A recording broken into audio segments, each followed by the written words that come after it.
play this thing anymore. But I got to do my part. So here we go.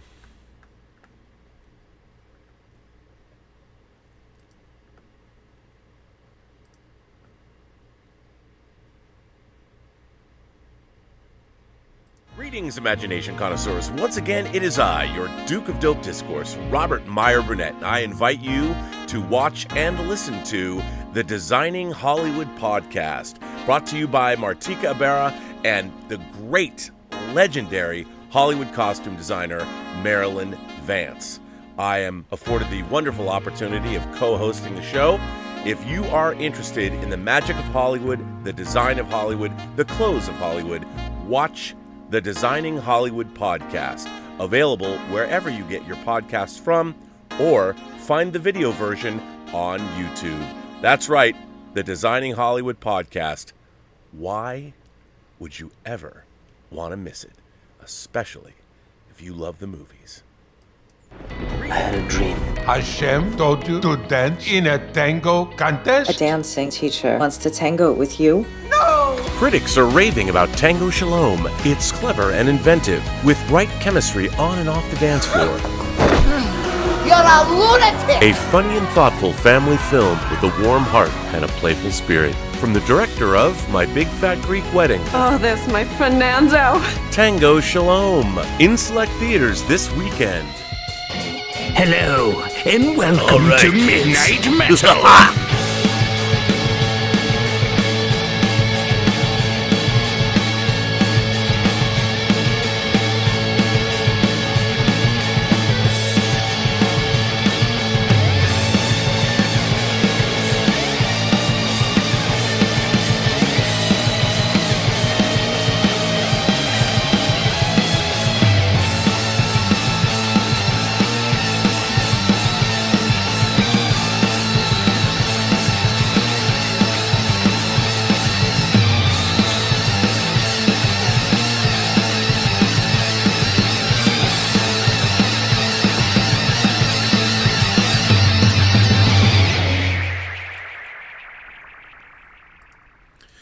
Well, greetings, metalheads. It's me, your Viceroy of Verisimilitude, your Duke of Dope Discourse, and your Master of Fun and Wonder, Robert Meyer Burnett. And this is Midnight Metal, episode 56. But you know, this is the professorial version of Midnight Metal. This is when we're not going to get too crazy, and Dave Parker isn't going to put me in the corner. This is the erudite version of Midnight Metal. This is where we talk philosophy. We talk deep thoughts deep into the evening with you. And you know what? I couldn't do it without my great panel. It's a panel that is just gelling into something amazing. Please put your hands together for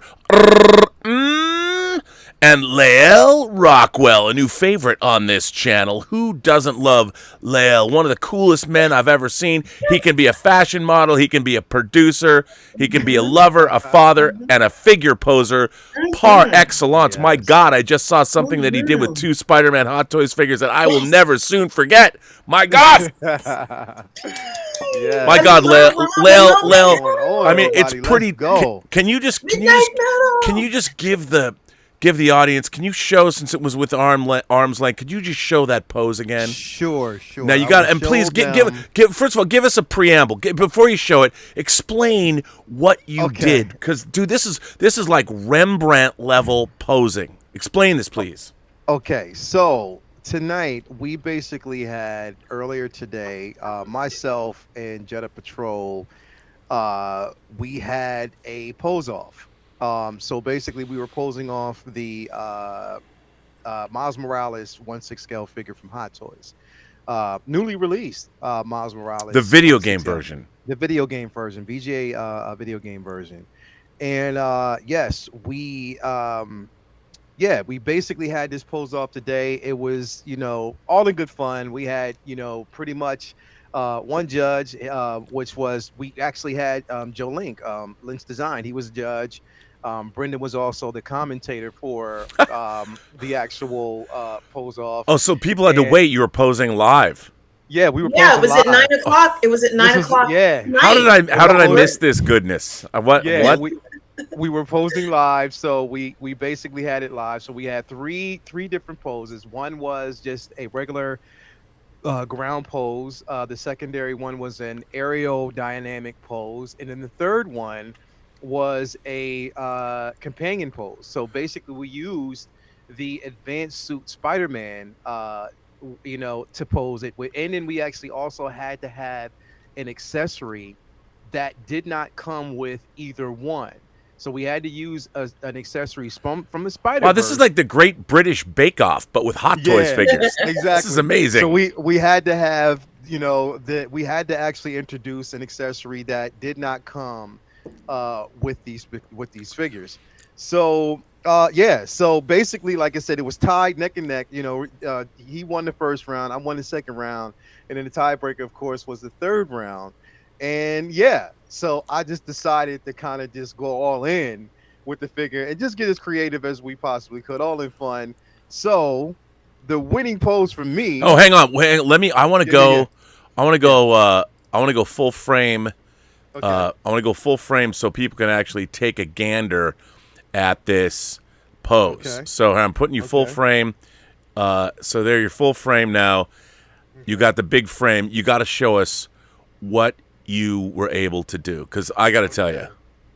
So if you look at this pose here, I'll bring this up here. Oh my God! This is, and I'll bring it down so people can take. I mean, my God! You know what? I used to think posers were a bad thing, but clearly you have redefined the term. So we have here Miles over top of the advanced suit Spider-Man. If you see here, we have the Bodega Cat over top of the actual pizza box. We're having a bit of midair swinging. We have Miles with his bag in front of him.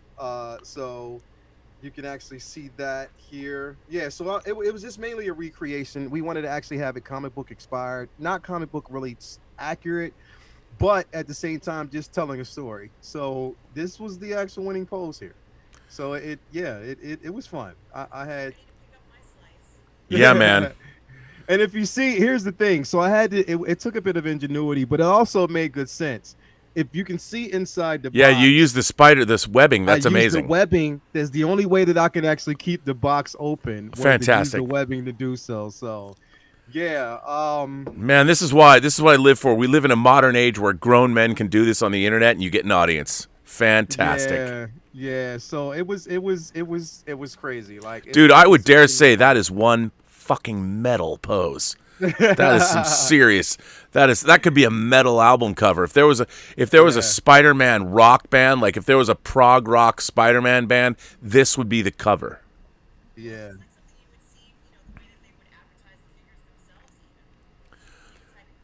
Yeah. Yeah.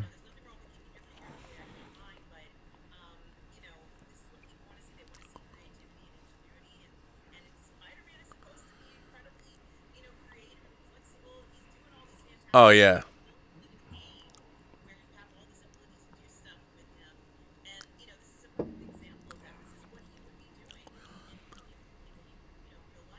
I think to the great Yes album, Close to the Edge, the cover. This would be the cover of the album, Close to the Spider's Edge. That's what it would be. Yeah. The great prog rock record you didn't know you needed.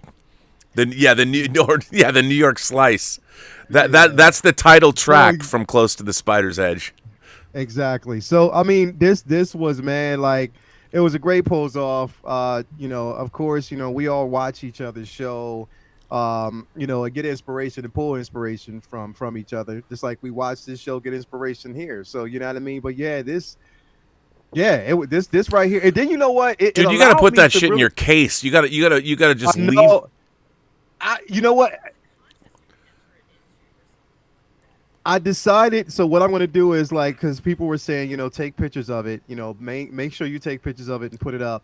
So I'm going to take pictures of it. I'm going to put it probably in the black box, take a picture of it, and then put it right in the detox this way. I'm not going to, I was like, I might as well just leave it this way. Because it was so much of a pain getting it done, and to finally have it this way, I'm like, I'm not going to change it. I'm not. No, And there's so many captions like, oh, so that's what they had for dinner, or it's like there are just so many things that are going through my mind. It's like, of course he picked up a few slices before he saved the world, or gee, what do you get on the run? You could just see him flying by, grabbing that box, and then just, the imagination runs wild with this. Yeah, man, that's some great stuff.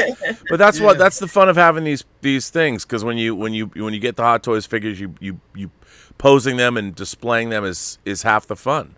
Yeah, definitely. Man. So it was fun. It was definitely fun. And on top of that, again, it's not, I don't suggest a pose like this for people who want to, preserve the integrity of their figures. And the thing is, you can still do so with these figures. And look, we're talking about Spider-Man, bro. Like, who doesn't want to see the articulation the way we want to? You know what I mean? So, but yeah, again, it was a fun pose off. We're going to we decided that we're going to do probably once a month.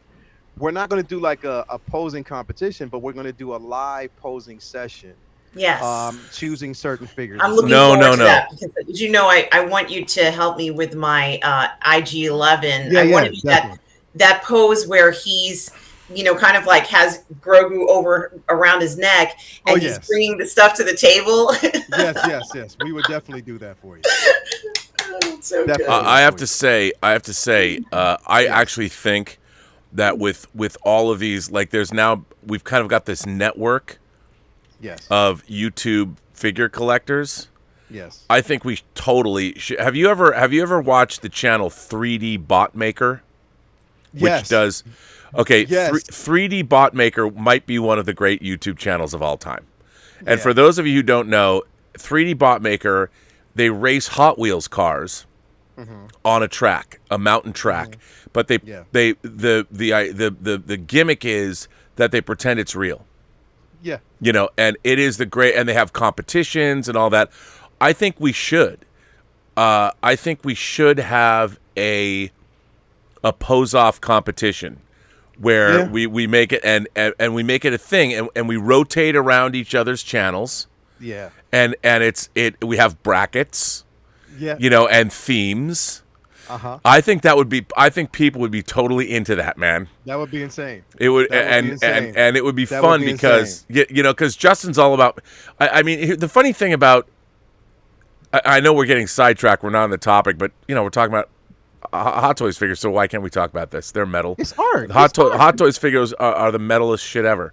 So the funny thing about it is, it's like, it's not what 3D Bot Maker does, but I think it would be hilarious to watch grown men and grown ladies pose their figures. And because I would love to watch Justin, he's like, and every one of his reviews, he's like, well, I'm not willing to push my articulation further than this, but he would be forced to. If you're going to do a pose off, it's like, brah, you got the great collection. Now let's see you put it to use. Exactly. Yeah, and that's the thing is, it's like, I've always, granted, I have a level of respect for people who choose not to do it. That's fine. And that's completely fine. And I'm not telling everyone that they have to. You pay the money for the figures, so if you want to preserve them over time, that's completely fine. I know, I'm with you. But there's those of us out there who pay the money because we do want to do these things. Yeah, we do want to. The thing is, it's like you see how, how amazingly structured a statue is, and you want to be able to kind of mimic certain things in your own right and just pose these things. You pay this much money. I don't pay this much money just to see museum poses. I don't. That's no fun.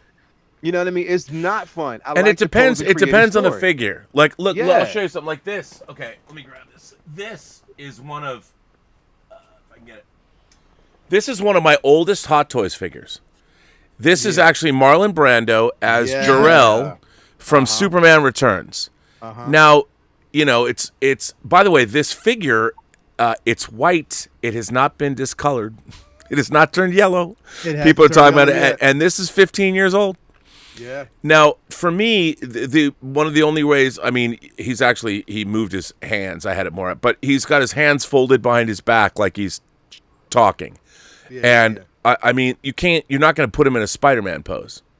No. But like, I love this figure. This figure was never released in the United States because they didn't have the rights. So I love this figure. And I've had it for 15 years. And by the way, it's completely held up. I mean, it's not fraying. It's not falling apart. And you know, even the face sculpt, this is a 15-year-old face sculpt. It's pretty good. Yeah. You know, and the thing is, I love this figure. It's terrific. But, you know, to me, he has to stand up and look very regal. So he's got to be in a museum pose. Exactly. Because that's how we saw him in the film. That's right. That's exactly how we saw him in the film. And it's iconic. So there's certain figures that demand and require, you know, just the statuesque type of pose. But then there's figures that's like, wait a minute. No, there's no way I'm going to actually keep this figure this way and not push the limits, especially if I can. Especially with a Spider-Man figure.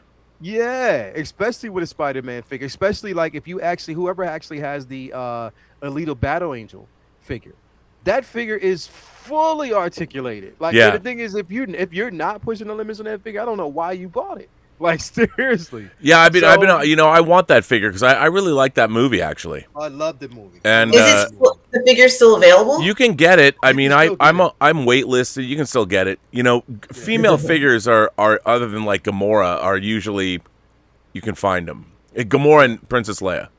Yeah, exactly. So on to the topic at hand. Now that we've digressed.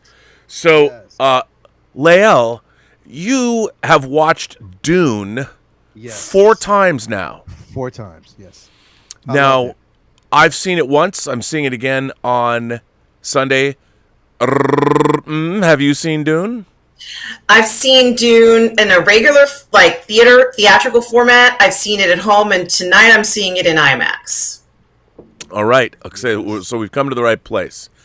Now, so this week, I saw Dune, and then this week I saw Eternals. You lucky son of a gun. To rub it in. I'm not going to ruin it for anybody.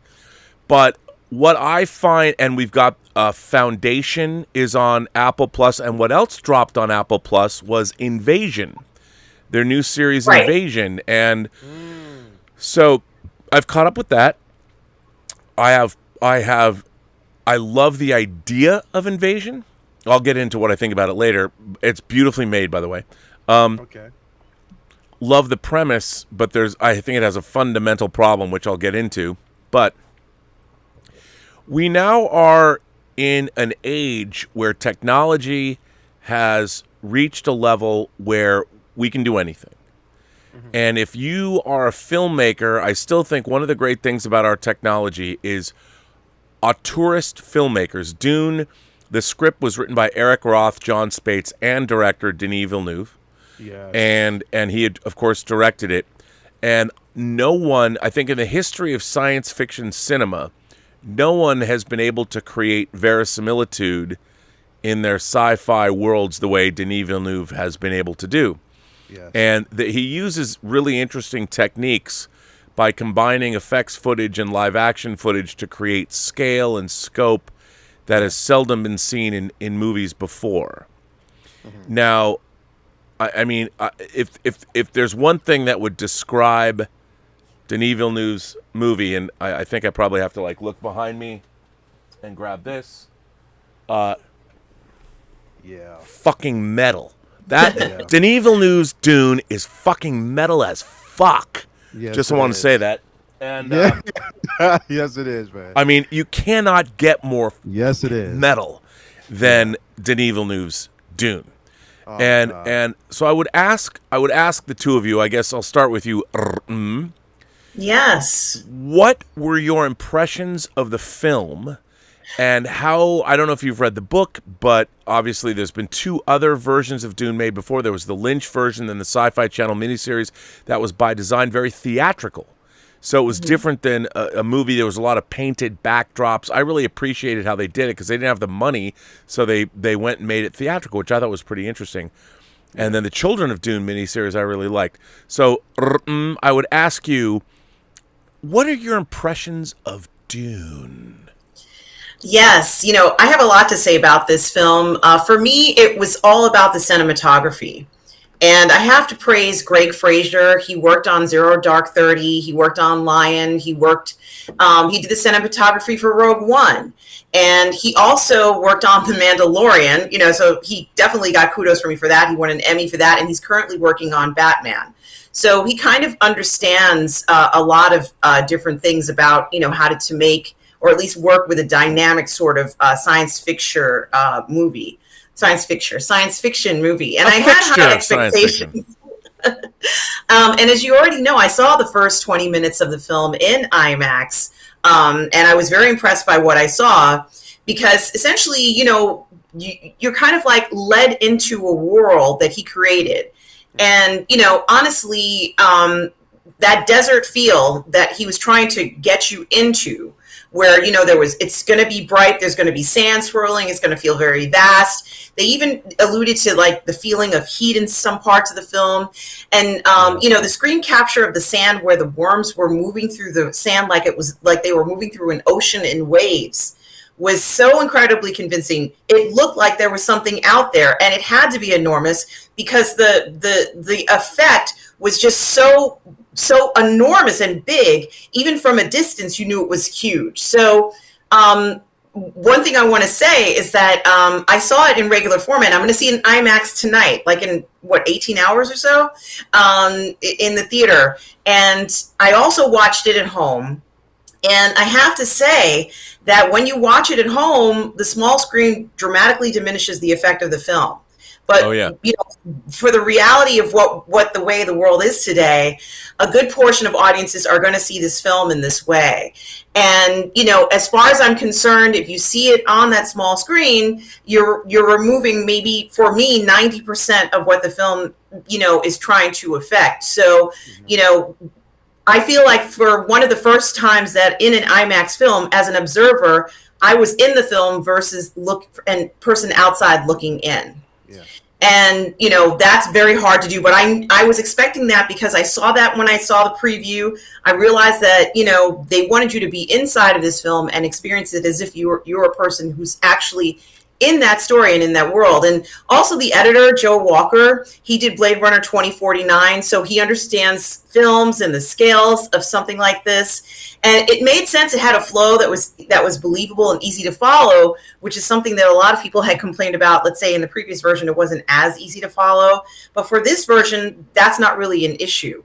And so, I had compared the film before to, Lawrence of Arabia in the sense of, how do you make a film about, a place that's really just a desert? Right. And, and then you want to have special effects, but you don't necessarily want them to be sort of like looking like a green screen or, being incredibly obvious. And they kind of were able to work around that to a point where it felt like you were actually on that field when the Harkonnens were sort of like descending down, like they're surprised, they're not so surprise attack onto the House of Atreides, and everybody sort of scrambling and running for their lives. It felt very chaotic. You got to see Momoa kick ass and take names and kind of like, just all that brute force and his charm. Like I think it was very interesting because, I wasn't expecting to feel that way about Jason Momoa in this film. Of course, I love this man, but I kind of was won over by him. And so even his character, even though like we didn't have as many long sequences in this film of each character, but even for him, his brute force and his ability showed and kind of solidified that the House of Atreides have these sort of strong fighters, and I love that.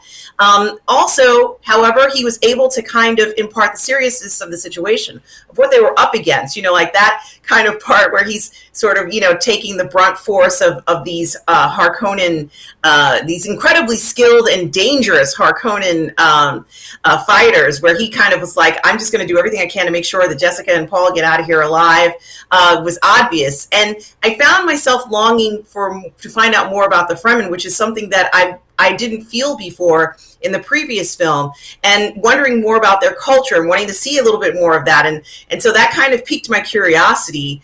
And also, I felt like at the scene when Paul and Jessica escaped from being trapped by the Harkonnens, it was it felt like a much scarier situation than let's say in the previous film.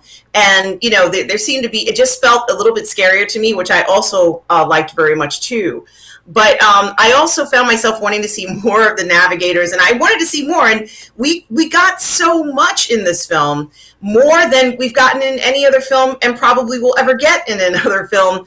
If someone, let's say, were to remake this 20 or 30 years down the line, and we also got to see sort of like the Bene Gesserits arrive, what looked like in their own spaceship, or whatever you want to call it.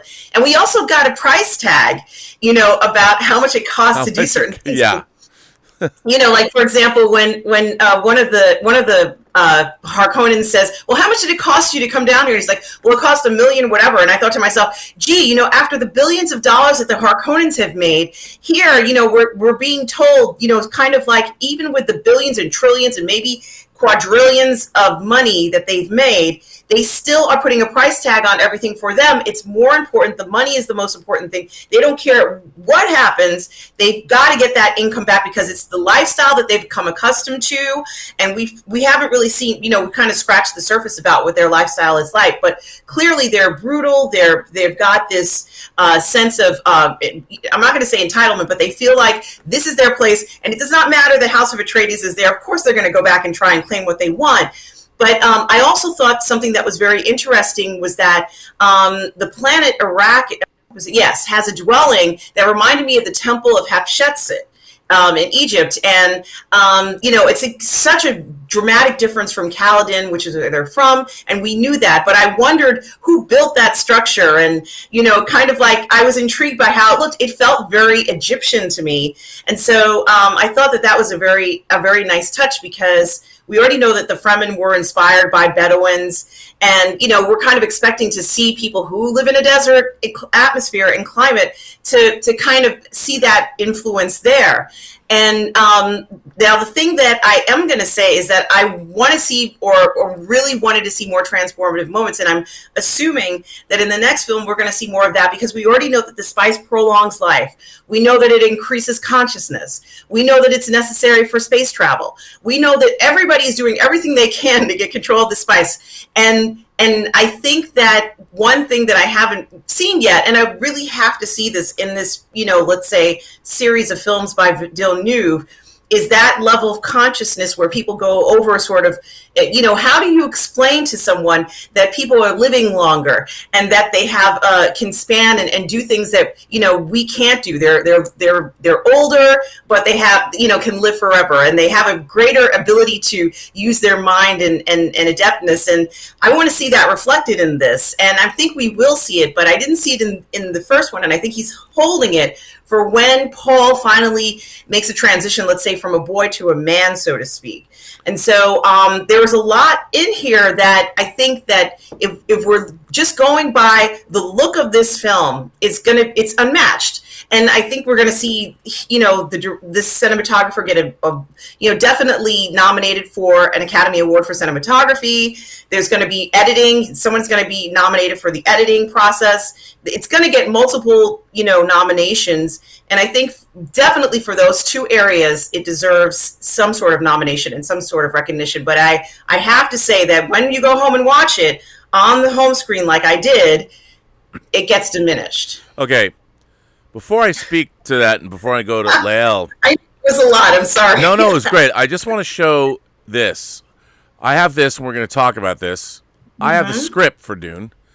This is the screenplay from September 24th, 2018.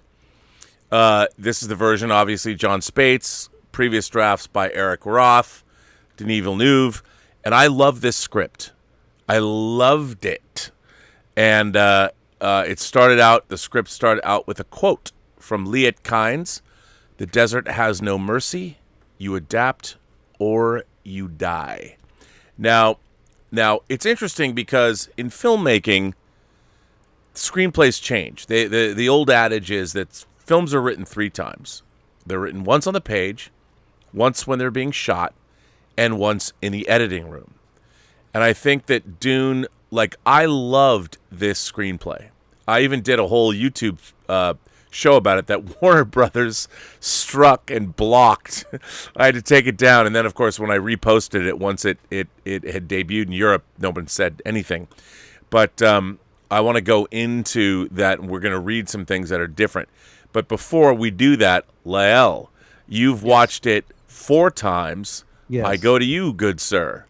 Please give us your assessment. Now, let me ask you both. First of all, Lael, had you read the novel? Yes, I did. Okay, Yes, I you've did. read the novel. Have you read all of Frank Herbert's 6 novels? All 6. I have all 6 novels. Okay, so you know this is it. Now, have you read the novels? I've only read the first one. Okay, the first one. So, Lael, take it away, sir. I would love to know. You've seen the film 4 times. Yes. Yes. First of all, what were your initial impressions of the movie? Go to town. Tell us everything. So, initially, again, we know the film adaptation that we saw in the 80s. And reading the novel, we know that these films, when you're the directorial debut of these films on the silver screen, we know that the novel itself is so vast. There's so much information. Yeah. There's so much input. Even like I said, there's more character building with these characters. Even with Duncan, even like everyone, there's character building. There's moments in the books that can't really be conveyed on screen because it would take, honestly, it would take almost 18 films to really get to the bottom and the meat of these films. So they have to condense everything from the novel into these small screen adaptations. With that basically being said, it has to be transformative to the point that I want to visually see, taste, smell everything in that environment. I want to see it the way it was supposed to be seen on screen. How we're reading it is how it should be interpreted in a sense on screen. Not saying everything has to be covered, but at least majority of the things that we know coming out of what we've read. With that being said, Denis Villeneuve, if you are listening tonight, you are... He watches Midnight Metal. You know he does. Without a fucking doubt. You took something that was near and dear to my heart with this film. You took it and made it not only a masterpiece, but you made this a mural of the rest of my life. Like literally. You made this a mural. And it was so unexpected. Now, not to say that it's funny that you use that word because we'll talk about it soon. You're gonna love this. Listen, it was one of those situations where I went into it with zero expectations because Come on, really? You didn't have any expectations? Expectations, and I'm gonna tell you why. Is because watching the film from the 80s. Now, mind you, I was young when I actually saw it. Afterwards, I went back and read the books. I read them all because I was so entranced by the story. I read the books and I was like, wait a minute. How come I didn't see this in film? And then going back and looking at the film, it was like I was let down a bit. I was really let down because though the film, even though the film back then, because remember when we saw the original 80s version, it was an intermission. So they had the first 2 hours of the film, then it was an intermission, and then you actually watched the next 2. Now, mind you, you're not going to see what you saw in the film on, like if you see it like on HBO Max or you're not going to see that version because, like I said, that is the original version of the film. Well, that was actually that version which I think I have on Laserdisc and they're releasing on. Yeah, that was the Alan Smithy version that David Lynch took his name off of. Exactly. This film. And the reason why I love this one is because, like I talked about earlier, before, even in my small review of the film, when I posted it, it was rich, but at the same time, it was so heavily relatable to even today, in times today. The reason why I say that is because, okay, you had the Harkonnens, okay, but the value of it was so indigenous. It was the indigenous culture. They made it more so about an indigenous culture. Like, it was incredible. Like but remember, the Fremen aren't necessarily indigenous to Arrakis. They're more like the Maori in New Zealand. Exactly. And this is what I'm talking about. The Maori in New Zealand versus what I would actually want to call. So you had the Maori in New Zealand. But when I look at as a whole, you know, and how they basically separate the Fremen from them, you know what I mean? It was just like, yo, I didn't expect to see that done in this film. I really didn't actually expect to see that done in this film. Like, literally, like, for instance, I'll give you an example. One of my biggest examples of this film, I'm gonna pull out 3 individuals who I saw the world through their eyes. I'm going to talk first about Sharon Duncan Brewster. Okay. Sharon Duncan Brewster, who basically who played Dr. Kynes. By the way, can we stop right there? Yeah. I just want to point, I want to, as I'm screaming into the microphone. We have some super chats. I want to point, yes, we'll get to those, but I want to point out that they swapped genders. Yes. And in the novel, Liet Kynes is Chani's father. Exactly. And I have to say, I fucking loved this change. Exactly. I thought she was amazing. Yes. And, you know, what's really interesting to me is that a lot of people are like, well, Rob, you know, they're always trying to change, you know, swapping genders or whatever. And I'm like, here's the thing. When you're adapting something, it's an adaptation. Yes. And my favorite version of this is the greatest change, and people don't even know this anymore, is in the Shawshank Redemption. Yes. Red, the Morgan Freeman character, was a white Irish dude in Stephen King's story.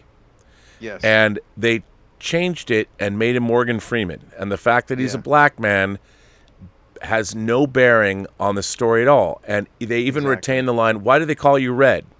Maybe it's because I'm Irish. Yeah. No one. You tell people, you're like, you know, in 1982 when different seasons came out and the story Rita Hayworth and Shawshank Redemption was in that book. Yeah. Red's a white guy. Yeah. Most people couldn't even conceive of it.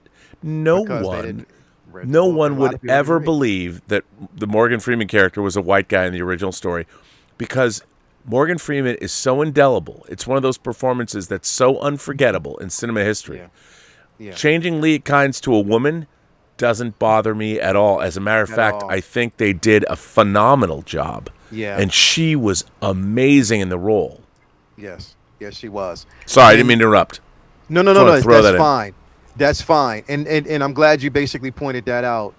But with her role and seeing the world in that world through her eyes, it was like, okay, she was in a sense the oracle of both sides, knowing certain things that she knew, knowing that it was something, and you can see that she was sort of torn, you know, with some of the choices that were basically made.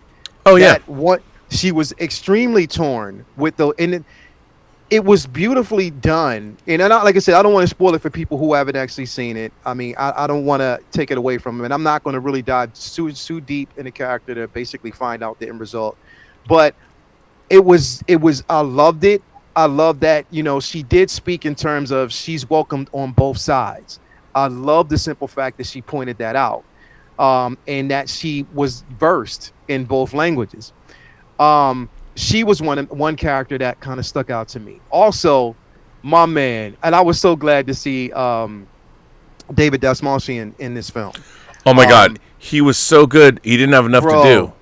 Bro, he was so good. He was so good, and when you basically watch him, and people don't understand, and they don't give him enough credit for his range. No, and he's in that and Suicide Squad. He's Polka Dot Man. Yes, exactly. His range is phenomenal. Like, literally, his range is phenomenal. He makes the character so believable. So I loved his portrayal of Pitter. I love that in the film. But I would say, in my opinion, and the cast were completely incredible. Everyone played it to a T. You know, I love Timothée Chalamet. You know, for what we did see of, I mean, now mind you, this was just in the first film. So if you were looking to basically think to see that you would see Zendaya as often as you wanted to see her, it was the first film. Okay, so just keep that in mind. Love Jason Momoa, Javier Bardem. When that scene when he walked, that scene, he's phenomenal. But to me, the MVP of this film, and I said it on my page, and I'll continue to stick by it. Rebecca Ferguson as Lady Jessica. Her turmoil and the emotions that she gave, and the fear value that she gave this film, the love of her son. That's all I'm going for. The love of her son. It was so nicely portrayed. It was like you can feel you know, the scene when, you know, he was, you know, when he was tested and she was outside the door and she's shivering, she's the fear, and she's like can barely breathe, and then she had to calm herself. How many, if you basically reflect on your life, how many times have you been thrusted into a moment like that when you have been tested so, I mean, severely with fear that you have to calm yourself down before you immensely have like a panic attack or a heart attack? Like, you have to really calm yourself down. The way she showed that fear value and the love that she had for her son was incredible. And I'm gonna tell you like this, and I was just talking to a couple of my friends. I was like, you know what? I would never want to race her in an actual race on the streets because she's fast. Seeing her run through that desert was incredible. She's fast. But man, listen, the film itself and how it was portrayed, like the way the shots, the cinematic, like these are shots that I would want to actually see in a film. I would want to witness it firsthand. It's like I want to be in that environment. And you're right. It's better to see this film on a big screen. It is imperative that you see this film on a big screen. Not just for the simple fact that you're in that world, but also you have to really hear Hans Zimmer's score and how it complements the film. It really complements this film. Like the score, like just basically like the sound quality when it comes to each individual scene. Like the sound editing was incredible. Like just the whole scale of this film. Dude, the Academy Award for sound goes to Dune. It has to. They shouldn't even have a. It has to.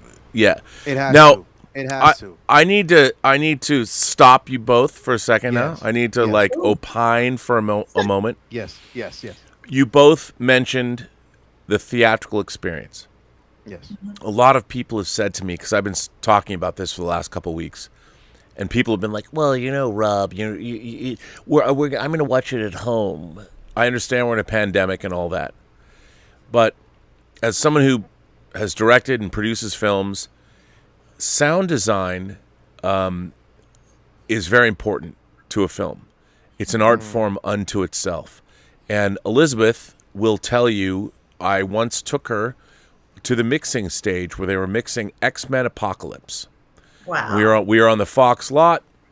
We went down there, and if you've ever seen, you can't imagine the technology involved and the speakers and the sounds so sound design is an art form unto itself. Yes. When you're watching something on a television, you are not hearing all of that work. You're not. And even if you have a decent 5.1 surround sound system, you're still not hearing all of that. Yeah. These Dune especially, the two movies in the last 5 years that I've have blown me away, both in the same theaters. Well, I haven't seen Dune in this theater yet, but I know it's going to blow me away. First was Blade Runner 2049 and this film. Dune has one of the most aggressive, one of the most amazing sound mixes, and you're a sound engineer, so you know. Yes. I mean, it's the sound mixing in Dune is off the charts. It's so next level. Yes. And I'll tell you, I mean, Hans Zimmer's score, the percussion, everything he does, it's so beyond insane, and people are like, well, I'm just going to watch it at home. And what's really You're cheating yourself. Yeah, what really has bothered me about the modern age, for instance, I was watching a YouTube video the other day. I just clicked on it about a painting, and I forget the name of the painting. Elizabeth knows. And it was a fascinating YouTube video about this painting. And Elizabeth said, oh, my God, we were just talking about this the other day, and she's at Art Center. This painting it's a life-size painting. It's a gigantic painting. Mm-hmm. But when you're watching it on TV, I had no sense of scale. I had no sense of how big was this painting. You know, like you look at melting clocks and they're tiny. The Mona Lisa is tiny. The Mona Lisa isn't even life-size. Like I always thought the Mona Lisa was like a real portrait-sized paint. It's not. It's not. Yeah. You know, and the thing is, until you stand in front of a painting, you can look at the picture and go, well, that's a nice picture. I get it. But until you can actually see the brush strokes or the cracks in the paint because of how old it is, you don't really understand what it is you're seeing. Exactly. And a movie like Dune, the experience of it, the scale of it, we're just so used to watching things and what we have been, and I mean this with all due respect, we have been dumbed down as audiences because we are being sold a bill of goods, and we're told that we have to experience things. And by the way, I think Dune is also somewhat of a product of being dumbed down. I think Dune should have been a 4 or 5 hour movie. Yeah, and, I agree. And I think that knowing the story, knowing that I can see where a lot of it was, I mean, because it was having read the script. Now, it's been cut down. You have the bare minimum for all of these characters. Yeah. And it's like Charlotte Rampling is one of my favorite actresses of all time. And she plays the Reverend Mother. Yeah. Mohaim. And I'm like, she's in the film for like, well, let me just bring you guys, I would like to bring in the script, the original script for Dune that I read that I loved, so here it is. Hang on, let me move over to it. This is The Desert Has No Mercy. Here's the opening scene of Dune. Now I will read it. Fade in. Bene Gesserit Temple Wall. We pan across an intricate mosaic in an ancient sanctuary. Graceful arabesque calligraphy flows across the surface. A woman's voice speaks, aged and wise. Reverend Mother Mohaim. Once we let machines think for us, and those machines enslaved us, bringing us an age of tyranny and war. I remember that. It's coming. The mosaic's design acquires a mechanistic character, looming darkly over stylized human figures. Reverend Mother Mohaim. When at last we threw them down, a new law was made.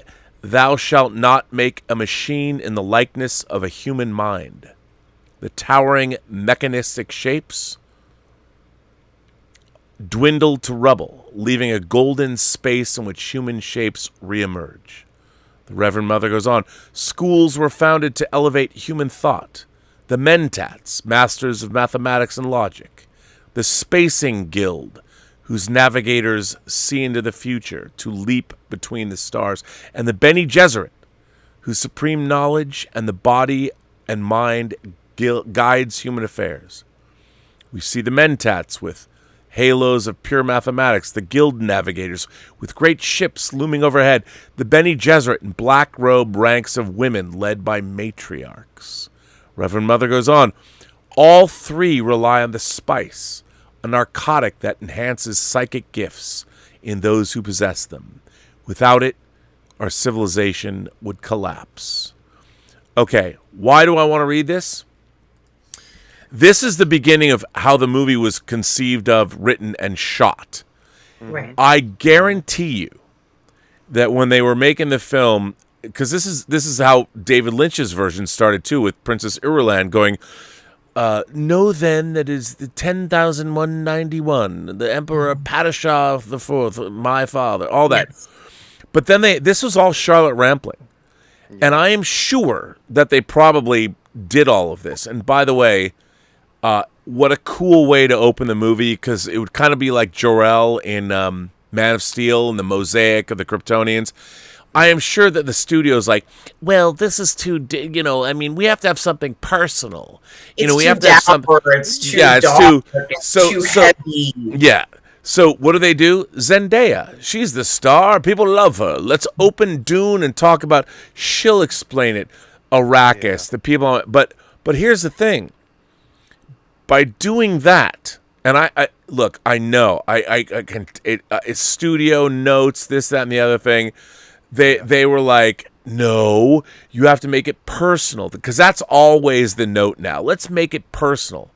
The problem is the opening now of Dune, and I'm not. This is not a criticism, but I'm just saying it. You're opening it with this girl. So what happened is, when the studio or whomever said, we need to make it more personal, then he was forced to come back to this dream of Chani the whole time. And it became this, so we have to make it dreamlike because, God forbid we tell a science fiction story. So, and I understand, but what I found interesting about it is, you see the spice harvesters, you see Arrakis. It opens with Arrakis, and it's what it doesn't tell you is you don't know, like when the Spacing Guild comes out on Caladan, and you see the Spacing Guild, the white guy with the orange in their helmets. Those are guild navigators, like second stage. You don't even know what they are. No. And I have to say that as much as I really like this film, there's so much that was truncated and eliminated. That's why I would love to see, because I'd love to see this scene. And then after this scene, right after this scene, the original version, and I won't spend time reading it, but this is page 2 of the Dune script. And on page 2, it's Duncan Idaho, if you look at it, who jumps out. He jumps out of an orbital ship, and he goes in to meet the Fremen. Yes. And that's how the movie opened. So and in case you forgot, Duncan Idaho is played by Jason Momoa. Yes, and Duncan, and he orbit dives like Kirk at the beginning of Generations. That was cut out too, and it becomes it brings you into the world, and I'm sure because everybody's like, because it's the most easy thing in the world to say, well, you have to make it more personal. You have to make it so you have the dream of Chani, and they have to keep going back to this dream of her. Yeah. And I don't mean to criticize Dune because I like the achievement of it, but they really did truncate the story to the point where I think they did a bit of a disservice to the film, and I love the film. Yeah. But I loved this script. I thought this script was amazing. And they had to make changes, and I'm sure they were studio mandated. Yes. Which bothers me. So they filmed all these scenes, Robert. You're saying that it's I don't know that they did. I don't know. I think that like this opening scene was just like the opening of Lynch's Dune. And Villeneuve, I mean, the still suits in this Dune are almost exactly the still suits from David Lynch's Dune. And he's flat out said, love that design. And a matter of fact, he made them more utilitarian. The David Lynch, and because that's not what the still suits look like in the book. Yeah. They weren't just like, oh yeah, they were. I believe everyone was covered. It's been a long time. I read the book when I was 12, and then but still. Anyway, hang on. We do have lots of people are firing in Superchats. Yes, they are. And let me just before we get to this, because AK Superhero Displays said, hi, Sir RMB and Lael, and what about I know this is Midnight Metal, but I just saw this and wondered if you had it yet. I know Hella is one of your grails. Since we've been on, au contraire. Since we've been on this show, I went and clicked on that shit and started up a payment plan. Yes, I did. Yes. Yes, I did. Hella. Look, man, the two things I slept on because I was broke, Rogue One and Ragnarok. I needed Hella, I needed Thor Gladiator, Thor and Hulk, and I have no Rogue One figures. Yeah, I don't have any Rogue One figures either, but I know, wow. It's terrible. I know. So, by the way, thank you for that. I took action. I'm glad you did. I know, right? Because Hella, like, come on. And Lynch designed. By the way, Lynch Design. I don't know if he's still here, but my God, what a great friend of the channels. Your support means the world to all of us. Thank you, sir. And my God, I really wished I could have seen whatever you had to say about the pose off, because that would have been amazing. Lynch Design says the best crew right here. The amazing Lael and Rob. I'm so stoked. I'm awake for this. Shout out to the great Post-Geek Singularity community here. One love. This pose is so sick, Lael. Yes. Wait, Lael's back. Wait, hang on. I had cut Lael off. Wait, hang on. Oh, come on. Why you gotta rub it in? Rub it in. Oh my God, this figure is amazing, bro. If you don't, once you get this, you will marvel at the likeness. Wait a minute. I will marvel. You will marvel. Pun intended. Pun intended. You will marvel over this piece. It is an amazing piece, bro. Like literally, you have to. Once you get it, you will love it. Trust me, dude. Oh, I already love it, and that's Congratulations, Robert. Congratulations. Well, who knows? I mean, I like the great thing is you can 12 months, so it's like I don't know, $20 a month.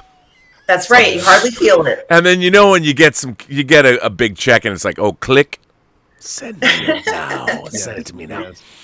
Yes. Lynch Design, thank you for that. Sabbath sends in a tip and says, hello all, it's 8 a.m. in England. Oh, guys, which season do you think Moon Knight will come out next year? And when do you think we'll see Werewolf by Night on the screen? Only asking because the topic is metal as fuck. Now, Sabbath. Yes. Here's something interesting. So, the Designing Hollywood podcast that I play the ads for? One of the people I interviewed, if you go back and watch it, is Donald Moat. Donald Moat was the makeup artist on Dune. He was also the makeup artist on Moon Knight. He was Oscar Isaac's makeup artist. So when I was interviewing him, he was in Budapest working on Moon Knight. And I did not know that when I talked to him. And I said, bruh. And I pulled out my Moon Knight statues and action figures. And I was pulling out Moon Knight comics. Well, he said, Oscar Isaac's a comic book fan, but he didn't know Moon Knight. So I don't necessarily want to out Donald Moat. But I saw him at the screening of Dune I went to on the Warner Brothers lot. And we talked. It was great to talk to him and everything. And I looked at him and I go, hey, man, let me ask you a question. Now, I know you're working on Moon Knight, and I know I'm not going to sell you out. I'm not going to say anything, but I looked at him and I said, Donald, I'm the biggest Moon Knight fan. And he goes, I know, I went to the set. I told Oscar Isaac about our conversation. I said, yeah, man. But I got a question to ask you. I said, is there a werewolf in Moon Knight? Is there? And he looks at me and he's like, he's like, I can't say anything, but I can neither confirm nor deny this. That's all he said.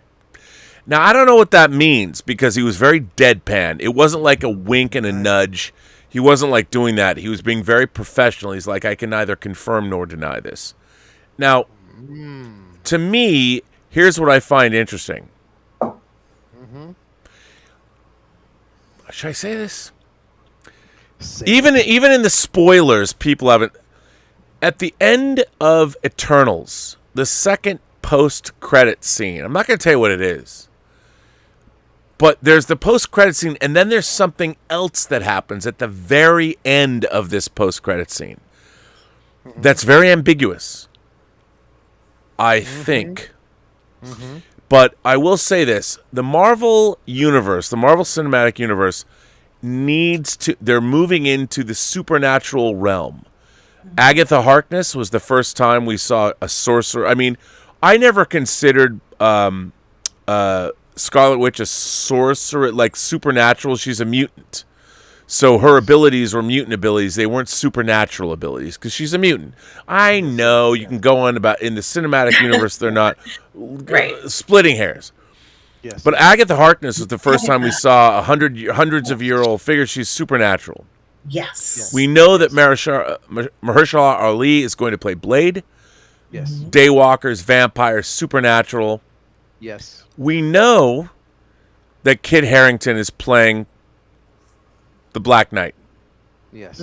I mean, and the Black Knight has a cursed sword. There's a supernatural element involved. Now, he's not the Black Knight yet in Eternals, but he could be in the future. I mean, they're leading up to that. So they're teasing all of that.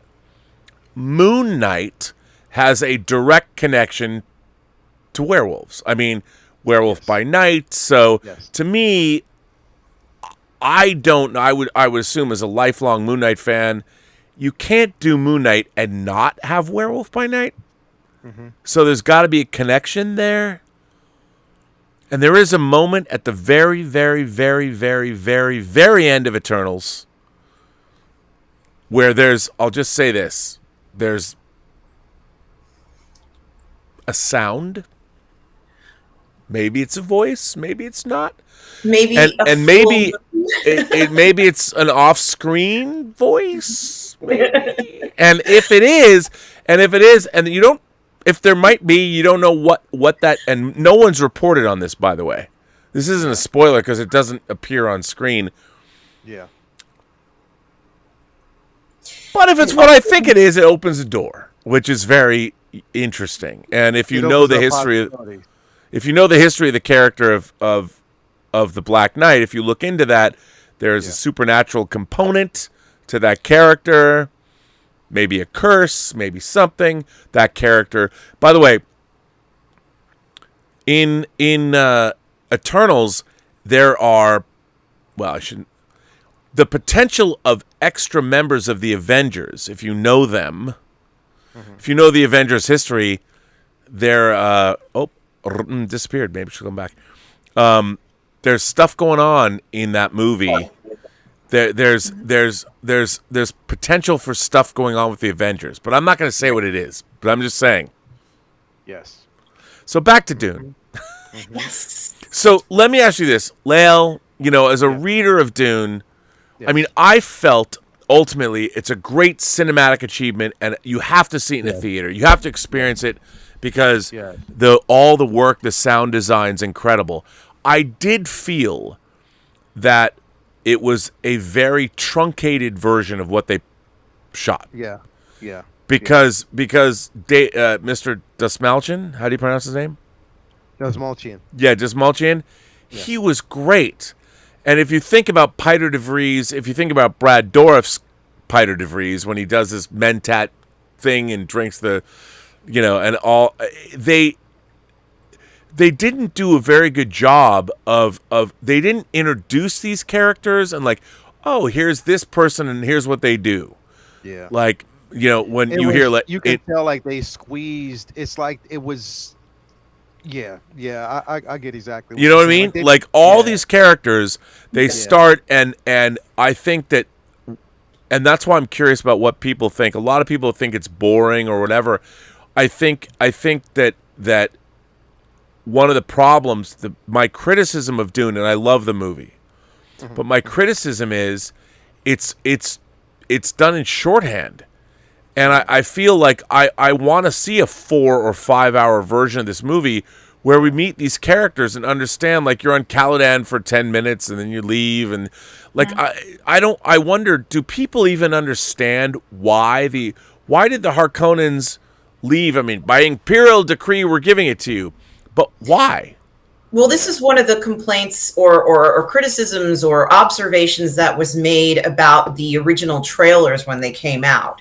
And in one of the first trailers, everybody said, wow, this looks incredible. But what is it about? Right.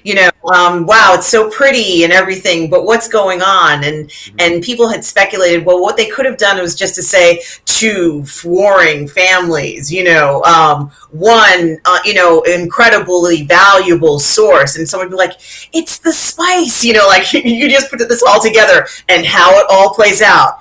Dune, kind of like, and that's, you would understand. And then they came out with the second trailer where they feature Shawnee, and she starts to talk about the planet Dune. And then all of a sudden now you had a new focus. Okay, we're going to talk about the planet Dune. But once again, you're unaware necessarily of who the, Atreides is, who the Harkonnens is, and what they're fighting over. You're not quite clear. You know that Shawnee's people are getting attacked, but it's not entirely clear why in the second trailer. And so, I think it's very interesting. I was expecting to have many, although I already knew the answers, we knew the answers. I was expecting to see something innovative to answer the question. Like, for example, when I mentioned that I was waiting for that transformative moment in the film, maybe they could have had a part where they kind of did have one where Paul sets his foot down on the ground and it's his first exposure to pure spice. And he kind of like has this, I always say it's like a rock concert moment where you get a contact high and, you experience, this other But that's exactly what it is. Effect. And, we were expecting to see things like this, but maybe in a more innovative way. I don't have any ideas of how it could have been done. However, I am confident that this director did have ideas of how it was done. And maybe they filmed it and they decided, maybe we shouldn't include too much psychedelic kind of stuff. But the film is about a spice that is supposed to enhance consciousness. Well, so I would hope to see that, in ways that were new and innovative. Yeah. No, I think that here's the thing. I'm very torn about this movie because I loved it. Like Leal, you can't not watch this movie if you're a science fiction fan. But here's my whole thing is that I've read the 6 Frank Herbert Dune novels. Yeah. So the story. I mean, I've been thinking about this storyline since I was literally 12 years old.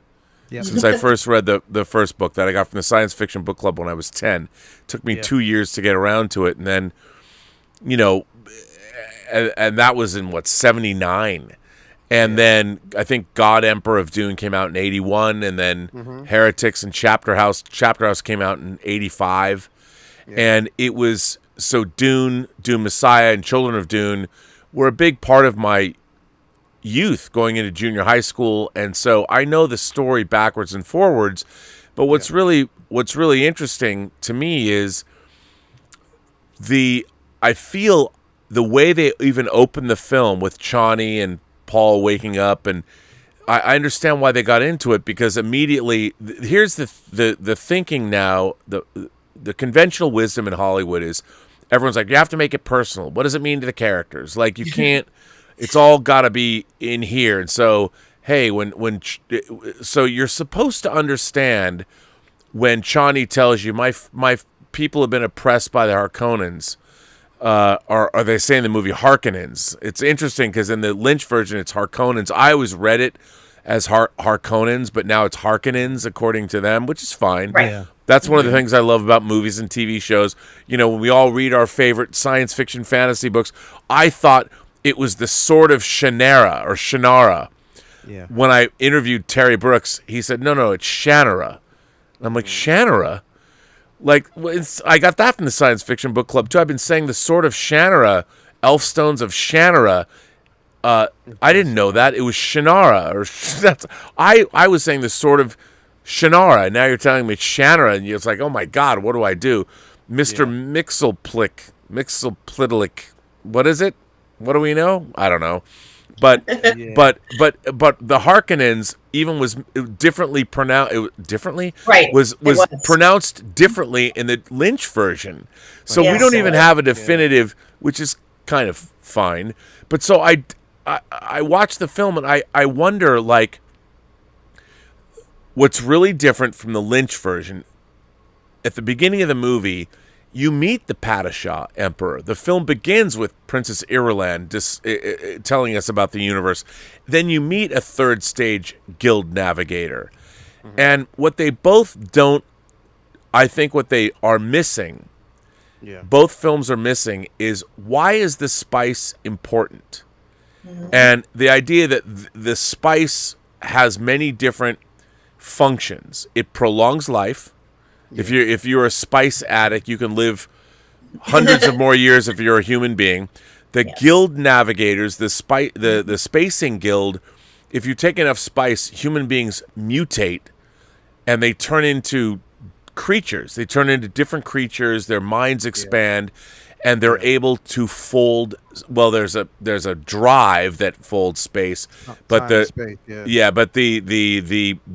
navigators can fold space because they understand the navigation. Like you have the engines, but you traveling through hyperspace ain't like dusting crops, boy. Yeah. You have to have the coordinates, and that's what the guild navigators can do. Yeah. But they turn into non-humans, and if you go even further and you read into God Emperor and you find out what the sandworms are, it's a very the spice is mute. None of that's in the movie.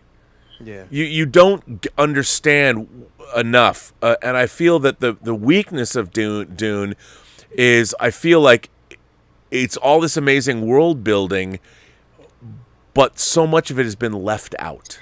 So then, Robert, are those details in the script? I'm sorry, Leah. Are those details in the script that you're talking about? I mean, did they in this newer script? More of them are. I mean, even like that opening I read. Yeah. Okay. There's more, and I feel that what happens is, in Hollywood, when you're showing, especially a studio movie that costs $165 million,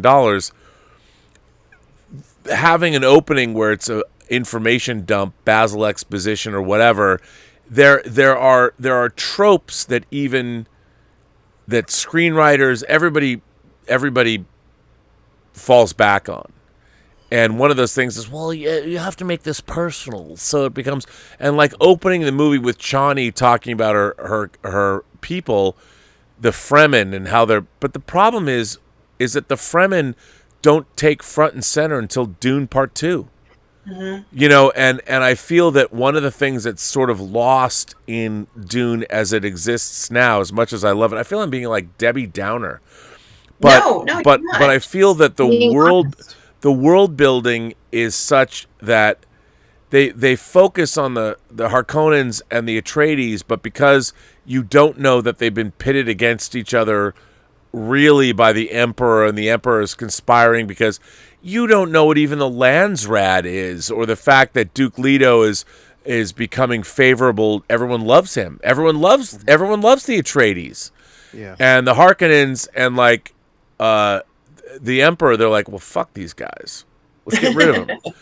Duke Leto could be the next emperor. That's why the Padishah Emperor, that's why House Carino wants to get rid of House Atreides. None of that's in the film. Yeah. And I feel sorry.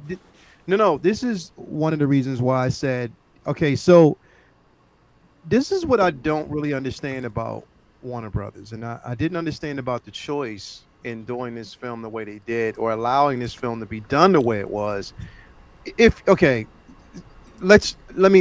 gonna reference this way. You had Lord of the Rings, okay? You had all three films that were basically shot back to back, okay? Well, they were even shot back to back. They were shot because there was scenes in all different movies that took place, so they had to design it. Exactly. But it was shot in a sense where it was all cohesively done, and it was vast. Right. They have different edits, and they allowed this to basically take shape. Yep. Right. Yeah. Dune is so much larger than that, and they don't really. It's so much larger than that to basically shoot it this way. Now I understand. Okay, not knowing, so I'm trying to basically play. And I've been bouncing around with this pretty much all day since I've seen the film. I'm trying to give it the benefit of the doubt. Okay, did they think, okay, big budget, living in the current situation that we are now, can we take that risk? And on top of that, can we rely on the audience to put these pieces together to really understand what this film is about? Can we rely on that? But how can you ask those questions if you don't give people what they need and the tools that they need to really understand the scope of this film, the scope of the story? Not everyone who's actually read the books. I mean, most people haven't. They haven't. So they're not going to. And this is the thing. The same problem that people basically had with Blade Runner, okay, is the same problem that I can see them having with this, is the simple fact that a lot of people don't really know source material. And at the same time, you can't expect everybody just to be that.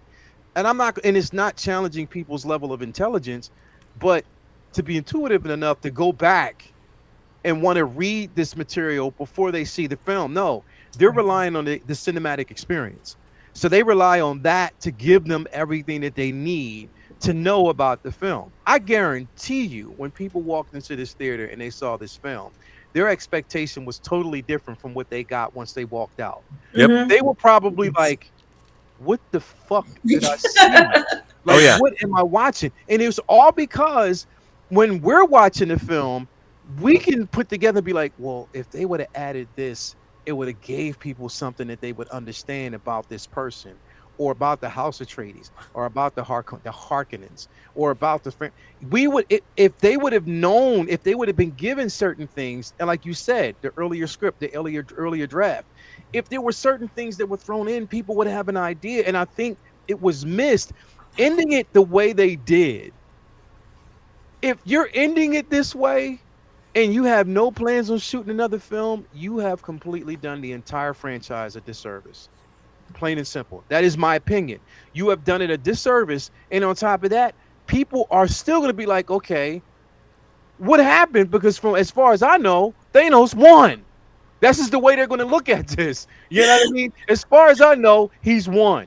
There's nothing else that can be like, what? How are we going to? What did we watch? What was the experience? Because as far as we know right now, we don't know whether or not they're going to shoot a part 2, or if they're going to even continue on with the series. No, but I'll tell you, this original script ends with Paul drinking the water of life, which is that's the end of it. Yeah. and it's like well, I'll show you. Let's this is the end of the script of the first film, so to speak. Yeah, this was the original ending. They didn't quite get this far in the movie. So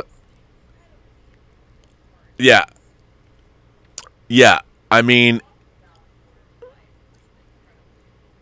yeah. So this is page 127 of the original script. Chani, here's the water of life that frees the soul. If you be a reverend mother, it will open your eyes. If you not, it will close them forever. Shai Halud be the judge, the sandworms. She lifts the spout to Jessica's lips. Jessica opens her mouth. Chani puts the spout in her mouth and squeezes. The water of life gushes forth, running down Jessica's chin. She swallows, eyes wide in surprise. And then it goes on, and this is Jessica drinking the water of life. You know, and it goes on, and you know, it I'm just going through really quick. And then I mean, she walks straight for Paul and holds out the water sack, water of life drink, murmurs in the press of Fremen. Paul allows the spout into his mouth. Chani squeezes the sack. The potent drug rushes in. Paul's world dissolves into prescient vision. Paul's vision, fanatical Fremen commandos charge into battle, fire and fury. Sardaukar rain down from the sky by the thousands. Fremen wail at the shrine of Duke Leto's skull. It is crowned with gold and surrounded by the bones of slain Harkonnens. A host of sand riders go to war on the back of sandworms, and behind them another sandworm and another, a vast army. I mean, this is...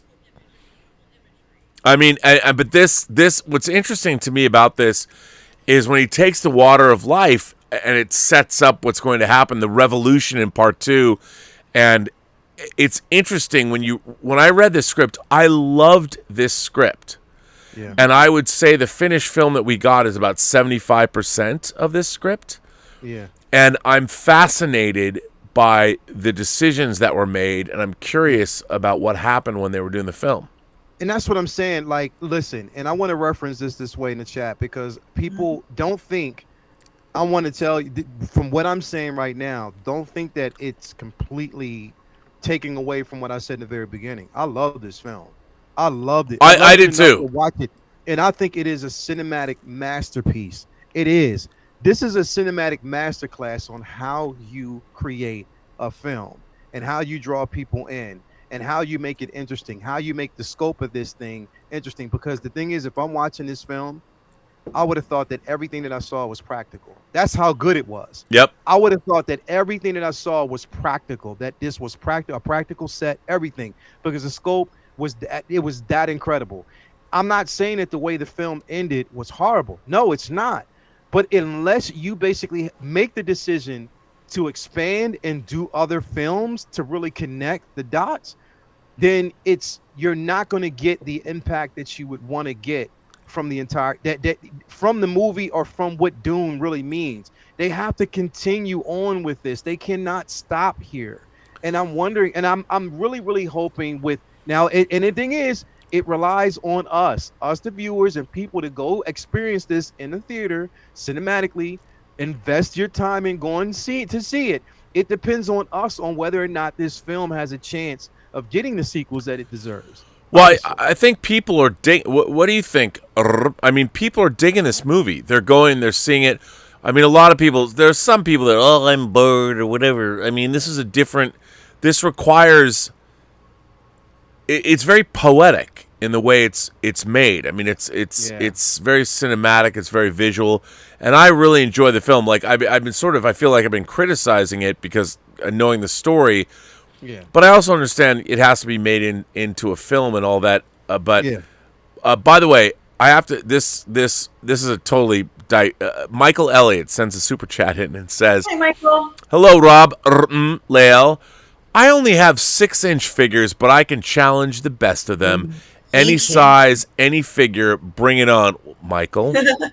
Michael, 6-inch figures and 12-inch figures are different in terms of their posability. And they can't compete on the same playing field. I mean, I would say 6-inch figures are junior varsity, and Hot Toys figures are varsity. Yeah. Just saying. But he loves them just the same. I know. I mean, look, I've been telling girls my whole life, size matters not. Look at me, judge me by my size, do you? You know what I'm saying?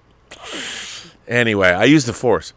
Lance Bergsman says, do you think the plot of Eternals risks upsetting those with strong religious beliefs and sensibilities?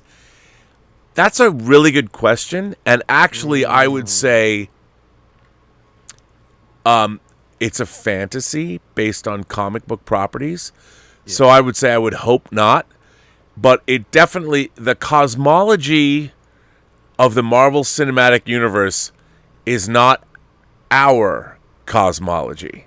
Yeah. And I would say if you're going to be upset about the origins of the universe of the Marvel Cinematic Universe, just remember, it's only a movie. Yeah. But I think that's advice. I think that's and Lance goes on to ask or say, I consider Star Wars more fantasy than sci-fi, but absolutely consider Dune to be the latter, meaning sci-fi. This is a good question for the two of you. What do you consider to be the difference and why? Now, let me go to you, Lael. I mean, you're obviously judging from your action figure collection. Star Wars means a lot to you. Oh, yes, it does. Yes, and now Dune means a lot to you, too. Yes. Now, would you consider to be one science fantasy and one science fiction, and what is the difference? The difference is, one is, okay, I look at Dune in a sense that it can honestly be comparable to modern times. And, historically, like if it's religion, whether it's religion, political, You know, the struggle for power, you know, just the class value, upper, middle, lower class. Like it's really more on a scope of reality, something that I can actually see in the foreseeable future. Star Wars to me is an enjoyable fantasy film with would certain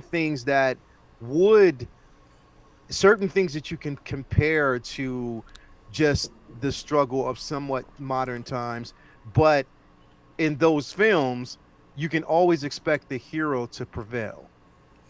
Right. In these films you can't really pick, because I'm honestly, to be quite honest, if you've read the books the way I've read it, Paul Atreides could be interpreted a totally different way. Oh, dude. It ain't no white savior myth, let me tell you that. Exactly. He can be interpreted a totally different way, He and a can. point where you would be like, yo, I can see why people would hate this character. Like literally hate the person he is and what he becomes. So that's what I'm saying. It isn't always, it's not roses in the books at all. At all. Because it is some treacherous shit that is done in these Especially, books. I mean, what I've heard, they wanted to make the whole Paul Atreides saga, which means they have to do Dune Messiah. And the way it was told to me was they want to make 3 movies. Yeah. It was going to be Dune, Dune Prophet, and Dune Messiah. Exactly. And that would be the Dune trilogy. Exactly. Which, by the way, they should have committed to and made it that way. Exactly. Because Paul Atreides in the books, and if you've read it, he could be deemed a dictator in a sense. Like literally, the way you see it is like it's my rule or no rule at all based on what I believe and based on my faith. But the thing is, it's like, yo, you have to read the books to really understand. It isn't all sunny skies and roses. It's not all in hearts that and book. flowers. You know, Oh, dude. this isn't like Star Wars where, okay, yes, the rebellion comes through, sweeps in, and all is whatever. Because even if you look at the Star Wars universe itself, it's all from, like Obi-Wan says, a certain point of view.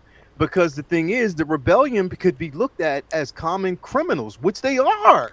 Like in a sense, They're a terrorist organization. They're a terrorist organization in the end. So, and the thing is, a terrorist organization is ruin an occupation. People basically who work for the Empire weren't all bad. It was an occupation. Like literally it was. But it's the simple fact that everything is from a point of view. And that's why I separate Dune from Star Wars. That because when you're looking at Dune, I can look at it as seriously a poetic tragedy in a sense. It is, because it's like, yo, the way I see it in the different classes, it's out there. It is. Well, now I gotta throw it over to you. You know, you obviously love the film. You're a big science fiction, fantasy, and horror film fan. How do you perceive this film, and more importantly, obviously, I think it's going to be a milestone in science fiction filmmaking. Yes, and I should be clear. I should be very clear about this. I love the cinematography of this film. Yeah. There were parts of the film that disappointed me because I feel like it's lost a lot of its cultural significance. Meaning that what is missing in the film for me is what defines what Dune is about, inherently. And so, if I didn't know anything about Dune at all and didn't have a background in Dune, I would just believe that this is a story about, this sand planet and, supposedly they're oppressed people from what, the Chani character is telling us. And that somehow Paul and Jessica are running away from their lives because they're the new oppressors on the planet. And somehow they've managed to make their way, or at least they're trying to win over the local people. And that's what I would believe what this entire film is about, because this is what you are presented with in this film. And I think that by not presenting us with a little bit more of the culture, and it doesn't have to be presenting the culture so that you are siding in one side of people or the other, but just a little bit more information so we understand a little bit more about what machinations are going on. Yep. Would push the movie to a different realm for me. But without it, it feels like, it's a different story. So I love the cinematography of this film. I love how it looks. I love, how the effort that was put into this, because it was done with love. But looking at the screenplay and looking at what we know about the story, I feel like it kind of missed the mark in that regard. And, it kind of disappointed me a little bit. But what if we see the next film and then the next film fills in all that information? And that's something that I'm kind of holding on to. But, I can't necessarily say, while it's beautiful to watch this film, it's beautiful to watch it, it's lovely to see it, those missing parts are the heart of the story for me. So that's how I feel about it. Well, also, I mean, Frank Herbert took so much from Islam and the Middle East, and you can't, and Muhammad, and the idea of a warlord prophet, and that's something it's all and ecology. I mean, and part of the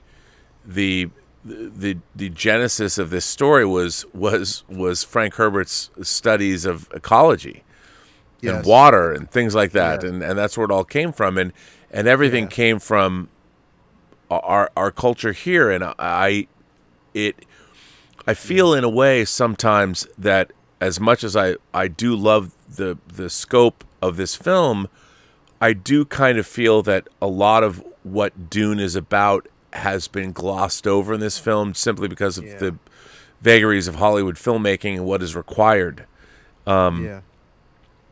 Even though, I mean, like you said, like you both, the scope of this movie, the vision of this movie, it's amazing.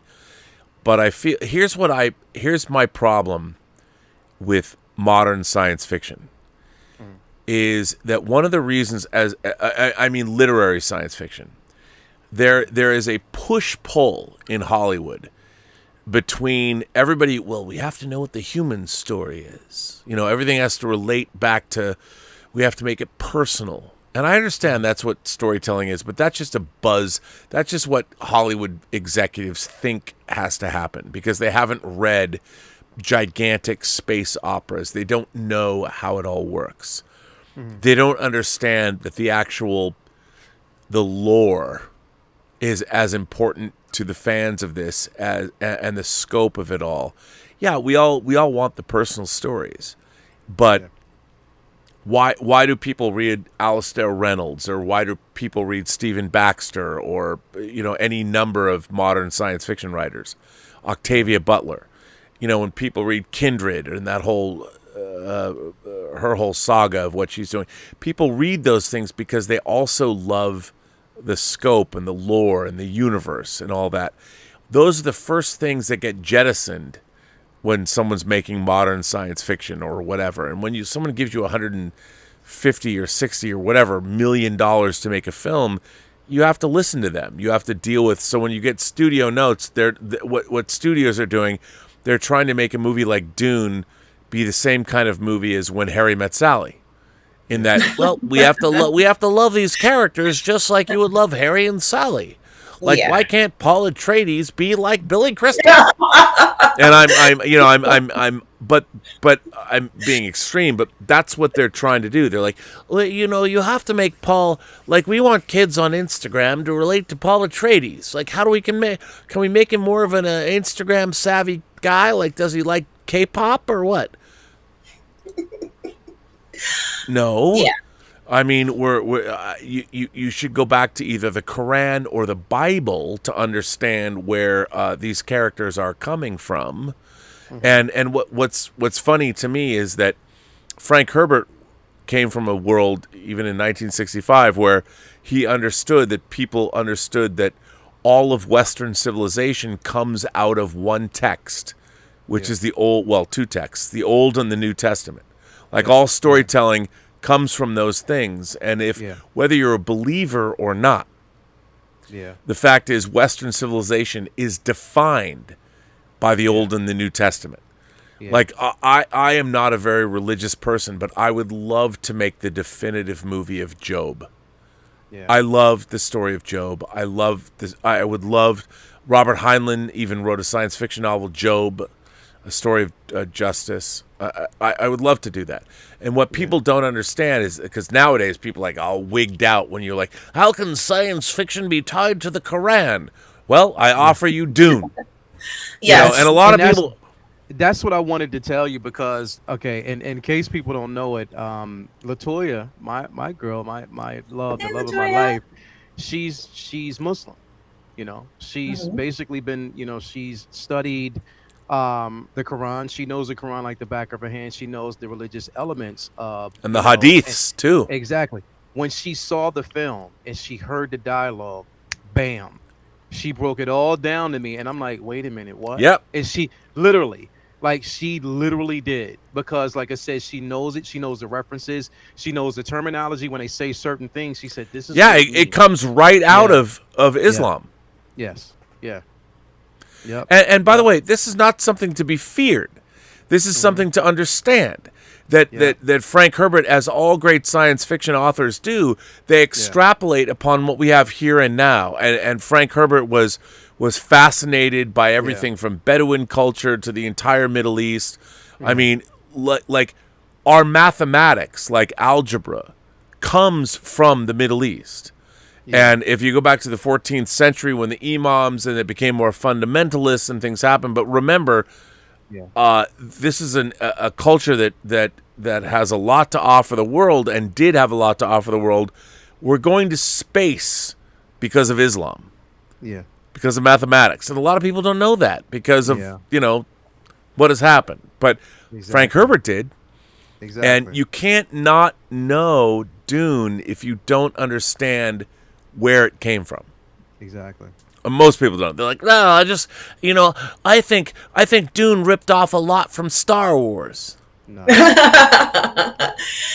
Well, something else too that they could have done that might have been, let's say, a minor change to the film, but perhaps the studio might have signed off on, but maybe they wouldn't have, would be to, and I don't know, I can't say exactly how much of the film would fall into this category, but when they do encounter the Fremen, let's say for one of the first encounters, or they could have had the Fremen, let's say, speaking in their own language. And immediately what that would have done, with subtitles, is that it would have forced you as the audience to understand that this is a different culture and that they have different traditions, but it doesn't necessarily tell you that, everybody is complying with it or, forming an opinion about it. It's not doing that. It's exposing you to cultural norms, and those cultural norms are incredibly significant in Dune. Yeah. And I would have liked to have seen that, especially the scene where, I'm not going to say what happens in the scene, but let's just say when Paul and Jessica finally do see the Fremen,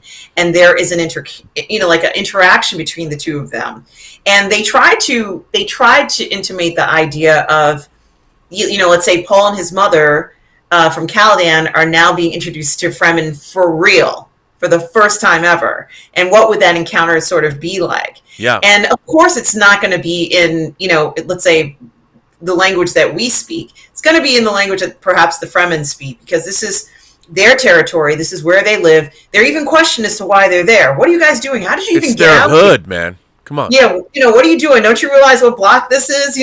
But it was a serious situation. It was a serious situation. And I think, perhaps using language in that particular case and focusing more on pronunciations, focusing more on culturally significant language, especially for, let's say, phrases from the book in let's say the language that they would be speaking, and then putting translation titles at the bottom, you're immediately transfixed now you're no longer in Caladan. You're no longer in the palace. Yeah. You're not in Caladan anymore. That's right. Exactly. And that would have been something, very little cost to the studio, very little cost to anyone, but it would immediately tell you that there's some cultural change and that Paul and his mother have to adapt really quick. But in order to survive. It's funny. What's funny about all this, and we have to remember this, they spent $165 million plus, and then marketing another $100 million during a pandemic. Yeah. What's interesting is all we can do as the audience is experience this stuff as it is given to us. Yeah. You know, and I have to emphasize, like, what's amazing is that, you know, we watch a movie for 2 hours, 2.5 hours, like, oh, Eternals. People are always coming at me and they're going, well, you know, Rob, the Marvel Cinematic Universe is just, it's all generic. It's all blah, blah, blah. And people don't like the fact that I love the MCU so much.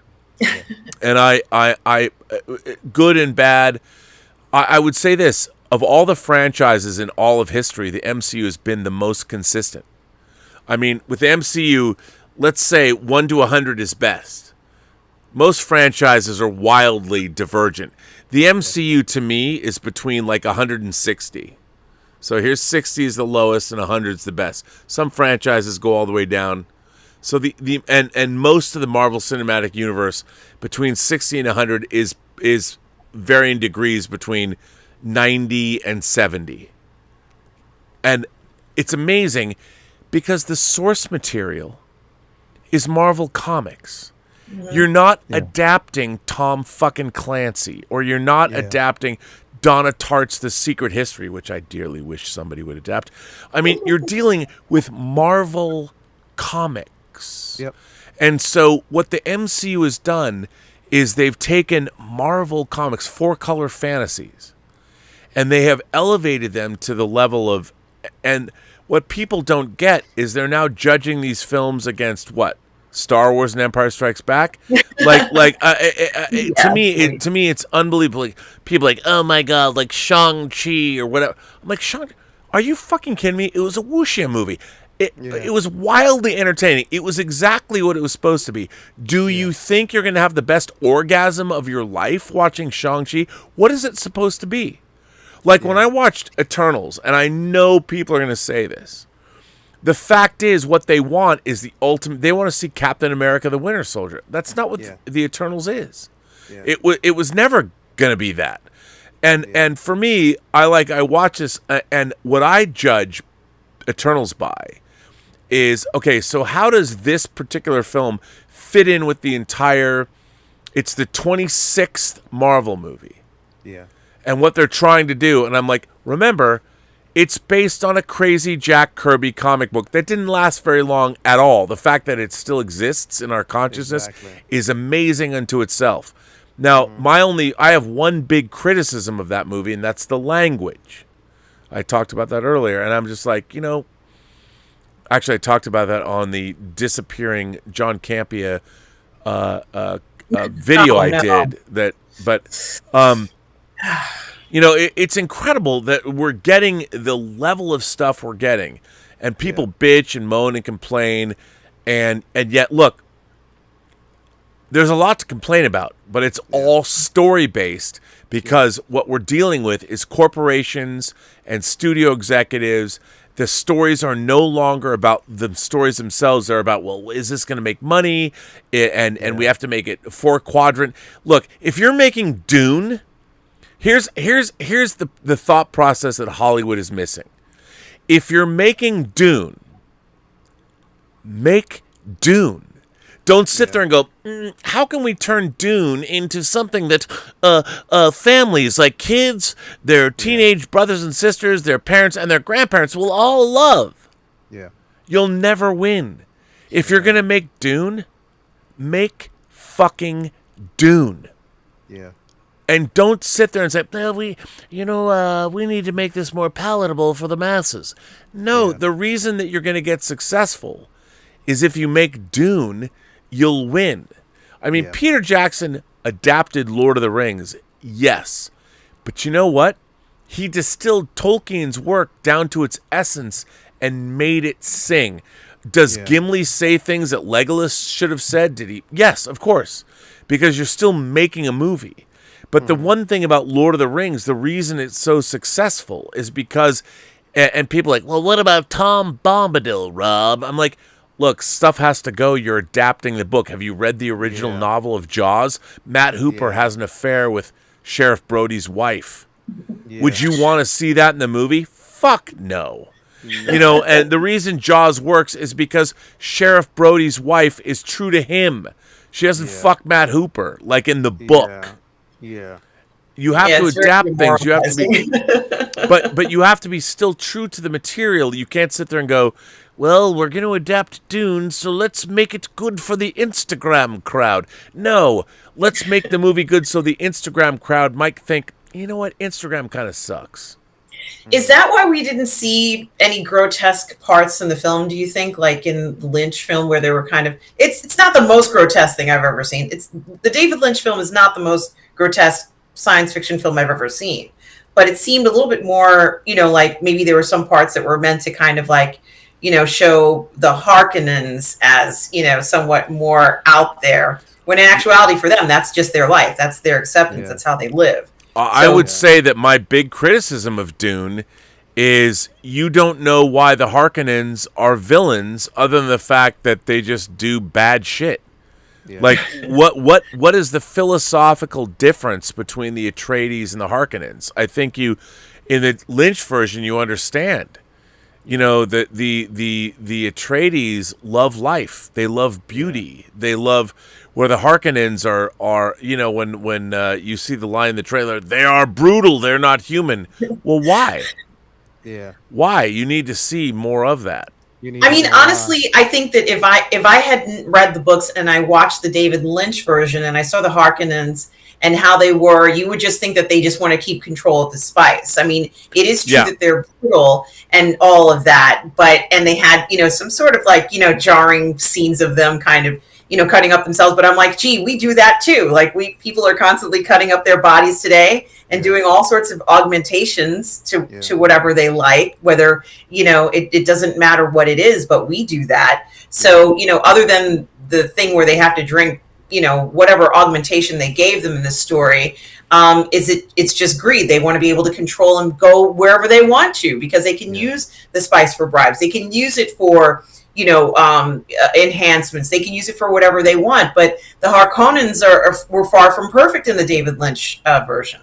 They were far from perfect, and we see an incredibly strong Harkonnen group in this film. They are powerful and tough, and I was afraid of them. I was more afraid of them in this film than I was in the David Lynch version because they just seemed to be so much stronger, and there might be something inherently about them, although I'm not sure that why they were chosen to go onto, or let's say they were the ones who happened to be on Arrakis for so long and could stay there forever and would be happy to fight the Fremen forever for perpetuity. Well, it's also Raban is shown as like leading the Harkonnens on Arrakis. Why doesn't Duke Leto just hang out in Caladan and send Duncan Idaho to run Arrakis?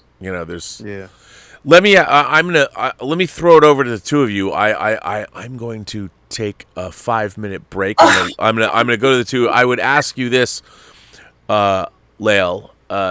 So, obviously I think this is still, we're getting into the dissection of all this stuff, which I think is important.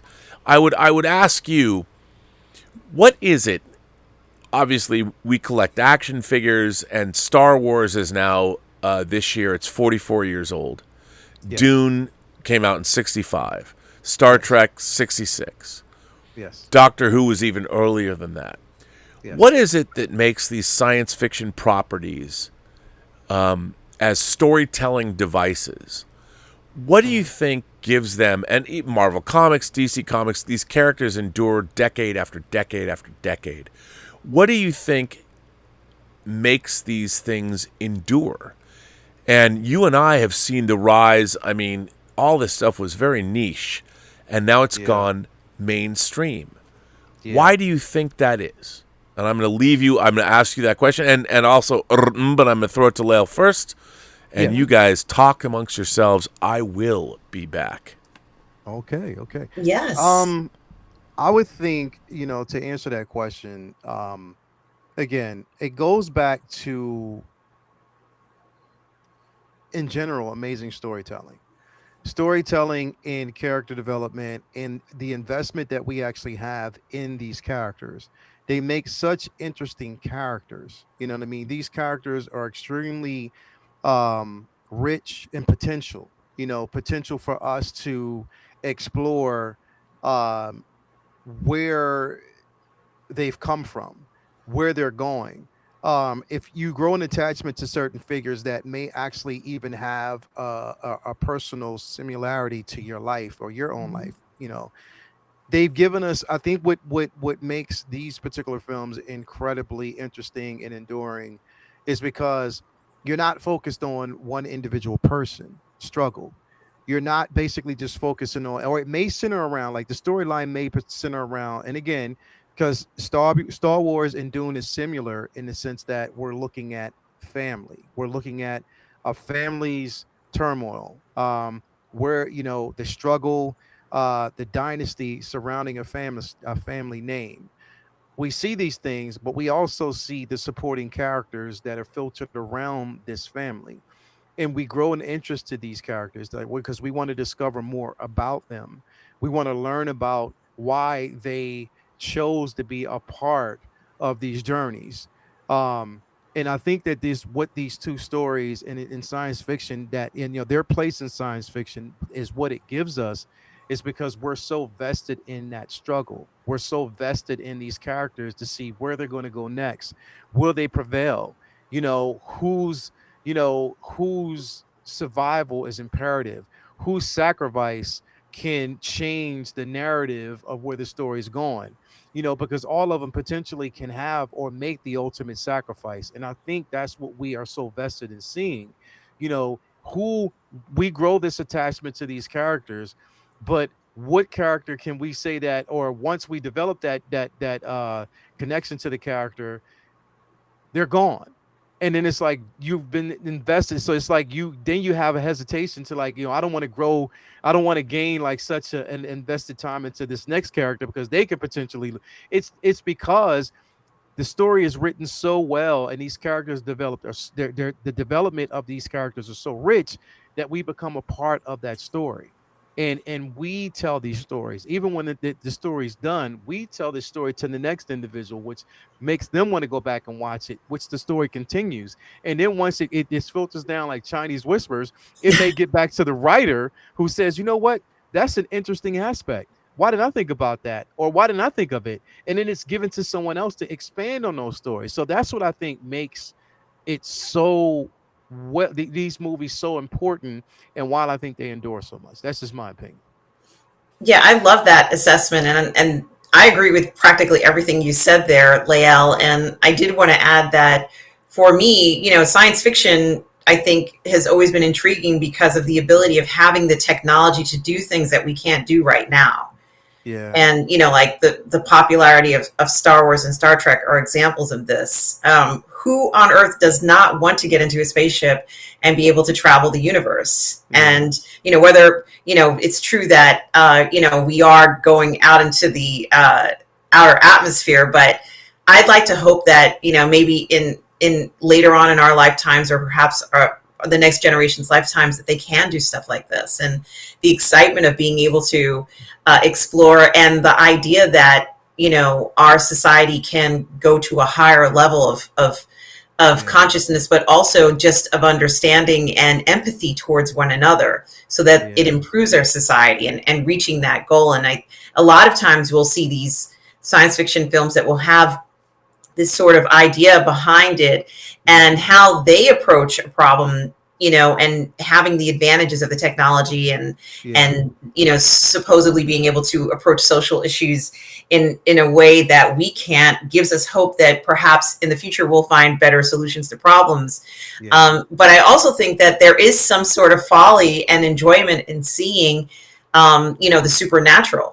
What an exciting idea it is to think that there are these beings that have these powers, and what will they do with these powers?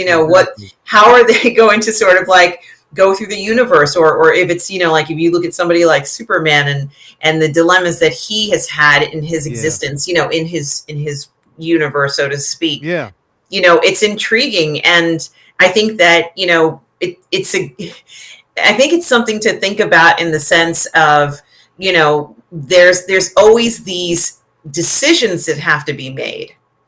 And, obviously, as an individual, we are in a situation where we are constantly in a situation where we have to make decisions, and you can't run away from all of them. And we've seen what can happen when you try to run away from making these decisions. And I think that in a good story, when you have a character who can deal with this and, has these supernatural powers, you would think someone with supernatural powers, it'd be super easy for them to deal with this. But we can see time and time again, it's not an easy solution. So, I think that it's very interesting to look at these intriguing characters, which, as you mentioned, are very well written, and have wonderful, backgrounds and characteristics that we all enjoy. But we also see that they do have personal conflicts and situations like the rest of us. And that's what draws us to them. Like, how are they going to deal with this new conflict that's coming around the corner? Oh, wow. I thought my problems were big. Look what they're dealing with. They have to save the whole universe right now. Exactly. Yeah. And this is something that, fortunately, we don't have to deal with necessarily. But some people would argue, oh, the environment is going to cause the destruction of our world. Yeah. And the importance of that. And at some point, some of these challenges become relatable.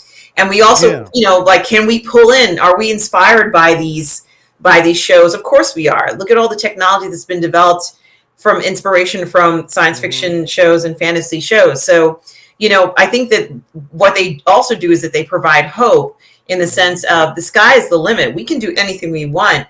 Yeah. And we can make this world a fantastic place to live in, but we can also make the universe, if we ever encounter other beings, a fantastic place to be too. So exactly. And the thing is, it's like, can I just stop and just say, I want to thank the two of you. Like, this kind of conversation, I live for this shit.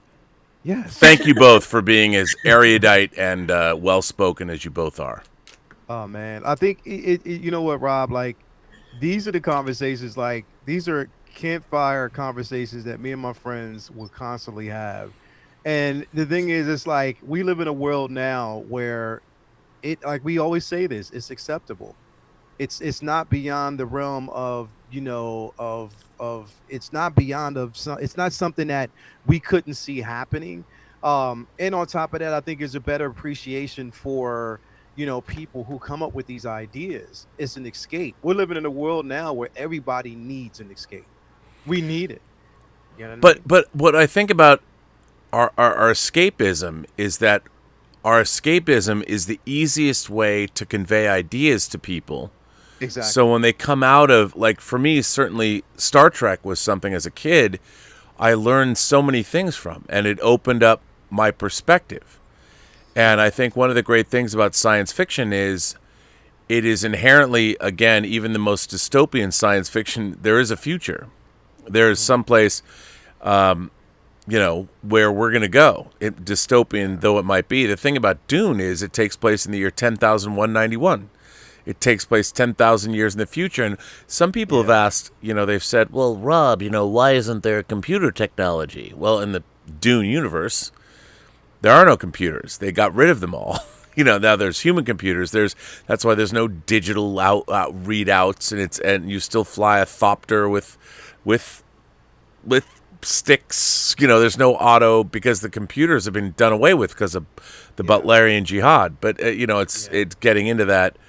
But I do love the fact that we can have these conversations. I just I would love to say we asked Man says I don't care about gender or racially swapping characters.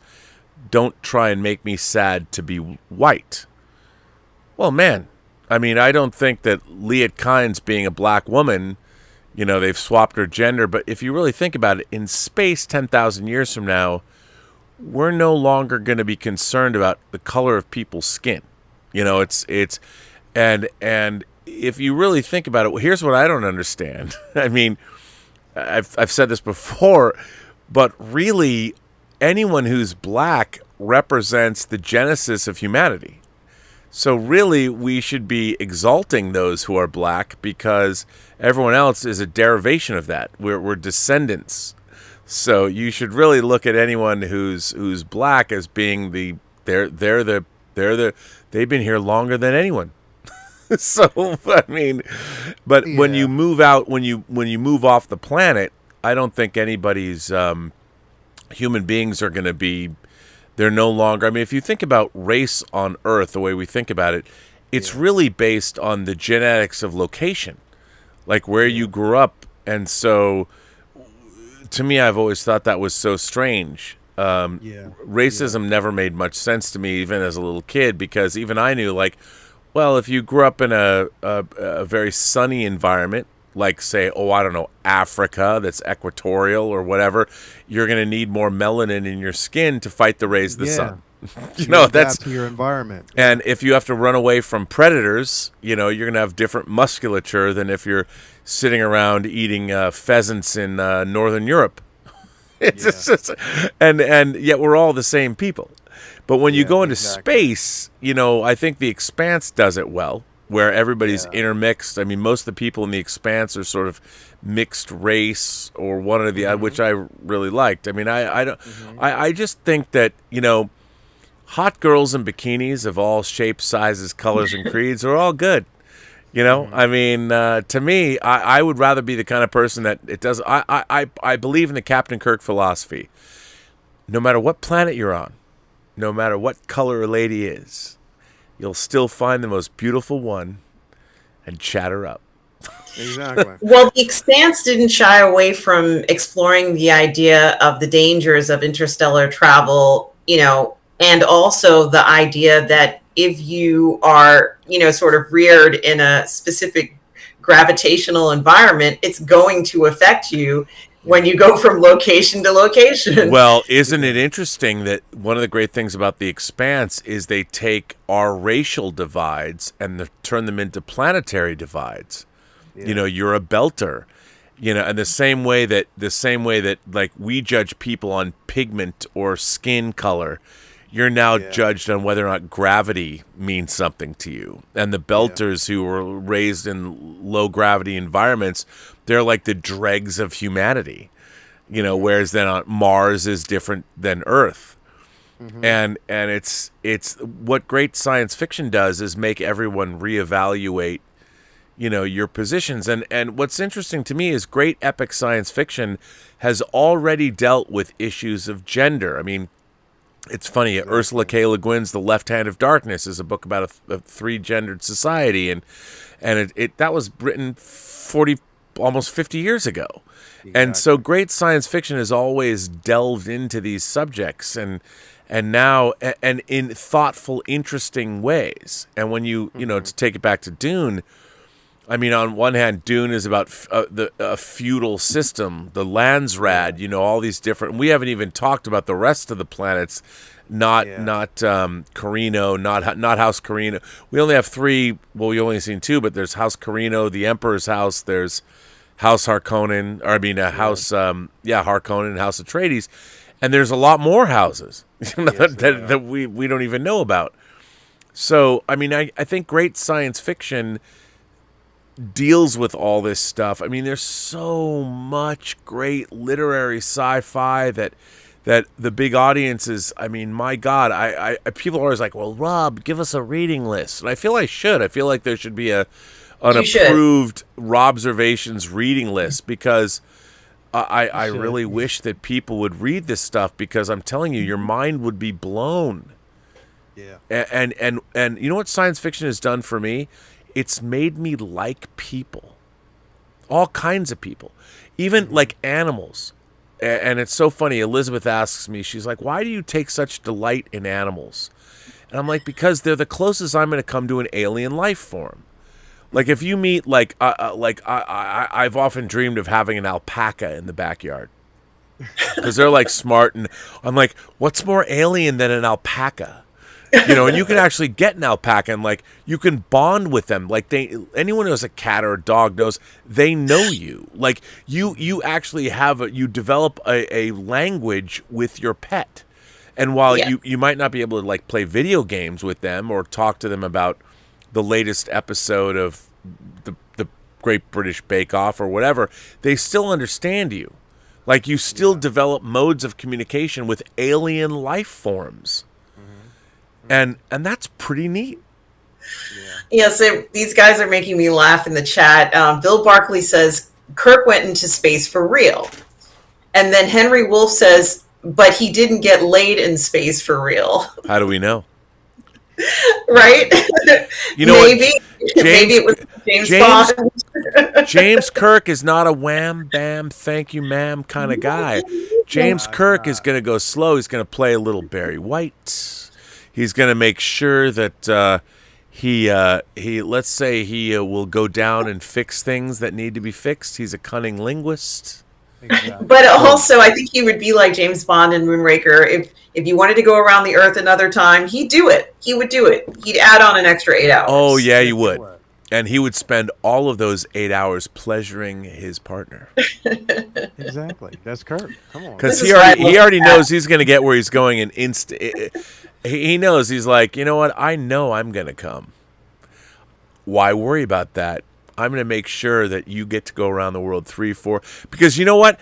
Captain James T. Kirk knows that by his performance, he's going to leave his partner with the thought that in 50 years, she's going to be like, there was one Earthling I met. He took me to places. And Kirk is like, that's what I will leave you with. You know, he wants to make sure that he's left an indelible impression as someone who made sure my needs were taken care of.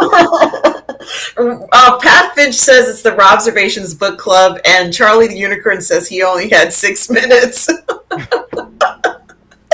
that's why Shatner would be like, I can't do my best work. That's right. Shatner was not going to leave you. You know, he's just getting started. At 6 minutes, he's still kissing you. You know?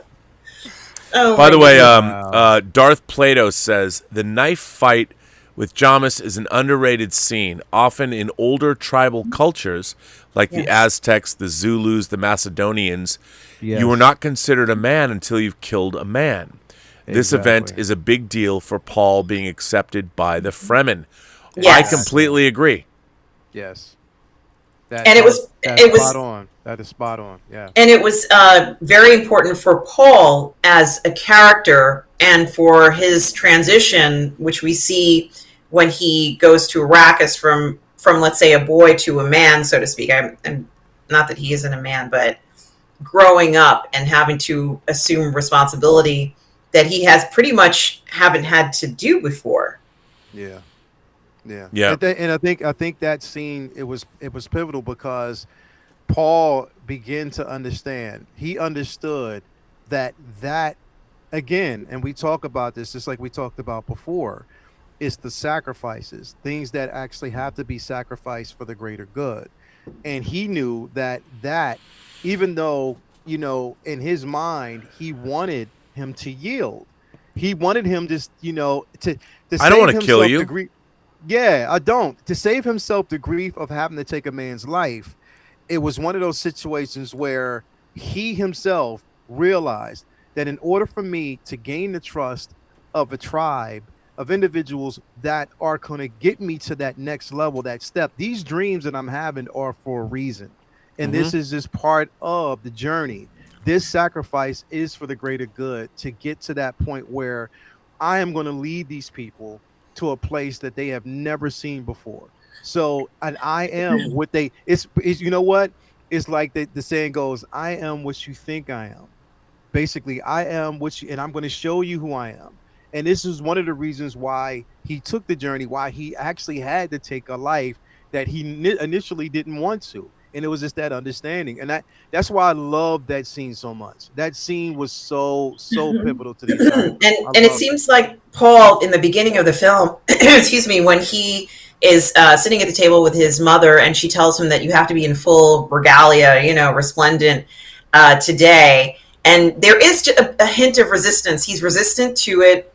It's not, you know, like, Mom, I'm not doing it or anything like that. But there's an underlying resistance. And there's also underlying resistance of him to even want to fight at all. Yeah. And we did see that in the previous film, but Brolin kind of brings it out and saying, get up, punk, get up. You know, kind of like, you don't turn your back on me. And it's almost the turning back in this particular film was almost as if he was turning his back on, or maybe perhaps this is the original intention in the screenplay, He's turning his back on everybody. Yeah. He's actually maybe even so consumed in these dreams that he's having, these dreams, and perhaps the dreams are not just ordinary dreams for us. They're meant to be dreams that are actually shaping his emotions. Yeah. Yeah. And these emotions are so strong in Paul that Paul is like, what am I going to do? He tells Duncan about it. Yeah. And Duncan is like, it doesn't really matter that you're having these dreams. But Paul, if someone were to tell you that they were having dreams or visions, you would take this very seriously, just even in today's context. Yeah. But I think that Duncan doesn't know that he's actually having, that he's a product of controlled genetics, like Khan, not in a lab, but bloodlines that have been manipulated, and that's another thing that I think that was sort of glossed over in the film, is that one of the things I always loved about the Bene Gesserit is that they make up prophecies. They just make up shit, and then they seed those made up stories into civilizations.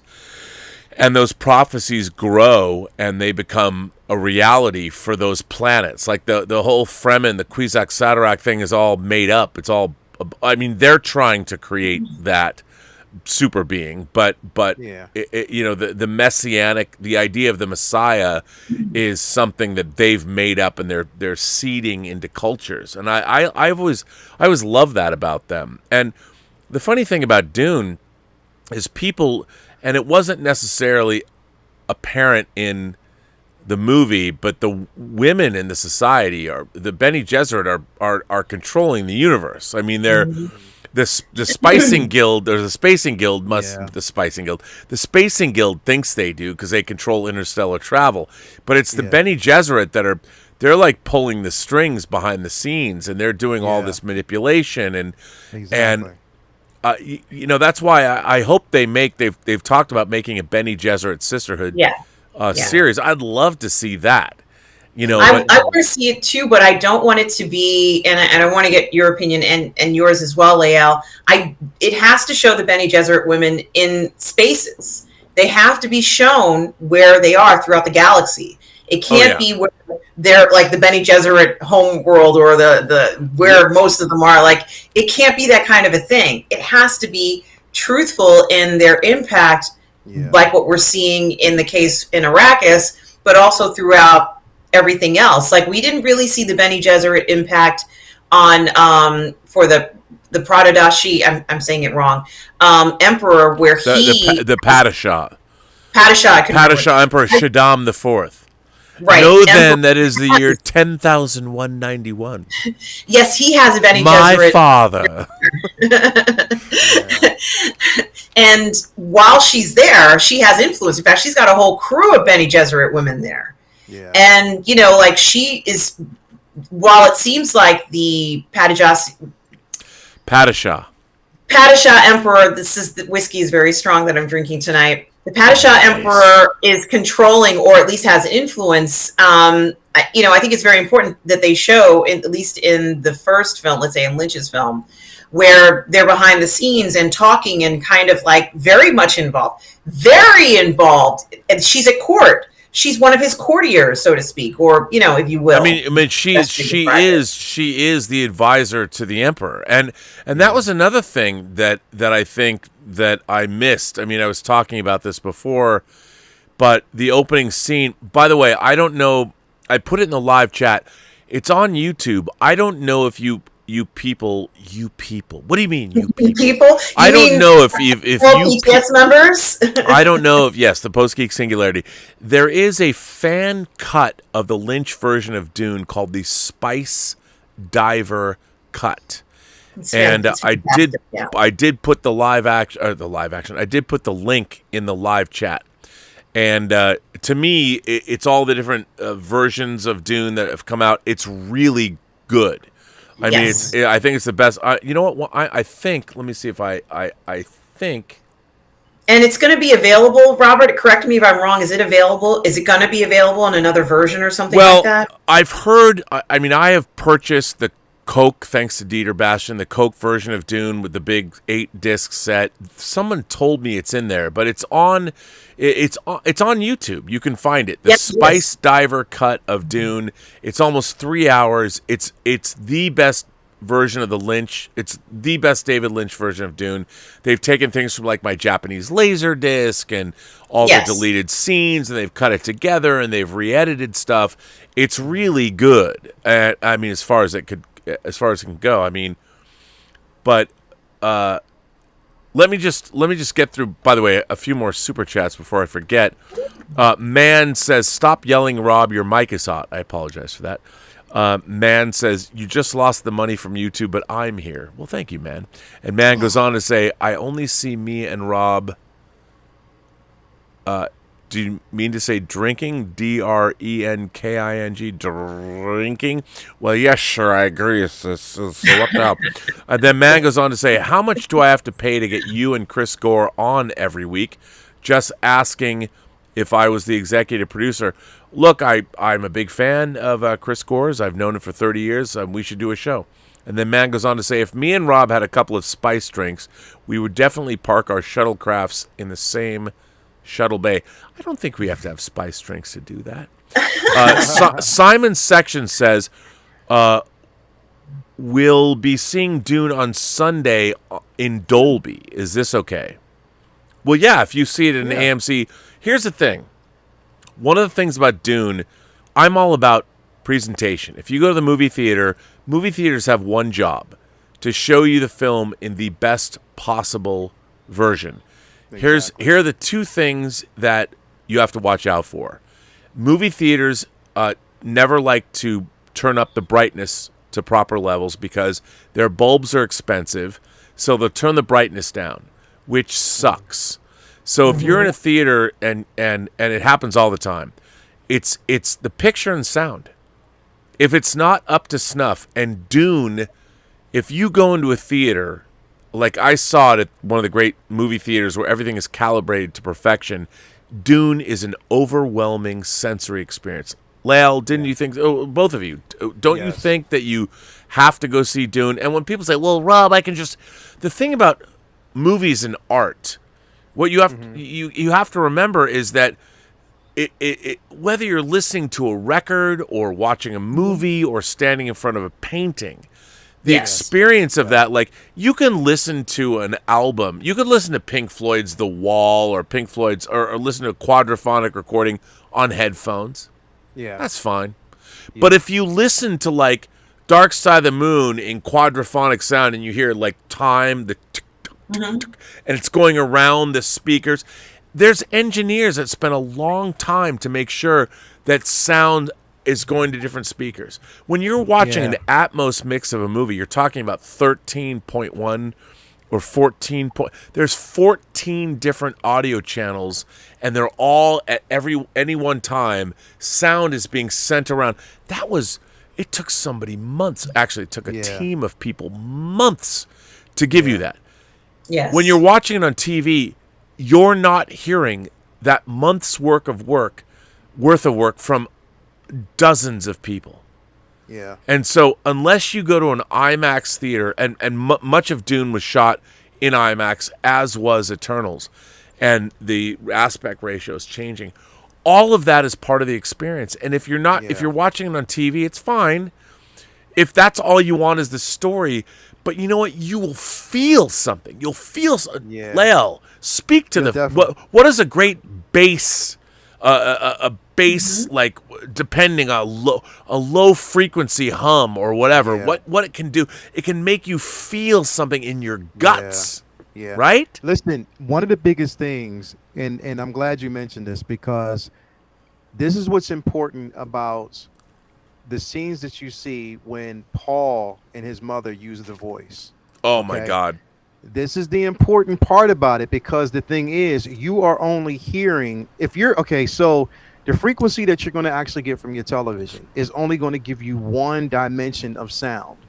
And literally, you're only hearing it from one aspect, right? Like, seriously, like when you talk about aspect ratio, what you actually see by sight when you're watching it on screen and when you're watching it, on television. But when you're hearing the actual sound, when you're in theaters, you're at home, you're not going to get the full impact, because when you're in theaters, the tool is panning. You're panning sound to different sections of that theater and where the speakers are layered, because you're actually getting the full. They use the panning method because it is the only way to convey, or the ears to receive the frequency the right way, the way it was meant. It's just like if you're talking to a person. If you're talking to a person visually in front of you, you can't hear with your eyes. You can't hear with your nose. You can't hear with your mouth. Like, the sound is it's projected, but it's circling around for the mind itself, for the brain to interpret the sound, and it interprets it, and you receive it at a certain volume. That way you're able to interpret the language. That's just like the sound. When you hear them use the voice in theaters, I guarantee you, versus what you would hear at home, it's more impactful, because the low level the bass, the vibrato, everything that you actually get from that, and how it's panned and how you can hear it, like, literally, it is like, it's like going to a concert versus watching that concert on television. You get the full impact if you're in front of the stage, and they always tell you, here's where people basically go wrong. And I'll tell you this basically being a sound engineer itself. You go to a concert, you don't want to sit way in the back. If you go to a concert, you don't want to sit way in the front. If you go to a concert, you want to sit smack dab in the middle. Yes. Because that's how you're receiving the sound. That's how you're supposed to receive the sound. And this is what I basically, and I say that because when you go to theaters and you get that full impact of sound, whether it's, the score, Hans Zimmer's score is it is untouchable when you're in that theater. Like, literally, and it goes with it cohesively goes with the film. It is an incredible experience, literally. I have to tell you, I mean, even in the end credits, the percussion, which is all apparently synthesized because it's weird, I have to say, the whole sound design, and it's like the visual effects. Look, the word, my favorite word, verisimilitude. Yeah. The idea, all movies are made up. It's all artificial. It's all artificial. The key to making great films is to make what's in the proscenium of the frame make you believe that it's real. Like, what you're seeing is actually happening. Whether it's on a far-off planet or in the distant past or in the present. You want to believe, and by the way, every single shot in a movie is a chance to betray that reality. Yeah. So the reason I'm the viceroy of verisimilitude is because, I've never had great commercial success. One day I'm going to be able to. That's why I work hard to make more movies. I want to direct a film that has peak verisimilitude in the ultimate fantasy context. Mm-hmm. I have a script I want to make that is completely outlandish, completely crazy. Yeah. But I know how to make it, and so you'll believe it's happening. Exactly. And with Dune, Denis Villeneuve is one of the great filmmakers who understands how to turn science fiction and fantasy in 3 movies. In Arrival, in Blade Runner 2049, and Dune. Mm-hmm. No other science fiction filmmaker in the history, maybe with the exception, Stanley Kubrick came close, but even he was betrayed by his matte painting of the Earth. He did the best he could. He's still my favorite director of all time.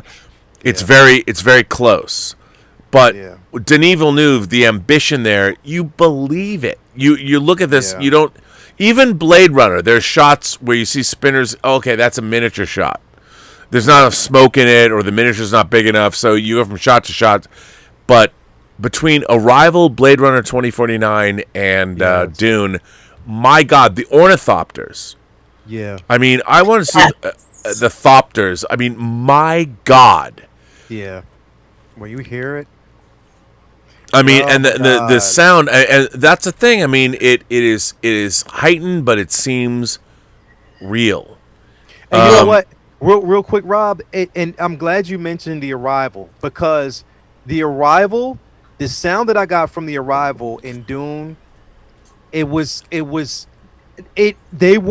similar yet different, but similar It was the sound quality, because I loved, and I still love the sound quality in Arrival. Dude, it's great. It is incredible.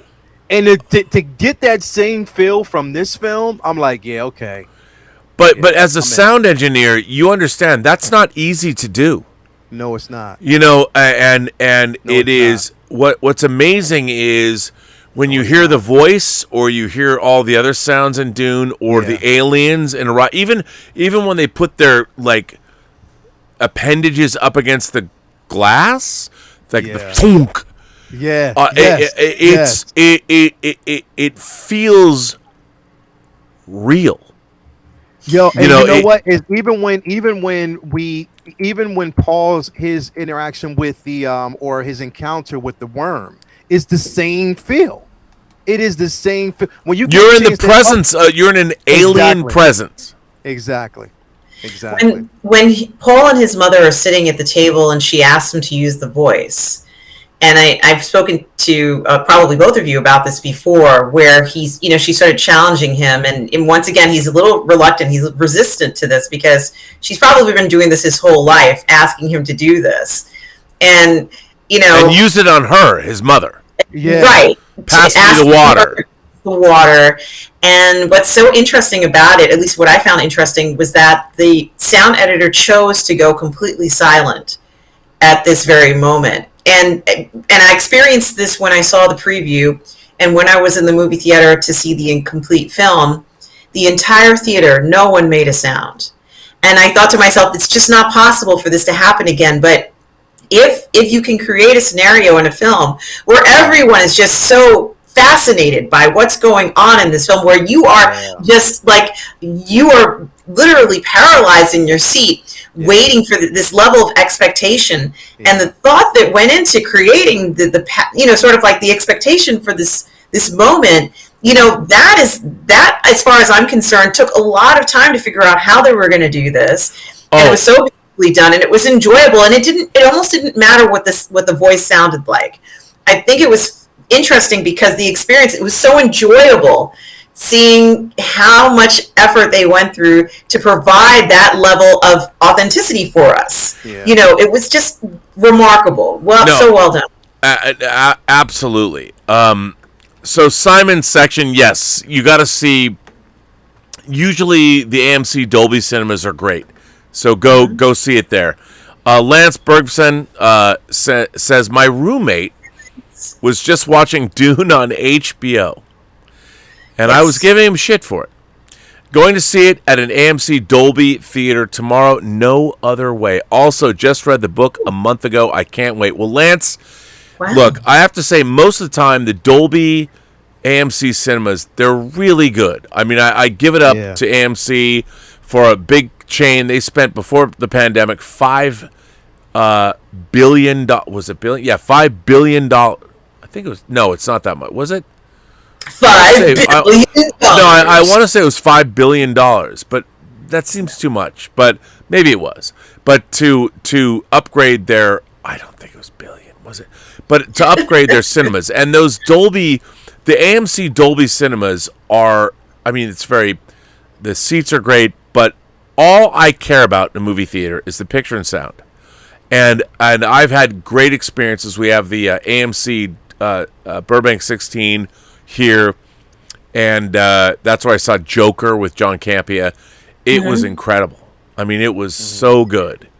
Wakazachi's Tea House says that he was late tonight because he himself was doing a live stream review of Dune 2021. Well, and by the way, he's our friend in Japan, and I can't even. I have dreamt the Japanese, in terms of, obviously, if you're a fan of vinyl.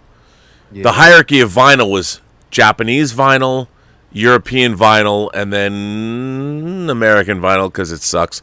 But like when I was buying my 12-inch remixes or soundtrack albums, I mean, Japanese vinyl, which was hideously expensive, didn't care. So good.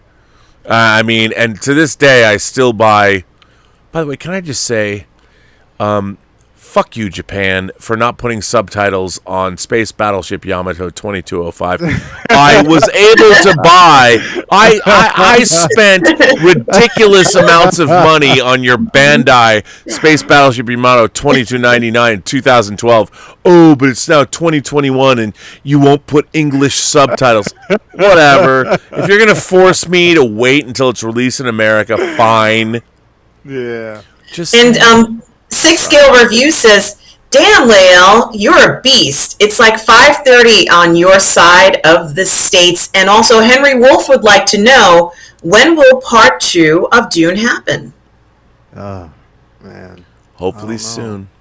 Hopefully they're seeing like just the pure curiosity of fans and individuals who've actually seen the film. They see the response. They see the good response that they're getting, because there's a lot of good reviews out there. People who really love this film. Like, People are really, yeah. I think people are really responding to the experience of it.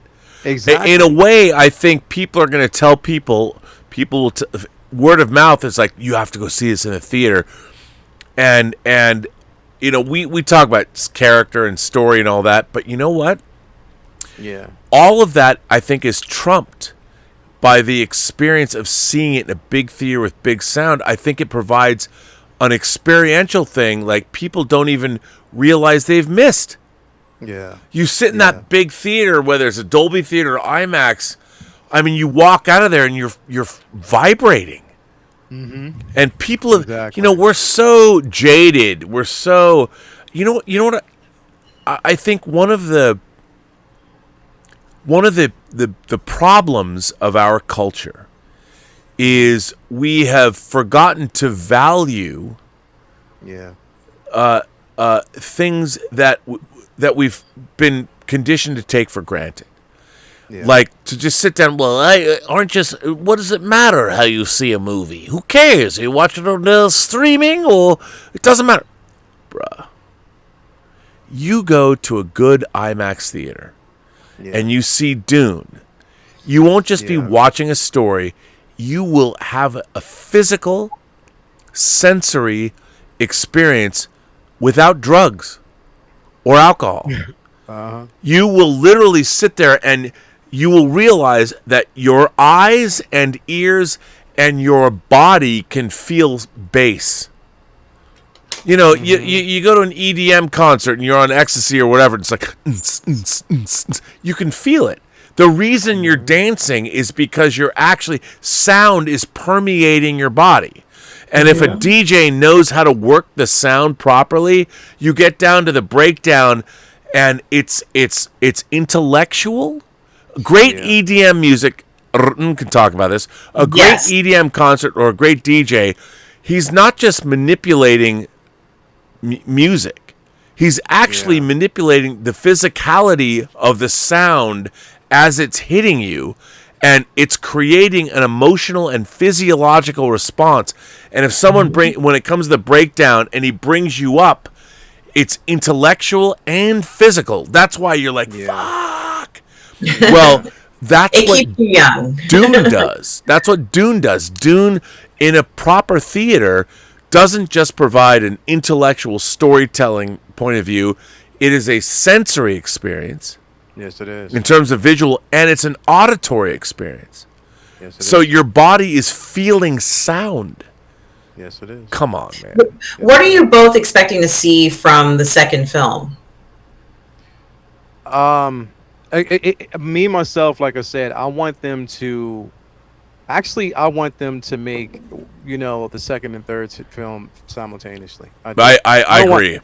I can't call it just the second film, because the second film, you know, chapter 2 going into chapter 3, they're so intertwined in the way the story has to be told, because you can't just end it on chapter 2 without going into 3. Like, it has to be told cohesively together. So I would want to see them do it simultaneously, like literally. And on top of that, I want to see this, but it also depends on whether, you know, Villeneuve actually has the confidence in Warner Brothers to really even do it and want to do it. You know what I mean? So I hope he does. I really hope he does. I hope I hope that they look at this and say, you know what, maybe we should have let this go the way it should have been, literally. Well, I mean, look, it's a risk. Yeah. What I find odd is that the entirety of Dune, it's not like they go to like 10,000 different planets. I mean, they're basically in the same place at the end of Dune. I mean, and the fact that they didn't make it, I'm like, why would you not like do that? I mean, yeah, you have a few characters you haven't introduced and a few locations, but it's not, from a producing standpoint, it doesn't make sense to me that they didn't let him shoot the whole thing and break it into two parts. Especially because Warner Brothers' New Line, they have Lord of the Rings. Yeah. And I get it. Here's the problem. Bob Shea, here's one of my favorite Hollywood stories. So I worked on the extended edition documentaries for Lord of the Rings for years. The story we didn't get to tell. So Peter Jackson was making Lord of the Rings for Miramax, for Harvey and Bob Weinstein.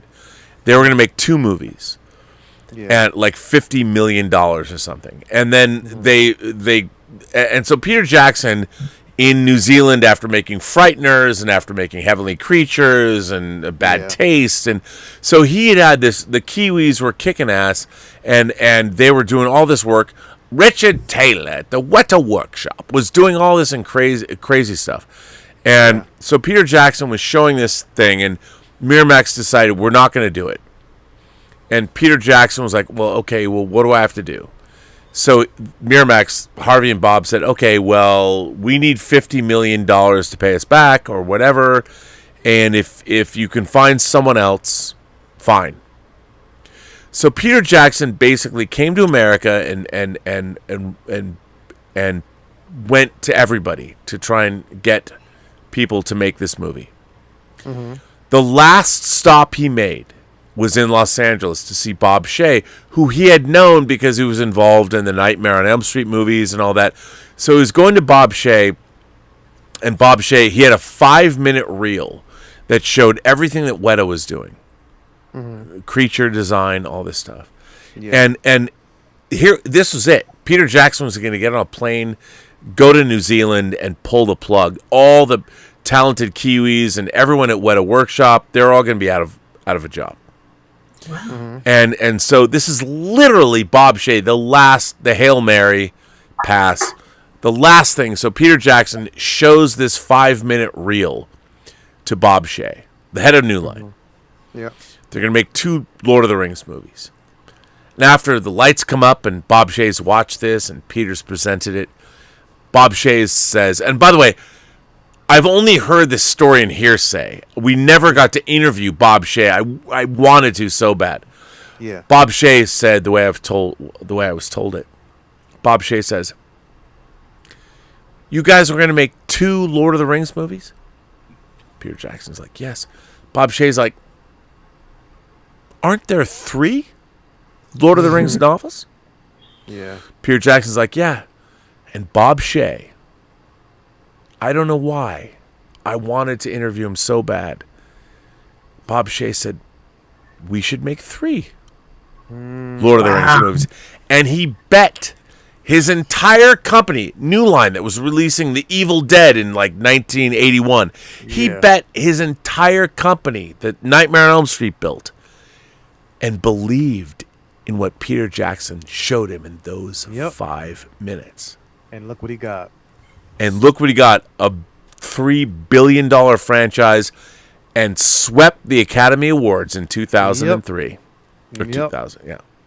And even with the production, let's say, of 3 2.5 hour films, people wanted the extended versions of each 3. Oh yeah, and they designed it that way. I mean, they were planning on that. So it's like a dream come true. And I think Denis Villeneuve is. I know he's the kind of guy that thinks, well, my theatrical versions are my movies, but I'm like, bruh, come on, dude. Come on. Maybe they'll do something more. I mean, who knows? I mean, I don't know. By the way, Mike Alito, one of my favorite members of the Post-Geek Singularity. You know Mikey. You've met him in person. I'd love... you know what? I really one day would just like to spend the day with Mikey. Go to a movie, wander around New York. He'd show me his favorite places. I know. I know. You gotta come on this side, Rob. You gotta come on this side. I know. I'm gonna do that. Mikey says, as a general audience member with no background in the IP, I thought Dune Part 1, God bless you, sir, was a perfect film. 10 out of 10. I wanted more. Yeah. This discussion makes me feel like an idiot. It's tyranny of information. Aww. Well, Mikey, I appreciate that. By the way, sir, let me just say, get those 6 Frank Herbert Dune novels. Dune. Yes. Dune Messiah. Children of Dune. God, Emperor of Dune. Heretics of Dune. And Chapter House Dune. And now, I know Brian Herbert and Kevin J. Anderson have written a myriad of Dune novels, but for me, the 6 Frank Herbert Dune books are the only books that really matter. Yeah. So you get the full impact off the 6. You really do. Yeah, you do. And that's why, and this is why I'm saying people will see Paul a totally different way. You need to see it all 6. You need it. Dune Messiah. Wow. Yeah, right. Yeah. Yep. Should there have been 6 films made? Oh well, look, for me, I think so. Like here's the thing. I mean, I do feel that the Dune, the Dune we're getting, has actually been creatively compromised because they didn't know if they'd make another one. Yeah. And so what Denis Villeneuve did, the reason you keep going back to Chani and the Dream and all that shit, is because he's trying to make up for the fact that if you don't get another movie, then here's what you're going to get. Exactly. And I think if he knew that he was going to get to do 2 movies or at least 3 movies, I mean, you look, Dune Messiah, let's take that off the table. Yeah, even though I don't think you can. But the full Dune novel, I don't think he would have given us the same Dune movie if he knew he was going to do both. Yeah. Right. At the same time, because what he's trying to do is make that film work if that's the only one, because that's all he could do. Yeah. That's all he could do, and I think Warner Brothers, and here's the problem. No one who works at a large corporation, the idea in corporate culture that you would roll the dice and take a risk is diametrically opposed to all of corporate culture. All of corporations. There's no such thing as risk. Yeah. They're all risk averse. I mean, my God, if you live in corporate culture, you're like, rah, rah, let's do a team building exercise on the weekends once a month. Yeah. I mean, and the thing is, that's not what movie making is. Yeah. I mean, filmmaking used to be a collision of art and commerce. They met in the middle. Now it's all commerce, and maybe there's, this little bit of art. Here's the art. Here's the art. And it's like, we're never going to let you get rid of our art. Yeah, they will. But what they don't realize is it's the art that makes people love storytelling. It is. And you know who the only person who's working in Hollywood right now, you know the only person who understands that? Kevin Feige? Kevin fucking Feige. But gentlemen, tell me, we did mention that there's a series called, the Bene Gesserits or the Bennies, whatever. The Sisterhood. It's called the Sisterhood. The Sisterhood is coming out. Are we going to get, what's the group that transport everyone? What are they called? The Spacing Guild. Are we going to get the Spacing Guild? Are we going to get the Fremen, like a whole series just on the Fremen? Do you see that coming? If the Sisterhood does well, do you see other supporting series like that to fill in so much of what we want to see? In this IP. you would think we would. I would hope we would. I would hope so. I would hope so. I really would. It's there because the thing is, but the potential. Look, the potential for this to be not just a cinematic masterpiece, but just something so special and great is there. They just have to let it happen. Mm-hmm. They really do. Darren Seeley says Benny and the Jesurettes. Benny! Benny! Benny! That's actually, kudos to you for that. That was very funny. That's good. Yeah.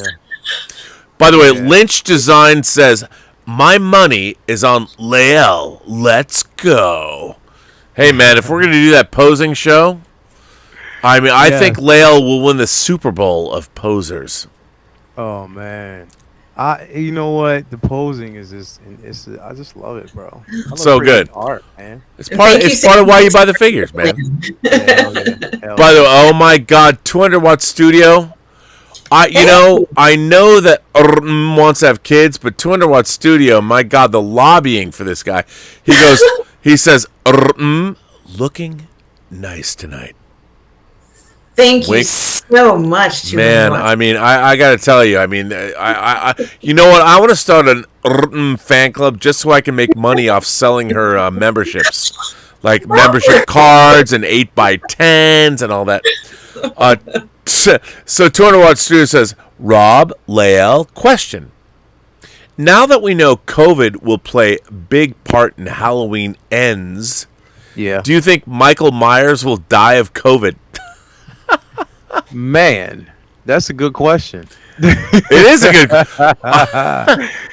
That's definitely a good question, man. Like, I don't know. I don't know anything can stop him. Like, literally, I don't think COVID. I think he's just immune to any type of disease. Period, bro. Yeah, like, I don't think it's possible for anything to stop. I think, like, look, the cure for COVID or anything is in Michael Myers. Plain and simple, it is. Kill him, and you'll have the cure to because he's an unstoppable force, bro. Literally. Well, Lael, we didn't get a chance to talk about Halloween Kills because I hadn't seen it at the time, and Robert hadn't seen it at the time. No, it's so funny. Last weekend, Midnight Metals about Halloween Kills. We never even got to it. Well, something I've got to tell you, I have to agree with what Lael said. I absolutely loved Halloween Kills. I loved it. I thought it was crazy and zany. It had twists and turns and a bunch of nostalgia. Kyle Richards was in it. It had the classic themes that I would expect to see people posed and when they were killed. And there was just so not much as good as the way Lael poses two Hot Toys Spider-Man figures. Not as good as Lael. They definitely take some advice from Lael in that category. And I thought that overall it was entertaining and fun. Like, this was a great film to go see cold, with anybody. You didn't have to know anything about Halloween to go see it. It was just fun, enjoyable. Yeah. I thought it was a perfect, kind of Halloween season film. Definitely. It was one. Here's the thing. It's like, if you want nostalgia, you'll enjoy this film. Like, literally, you will. And I think that the way they made it, it was for it not to be such a huge. They didn't want it to be a spectacle type of situation. They just wanted to hone you in on what it felt, basically back in the late 70s, early 80s, to really enjoy these films and the way the way it was. Look, written. man, here's my Shout Factory new 4K of Halloween. Nice. Yes. I'm old school Halloween. I am not a fan of the new. Well, you know what? I'm not. Here, put it this way: the new will never touch the original. It would never touch the original. And we just basically know that for what it is. And I think what they're doing right now is they're milking it for whatever they feel as though they can get out of it. I mean, that's exactly what they're doing. But I will say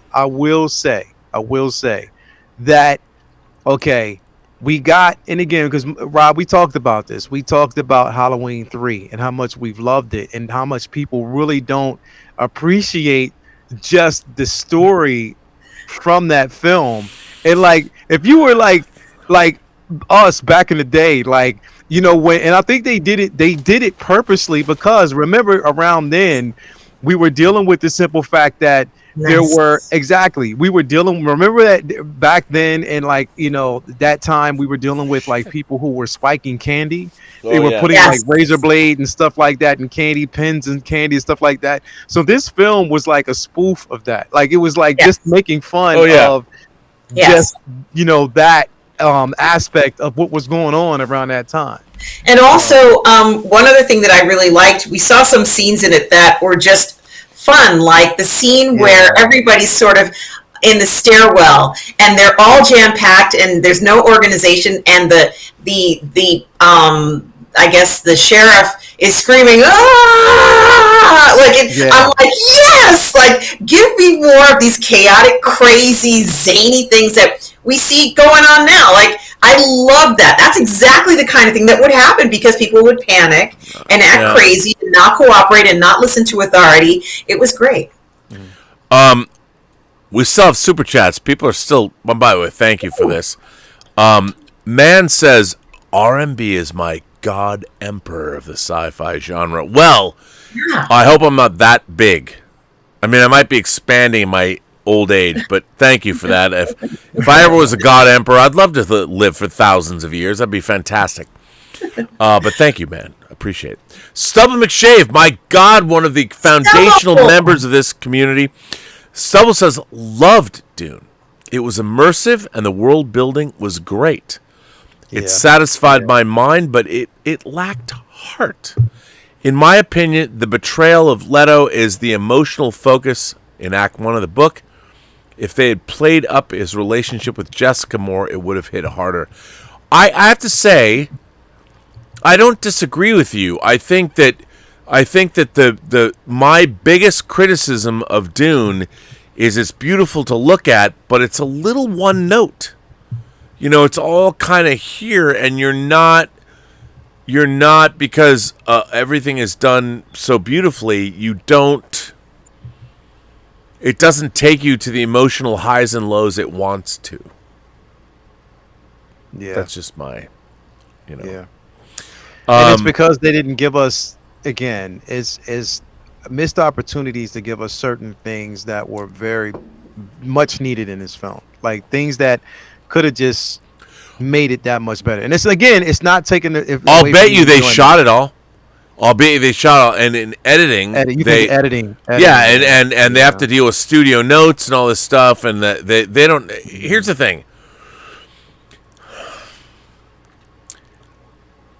I even saw this. I worked at Warner Brothers. I worked for the senior vice president of physical production. Yeah. And we were the bastard stepchildren of the studio because, oh, wait, we're actually facilitating the making of all of these movies. So the executives that decided what movies got made were above us. Yeah. Go figure. And I understood why. But I'm like, okay, even 30 years ago, I'm like, okay, you people you're Ivy League educated business graduate. You have master's degrees in business. That's why a corporation would hire you. But what the fuck do you know about science fiction? Right. Like seriously, like that's what I would ask. And I would, like, my little office, which was actually, here's the coffee maker. My office was actually behind the coffee maker. And we were we're just like, we were PAs, but we were still in the executive offices. Mm-hmm. Even though, like, we were beyond normally the coffee maker is the end of the line. Our office was beyond the coffee maker, so that's how much they thought of us. Yeah. But still, I'm like, I will say the greatest executive at Warner Brothers at that time was Lisa Henson, Jim Henson's daughter, who I used to hang out in her office every night. She actually came and found me. She was the only executive that worked late. Yeah. And I would her office was full of comic books and movies and all kinds of things, and we would talk and chat, and she gave me the time of day. She was the most influential person for me as a 22-year-old working at Warner Brothers. And she gave me the time of day. In 1990, March of 1990, when the Academy Awards happened, when Driving Miss Daisy was nominated, she comes in and she says, "Hey, I'm going to an Oscar party at Steven Spielberg's Amblin Entertainment. You should come with me." She took me to Amblin Entertainment, and we watched the Academy Awards in their screening room when Warner Brothers won for Driving Miss Daisy. Wow. So you know what, Lisa Henson? It's been 30 years, but you, my friend, were an incredibly... I mean, she got her degree in comparative mythology at Yale. Yeah. She deserved to be at Warner Brothers, not just because her dad was Jim Henson. Yeah. Anyway, amazing. So, some old guy in Hawaii says, Dune parses a ton of lore and content, yet we keep harping on what it left out. I hear the disappointment of fan expectation. And then he goes on to say, Marvel's secret is they don't make superhero movies. They make movies that happen to have superheroes in them. By the way, I agree with both of those statements. What do you guys think? Let me read them again. Some old guy says, Dune parses a ton of lore and context, yet we keep harping on what it left out. I hear the disappointment of fan expectation. And then he goes on to say, Marvel's secret is they don't make superhero movies. They make movies that happen to have superheroes in them. Now, I just want to say one thing before I throw it to you guys. It's not about disappointment of fan expectation. For me, people are like, well, Rob, I'm like, look, man, it's not about me as a fan. I'm always about the story. Is the story that is being told effectively told? It's not just because I'm a Dune fan, like I'm a fan of Dune. Yeah. Well, yeah, I'm a fan of the story, but so the story itself is you can tell it many different ways because a novel is not a movie. So my whole thing is, did you tell it well and convey all of what was in there enough? I think Peter Jackson, the greatest example of an adaptation of literary fantasy is Lord of the Rings. Yeah. And it's not perfect. There's no Tom Bombadil. He changed a lot of stuff, but that's why it's an adaptation. So what do you guys think? In terms of Dune, I mean, how do you both feel about the adaptation of what they did? Here's the thing, and I want to reference it this way. Don't think that when we're talking about things that are missing from the film, don't think that it takes away from the enjoyment and that we're saying that the film was bad. We're not. The thing is, you have to, all right, this is where things get kind of, this is where it can be tricky, because you have us who are science fiction loyalists, who have read these books, who know the science behind it. We try not to go into these films with expectation. We try not. You're absolutely right. We literally try not to go into these films with expectation. And the reason why is because we feel as though it's like almost civil duty to make sure that here's the thing. You're not doing what you're doing. You're not creating a film to please me as a fan. Mm-hmm. You're creating this film to give or pay homage to the writer, the person who created this lore. You're paying homage to his creation, the person who created. That's who you're paying homage to. You fuck what you think about me. Like, literally, you don't really have to do anything to please me. As a director, as a studio, you don't have to please the fan, but at least pay homage to that writer and capture his vision. That's what it's all about, capturing that person's vision. But if you choose to edit it, that's fine.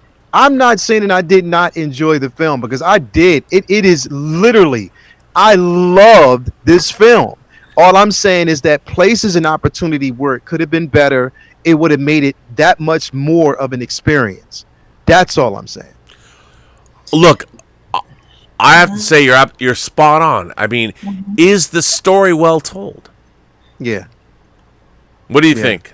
I think that they left out just a few things that when you leave this film, you're going to question if you don't know anything about the story beforehand. And that's fine. That happens in films all the time. But, it could have been, as I said, they didn't have to do it. They didn't have to do it the conventional narrator way. House Atreides is coming to Arrakis. Like, it didn't have to be done that way, but there could have been signs and different clues that were left in the story. So maybe you watch the movie a second time and you say, oh, that's where that came from. Now I know why they're there. Like, for example, when they chose to use, and I mentioned this earlier, the fact that it cost them $1 million, the Harkonnens $1 million to go ahead and make their presence known, and they show the significance of money for the Harkonnens. Here we were actually seeing a price tag, and why that price tag was so important to them is because the Harkonnens want to have, or at least they're implying that they want to keep the same lifestyle that they've had and that they've grown accustomed to, and they'll do anything they have to do in order to get that lifestyle back and maintain that. And it's little things like that that could have been done to give you an implication as to what the meaning is. And it doesn't have to be a narrator, and it doesn't have to be, writing on the screen. It doesn't have to be like that, but some indication of the direction that we're going here would have been helpful. And I also think that it's okay for a director or an editor to go ahead and go in a different direction as long as we know what direction they're going in. And you know what? Let me say this real quick. And I say this to everybody out in the chat. Listen, my experience is not going to be your experience. Your experience is not going to be mine. And that's completely okay. Your enjoyment is your enjoyment. I'm just speaking for me as a person. I can't speak for the rest of the world. For me as a person, I just know what, when you've read the books, it's just like it's like, listen, when you've read the ingredients on a box, you've read the ingredients of something that you love, that tastes good to you, or you would want it to taste. You read the ingredients, but yet you get something that doesn't have every ingredients that you read on that box, and you taste it, and it's like, something's left out. I don't taste this. I don't taste that. It's the same thing. You know what I mean? When we've read the source material, it's actually in these stories. And it's not that we're asking for everything to be interpreted. No, we're not, because we know how hard it would be. It's not going to be easy to interpret everything from the books. And really, to be quite honest, I don't want them to, because then it's sometimes even in the books, it's oversimplified. It's over-explained in certain aspects of it. And sometimes you just want to actually just, the reason why I say that is because all I'm saying is there's certain aspects of the film that if even like people who haven't read the source material, because I guarantee you, just as much as everybody on the chat might say, well, look, we enjoyed it, and that's fine. There are a lot of people out there that probably didn't understand, that might have needed certain things to help them understand certain things about certain characters that would give them more depth. And you would actually say, okay, now I can follow this journey and I don't have to read the books. That's all I'm saying. You know what I mean? Oh, I don't think you're wrong. I mean, I think the movie was cut to the bone. Mm-hmm. I mean, what we're seeing is the bare minimum of what they could give us. And I would like Jason Momoa says, I would watch a 5-hour cut of this film, because like David Desmalchian, right? Mm-hmm. Peter de Vries is a great character. You barely get, and his performance is great. And I'm like, my God, I want more of him. Yes. And we get, and there's 10 times more of him. Yes. And one of the things I have to say about this movie, I mean, I feel like I'm ripping on it, but I loved it. But, even the Harkonnens are not well developed. I feel like they're every character in this film has been cut to the bone, because there's so many. Right. So they've given you the bare minimum. And I think to myself, I'm like, give me that 5-hour cut. And I know Denis Villeneuve is not one of those guys, I'm going to make the director's cut. No, he thinks his theatrical version is his director's cut. And I respect that. Yeah. But you know what? All of these actors, all these characters, the whole movie, I'm like, Jesus. Yeah. Give me a version that's 2 hours longer. Yeah. And or cut it into a mini series. Yeah. You know, do the Snyder cut, the 4-hour version. Do it, because if anything lends itself to that. And by the way, they've already shot it. The footage is already there. They already did it. They shot their script. They didn't that opening and the whole Chani dream sequence. As a film editor myself, I can guarantee you that was a post-production decision that was probably imposed upon them after studio notes after their first cut, because everyone's like, "Wait, what? I don't understand. Like, what's happening? That's yeah. Why is he jumping in the air? Yeah. Can I say real quick? Once again, I absolutely love Rebecca Ferguson. Can I say that? Dude. Bro, she's fantastic. If I wasn't a fan, and the thing is, I was already a fan of her work. I was already a fan of just her as an actress. Mission Impossible, come on. Yes, Mission Impossible. Dr. Sleep. Like, literally, like Rose the Hat. She was so good. She was phenomenal as Rose the Hat in that film. Listen, if anything, and I always say that if I could actually have her fan casted in the Marvel universe as an X-Men, I already know who I would love for her to basically be, because just her presence alone. You know who I would want her to play, bro? And people think I'm crazy, but I think that she can pull this character off so well, bro. So well. All I'm gonna say is Hellfire's Club. White Queen. Yes, bro. Dude, I am with you 100%. I mean, she is Emma Frost. She's Emma Frost. Emma Frost. Frost. Come on, dude. She's Emma Frost all the way down to the bone, bro. She is Emma Frost. If you basically saw her in Dr. Sleep, she is Emma Frost. She is Emma Frost, and you know what? Yes, you know what's, she is. I mean, She people is. would say like, what's really interesting is the age of characters, because they have to last for a long time. I mean, to me, what's really interesting is the X-Men. To me, are the way I love Star Trek. The comic book version of my Star Trek love was the X-Men. Exactly. And I mean, the George Perez, Marv Wolf, and Teen Titans is like that too. But I love the X-Men. And it, you know, they're all over the place. I mean, and what's interesting to me is the X-Men that I love is all Chris Claremont. Mm-hmm. It's all Claremont's. All Claremont's vision. Chris Claremont, his vision is he built that world. It's like he wrote that world for me. Yeah. Like, and we're talking 200 issues of a comic. And like, I know it got a little crazy. I mean, when you're in Australia and you're going through an Aboriginal time doorway or whatever, I get that. Okay. But I still love the whole X-Men franchise. But it's Chris Claremont's X-Men. I know Dave Cockrum, John Byrne, Paul Smith. I mean, even Jim Lee. I get it. I understand. Mm-hmm. I love all of it. But you're right. Because, look, when I saw X-Men Days of Future Past, I mean, Bryan Singer is a friend of mine. When he directed it, even Bryan, he didn't know X-Men. It was his assistant. Tom DeSantis like, you should do X-Men. And he's like, he watched the animated series, which is fine. It's great. Yeah. And he made 4 X-Men movies, and I love 3 of them. Yeah. Actually, I love all 4. I'll be honest. I'm an X-Men apocalypse apologist. Even though the last 20 minutes is like, what?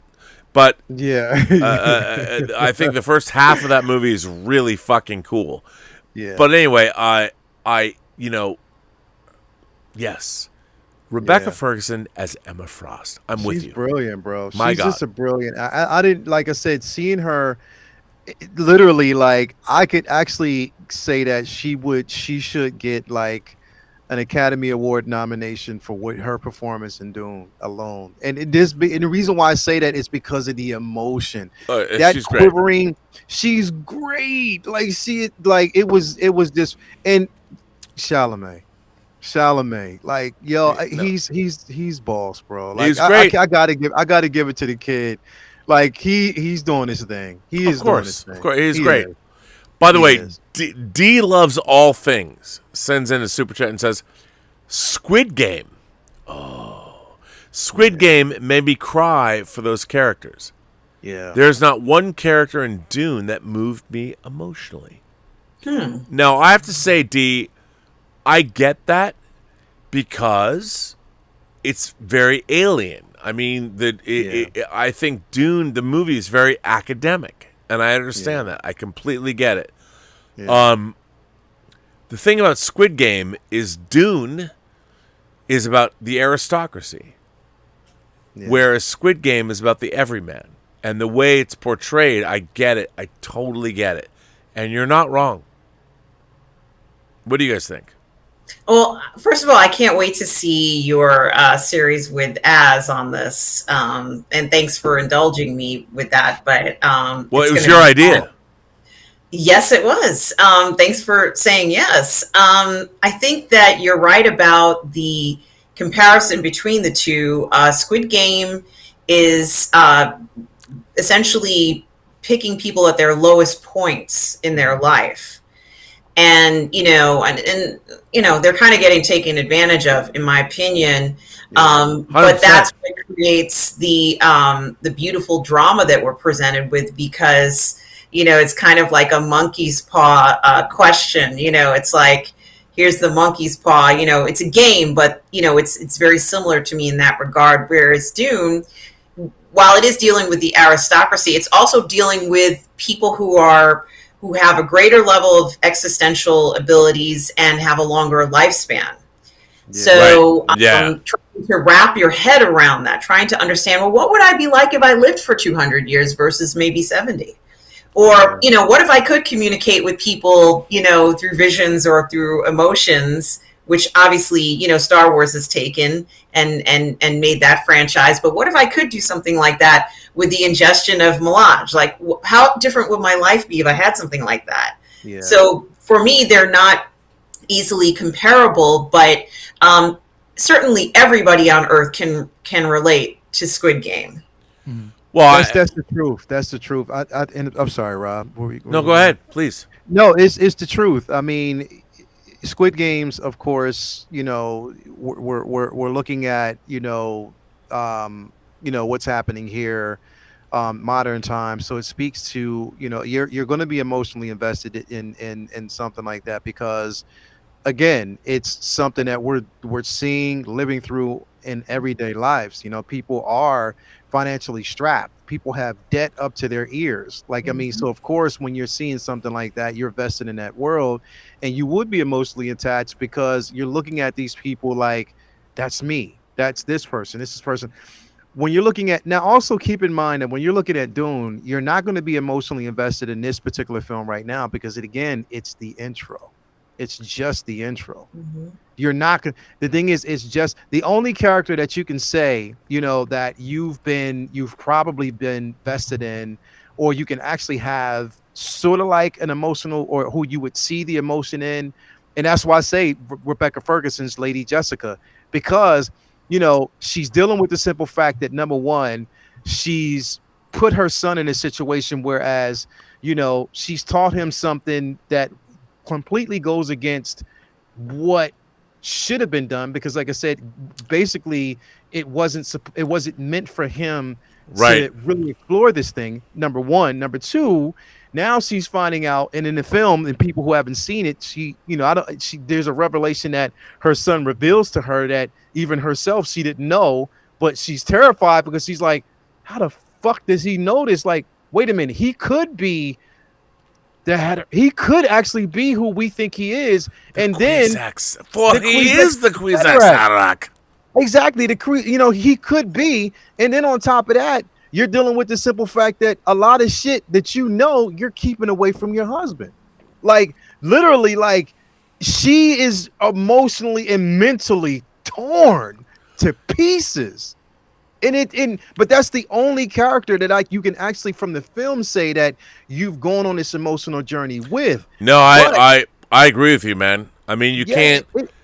But you know what? The funny thing is, we've been so conditioned to only accept one kind of a story. We have to have the setup, and the payoff. Yeah. And so when we're presented with something different and new, people are like, well, I don't feel anything. And now I don't want to say you're wrong for not feeling anything, and because you're not, because the film doesn't make you feel something the way other people would for other films. I mean, my God, I think about there's two movies that come to mind that I had real visceral emotional reactions to, and one was Shawshank Redemption, and the other was Amelie.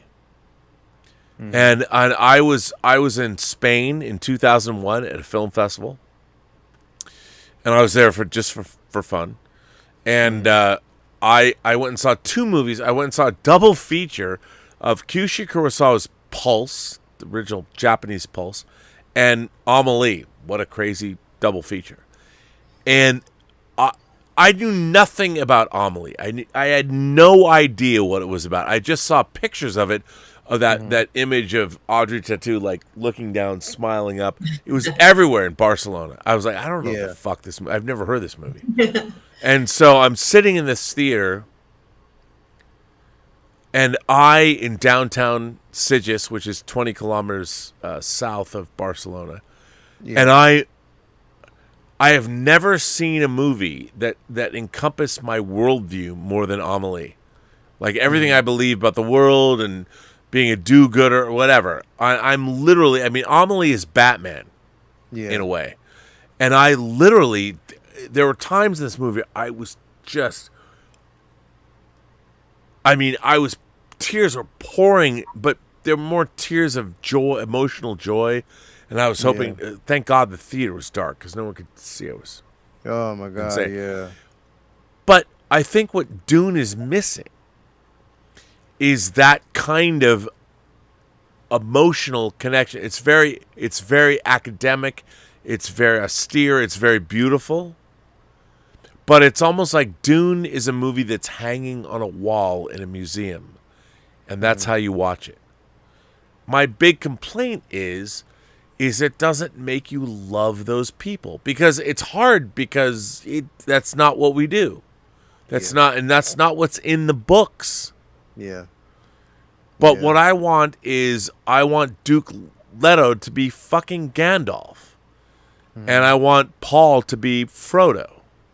And so when Gandalf talks to Frodo, I want that kind of... And there's a great scene. All you need to be is what I want you to be. What I've ever wanted. My son. Yeah. And now the problem is, that's one scene. Yeah. And that one scene is supposed to stand in for their entire relationship. Yeah. Because it's such a sprawling narrative. Yeah. And all the scenes are good. All the scenes are good. And the sky is orange. I mean, I love Dune. But my God, you can't just skate by. Yeah. On Gurney Halleck and Duncan Idaho, and it's all good, but I feel that it's so sprawling that Denis Villeneuve's only drawback is that I don't feel the emotion. I feel the sound, I feel the picture, I feel the epic scope, but I don't feel the emotion, and that is not an invalid criticism. I was reading what the lady wrote, and she's so philosophical when she writes these things. She said, I think with Squid Games, the emotionality comes from the fact that what's most personal is most universal, and the most personal of experiences affects us emotionally more easily, and that's the truth. Like literally, like it's a universal thing. Whereas again, I keep saying with Dune, you're not going to be emotionally invested in because what you're watching is an incomplete entry right now. So it's just the very beginning. It's just the intro. Once you get into the meat of everything, I guarantee you the emotional value will change. You'll understand it, and it will change you. So just wait. Well, Charlie the Unicorn wants to know, Robert, who did it better, The Eternals or Dune? Well, I mean, here's what I find strange. I mean, by the way, this is going to be a big comparison. I mean, Dune is the tone of Dune is very different from Eternals. Yeah. Eternals is a pop thing. I mean, it's a pop Marvel movie that it is also deeply philosophical. Yeah. And my big, I love the Eternals, but my big criticism of the Eternals is that it's very, for what it is, it's very light and breezy over 7,000 years. And it more so than I would have if I had made the film. And by the way, Chloe Zhao did a good job. I mean, she's working as all Marvel directors do within their paradigm. I would have, like, I love the Eternals, but it is a very light and breezy version of that story. And that story is the most apocalyptic story ever. And I feel that they did a great job in some things. I mean, I love everything about the movie's first rate. But what Eternals should have been was the apocalypse now, literally, of superhero movies. But no one knows how to do that because it's never been done. And the Marvel Cinematic Universe does have a paradigm they're working in, which I understand because it's worked. It's not like someone's going to be like, well, if I were to pitch Kevin Feige, I'm like, oh my God, here's how I would do the Eternals. It's apocalypse now. It's going to be like Hearts of Dark. He'd been like, you're out. Goodbye. Next. and what you want to do is you still have to make an uplifting superheroic Marvel movie. I mean, you have to do that. Yeah. But the Eternals, my God, and I said this on a previous show, the cosmology of it all. Yeah. The universe and what it all means. I mean, you know what? I'm gonna spoil something. I'm gonna spoil. No, and not a plot point or anything. Oh. There's an image in the film at the end of the movie, and I've tried to explain this. I'm not going to say what it is. But I don't think anybody quite gets it, because I've tried to I've talked to people that have seen it. I'm like, what and no one is connecting with me on this. I feel like there's a thing that happens at the end of Eternals that should be the most profoundly disturbing, culturally disruptive thing in the history of humanity. More so than Thanos' snap, more so because it's visual. Yeah. And it's the kind of thing where any human being, and by the way, every human being will see it because it's on the media. It will, and it. When I watched the film, I felt a shudder in my soul. I was like, oh my God. And I was thinking, if I was one of those people at that moment, your response would be different. Yeah. I don't know what I would have been like. I can't continue. Like, how do you? And I feel, and on the other hand, I'm like, I read Marvel comics. Shit like this happened all the time. So, and no one thought about it. But the way it's presented in this movie visually, I was people laugh. I was profoundly affected by it. I'm like, you know why? Because I always wanted to see what happens at the end of Eternals. I'm like, God damn it. I wish I was at that moment where I could have seen what happens in the sky or what happens in the world. I wanted to see that because it meant, I mean, from a human perspective, not just we're not alone, but wow, our perception of the universe and reality is completely changed. And I'm sure nobody who watches the movie, they'll look at me and go, Rob, what are you talking about? I'm like, come on, dude. Imagine if you saw this thing. What would you think? It's like a fireworks display. I'm like, what? Nah. You'll see. And the thing is, this is why I love the Eternals so much, is because that there's all these just ginormous, massive philosophical questions, existential questions about our lives, wrapped in this pretty fun superhero bow. But I will say this: when I was watching Eternals, I said earlier, the first hour, I'm like, I was interested in it.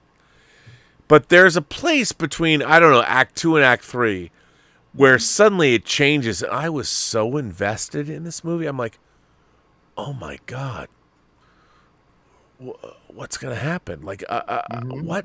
And then you get to this one point where you're like, what? I mean, it's if you're that, you know what it is? It depends what you want from your fantasy cinema. But my God, Eternals, from a moral and philosophical standpoint, it goes for broke, man, and it's very different from any. And the thing is, I'm making it sound like it's God or manna from heaven. It's not. It's not perfect, and they still have to deal with. I mean, what my biggest complaint of the film was the idea of what deviants are. Yeah, deviants are portrayed as monsters. They're, but they weren't in the comic. That's the only thing. Yeah.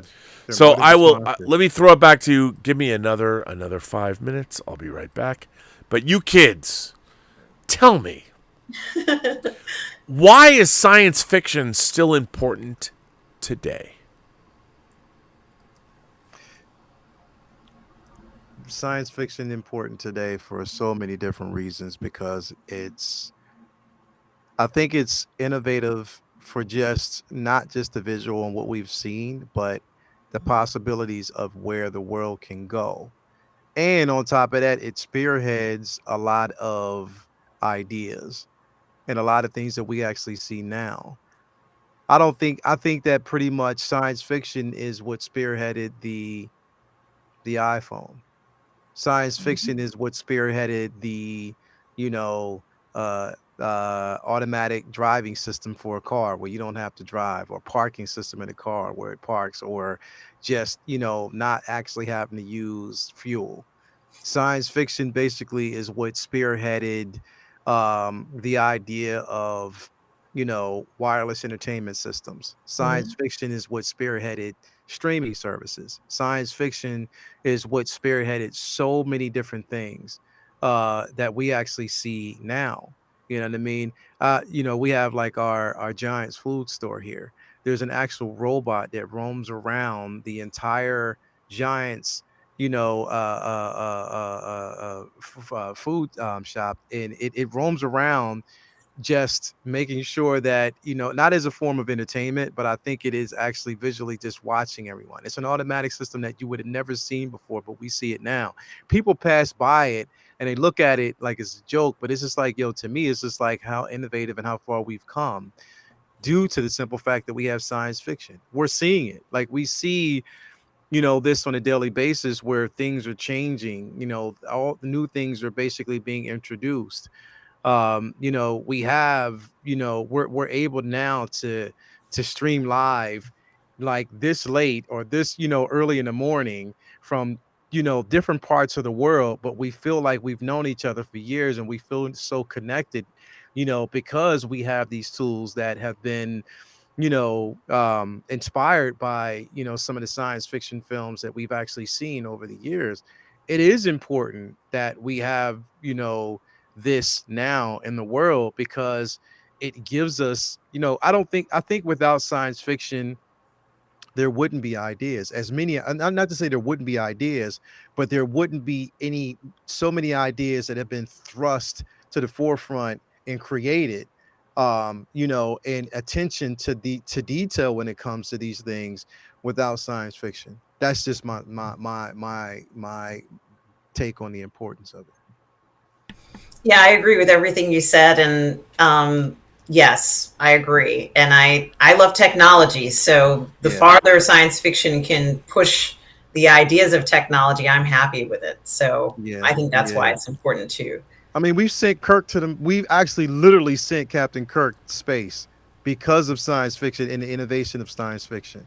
These things matter. I mean, that's the importance of it, and it's all spearheaded from ideas that were written on paper, brought to cinematic, or whether it's a television show or however. It's these things are important not only just to culture but society alone. To whereas now, even as us as artists and as content creators, we can expand on these ideas, things that we've wanted to see for so many years, things that we might have actually questioned, will we ever see that? I mean, I remember like me as a kid, owning Transformers or, watching Transformers on television, rushing home to basically watch the television show after school. You know what I mean? I remember those things, and I remember it was like, yo, wouldn't it be cool to have a car that can drive itself and you sit in the passenger seat? Yeah, I mean, wouldn't that be cool? And look where we are now. Look where we are in the world. Now, not to say that the technology is perfect, because it's still being refined and they're still testing everything out. But I'm telling you, look where we are now, because of science fiction. That's how important it is. And I can actually say that science fiction itself has saved my life, because it's allowed me to really expand on creativity and to find something that I can actually connect to, and allows me to connect to the entire world. So, absolutely. I mean, now let me ask you this. I mean, we wouldn't have met Lael and I and Justin or you, as the people I stream with. We live in a science fiction world where we've all met virtually in worlds. I mean, Lael, can I ask you a personal question? Sure. How tall are you? I'm 5'8". 5'8". Okay. Mm-hmm. I would not know, this is no judgment or anything. I wouldn't have known that. If we're walking around, all I see is your beautiful face. I have no idea. I have no understanding. I don't know how much you weigh. I don't know how tall you are. And same thing. I won't. You never ask a woman any of these kinds of questions, so I won't. but I mean, you could be 5'2", you could be 5'9". I would have no clue any of those things. So if I'm going through a crowd, in my mind, you're both 6'5", Gwendolyn Christie, like Westeros giants. I have no idea, because I've never seen you guys. I've never been in the same room with you, and that pisses me off, because but our technology has made us. We all like each other. I would assume so. We all like each other because we got to meet and talk and get to know one another, which is amazing. And that is the science fiction world we now live in. 20 years ago, people were like, there's never going to be video phones. And now we carry around supercomputers where not only can we talk on phones, but I can make myself look like a donkey with a filter that that works in real time when I talk to you. Yeah. And yet I shouldn't be doing that. I should just be asking you questions. I mean, but we live in a science fiction world. Yes, we do. And what's amazing is it doesn't matter how tall you are. It doesn't matter. None of that matters.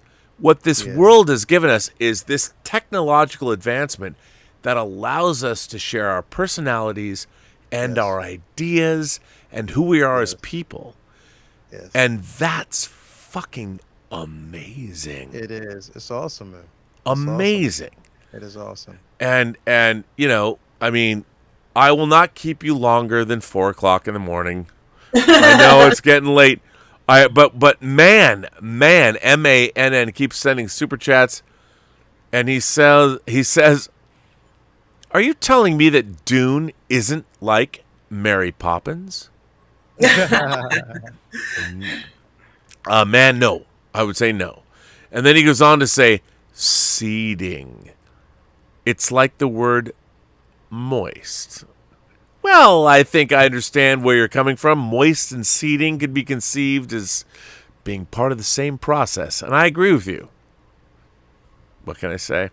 And then man says, everyone says part 2 of Dune. We need 2 and 3. Well, I would say, yeah, we do.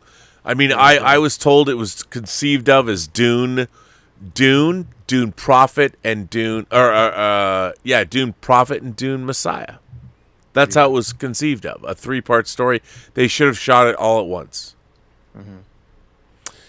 200 Watt Studio says, I watched Dune on my iPhone. The movie is not good. A lot of people have watched it on a smaller screen. I mean, this is the reality of the situation, is that probably more than half of the viewers are going to be watching it at home or on an iPad or an iPhone. I know. That's the problem with our culture. Yeah. We've forgotten to take anything, you know. I'll tell you something. I went and saw, Elizabeth and I went and saw the Joshua Tree tour in 2017, the 30-year anniversary. Well, I saw the Joshua Tree tour in 1987, and the 2017 iteration of it, they played their whole album. They had such an amazing bank of stereo speakers, and when the Edge was playing, like on Bullet the Blue Sky or whatever, it was, I mean, I was like, if you held out your arms, the sound, the bass, you know, I can see those fighter planes. I mean, I'm like, and sitting in there, you could feel it. You just held out your arms. The power of these gigantic speakers. You were feeling the Edge playing his guitar. Like his guitar riffs were in your literally in the physicality of your body. And I was thinking, man, you know, I've listened to this record hundreds and hundreds of times. I saw the concert 30 years ago. But now they've perfected technology where one man standing on a stage shredding in his bass, I can feel aisles away. And like, I just put up my arms and I'm like, I am feeling sound waves permeate my body to the point where I'm like, it's euphoric. Like, yeah. Well, that didn't exist before. And that is the collision of art and technology. And that's where we're at, whether it's, you know, whatever, if it's Banksy or NFTs or whatever the fuck you want it to be. We live in a world where our technology has given us the ability to share better than we've ever had before, and yet we're not using it. We're bitching on the internet about, Eternals is going to be woke garbage. Really? Come on. Wow. I didn't think Eternals was going to be bad.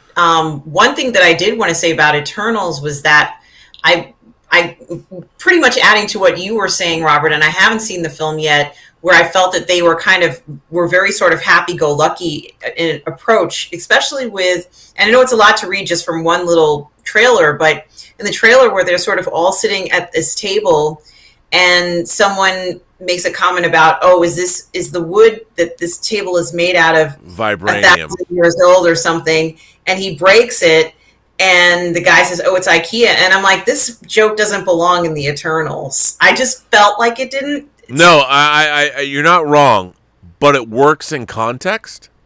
Mm-hmm. I mean, and I think that my big criticism of Eternals is, like, here's my biggest criticism of the film. The language, the actual script writing. Mm-hmm. If the idea is that these characters are 7,000 years old, and they are, the language, I don't think it's a spoiler to say, you actually see them existing in multiple eras. Oh, wow. Their dialogue should have been different in every era. Like, they should have been speaking differently. They use colloquialisms thousands of years ago. And I get where they're coming from, but for me, if I directed the film, I would have said, you know what, the script needs to reflect, if you're in the 15th century, you need to talk Shakespearean. Like the Highlander does, I guess. Yeah, I mean, that, and I would have thought, and that my biggest criticism of the film is the Eternals talk the same the whole time. And that bothered me, because they're talking in modern colloquial English. And I'm like, you know what? It should have been, and I think that was something that was probably discussed, but that was something that took me out of it. As a matter of fact, like, I would have loved to have seen, and some of it's true, I would have loved to have seen the first half of the movie or the flashbacks subtitled, so you don't even know what language are they speaking. Mm-hmm. And then that would have just been me. But I mean, I still love the Eternals. A lot of people won't. I get it. But I think it's great. Are we going to get figures from the Eternals and from? Oh my God! They already introduced one. I want. Did they really? Well, they put it this way. They showed us. Well, we're going to get Thena. Put it that way. We're going to get Angelina Jolie's character. Yes. They've actually introduced. They only showed a snippet of it. Hot Toys. If you go to Hot Toys page, they actually showed her weaponry and her arm holding one. So it's a snippet. So I knew that she would be the first character that we get, because of course they already had the head sculpt. So yeah, right. Yeah. I want. Look, all I can say is I love those costumes. I want all of them. They won't make all of them. I want all of them. I want all the Eternals. I want Icarus. I want Cersei. And by the way, I mean, to be honest, Gemma Chan, I even the way she speaks with her little like British lisp or whatever, she is. There's no more dreamy, in my mind. There's no more dreamy woman in the world than Gemma Chan in the Eternals. Like, I'm like, oh, what is your perfect woman? I'm like, oh, her. What was she also in The Expanse? She was in Captain Marvel. Yeah. Mm-hmm. Yeah, she played. She was not in Expanse. I mean, she's. Okay. I mean, you know what? She put up she's impressed for Eternals. She put up some. I follow her. I follow her on Twitter and Instagram. I mean, she was like, I'm like, and she's going out with Dominic Cooper. She's been with him, the Mr. Preacher, the lead of Preacher since 2018. I'm like, my God, what a woman. But anyway, so she's with Dominic, Mr. or the original Stark's father, and so she's with him. Really? Yep. Wow, I didn't know that. Yeah, well done, sir. Well done. 200 Watt Studio says Halloween 2 was a better Laurie in a hospital film. You're talking about the original Halloween 2, and by the way, I agree with you. Rick Rosenthal directed Halloween 2. I love the original Halloween 2. Yeah, it's very respectable. It's really, really good. I agree, man. And what are you gonna do? I mean, a man says, Rob Lael, you love sound mixing. This show needs a little bit of help. I know. What? I know. One day we'll bring all the sound. It'll be fine. It's all good. Don't worry. Yeah. Then he goes on to say, but your verisimilitude makes it good. Well, thank you. I appreciate that. Stubble McShave says, it was nice to hear that your mom enjoyed the Wheel of Time book. Yes. Did she see Dune with you? Yes, she did. And what did your mom think of Dune? She went with me. I took mom to go see the preview when the preview first came out as well. So she saw the preview and she saw it on screen with me, and we watched it at home together, and she liked it a lot. She enjoyed it. So that was good. You know, the next super chat comes from I don't know who this person is. Latoya T.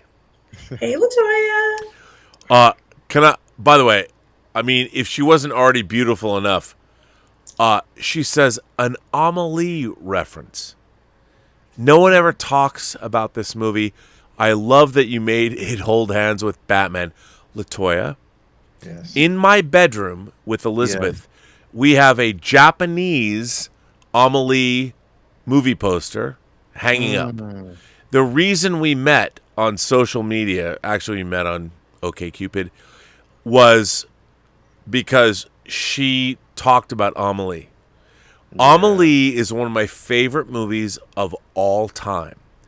And like I said, when I first saw it, I have to say, Amelie was the third movie I ever cried in. The first one was Star Trek II: The Wrath of Khan. The second one was The Color Purple. When Celi's sister comes back from Africa and she comes up this, and they're standing there, and I fucking lost it. I don't care what anyone says. I love The Color Purple. I understand they downplay Alice Walker's lesbianism between Shug Avery and Celi. I get it. Yeah.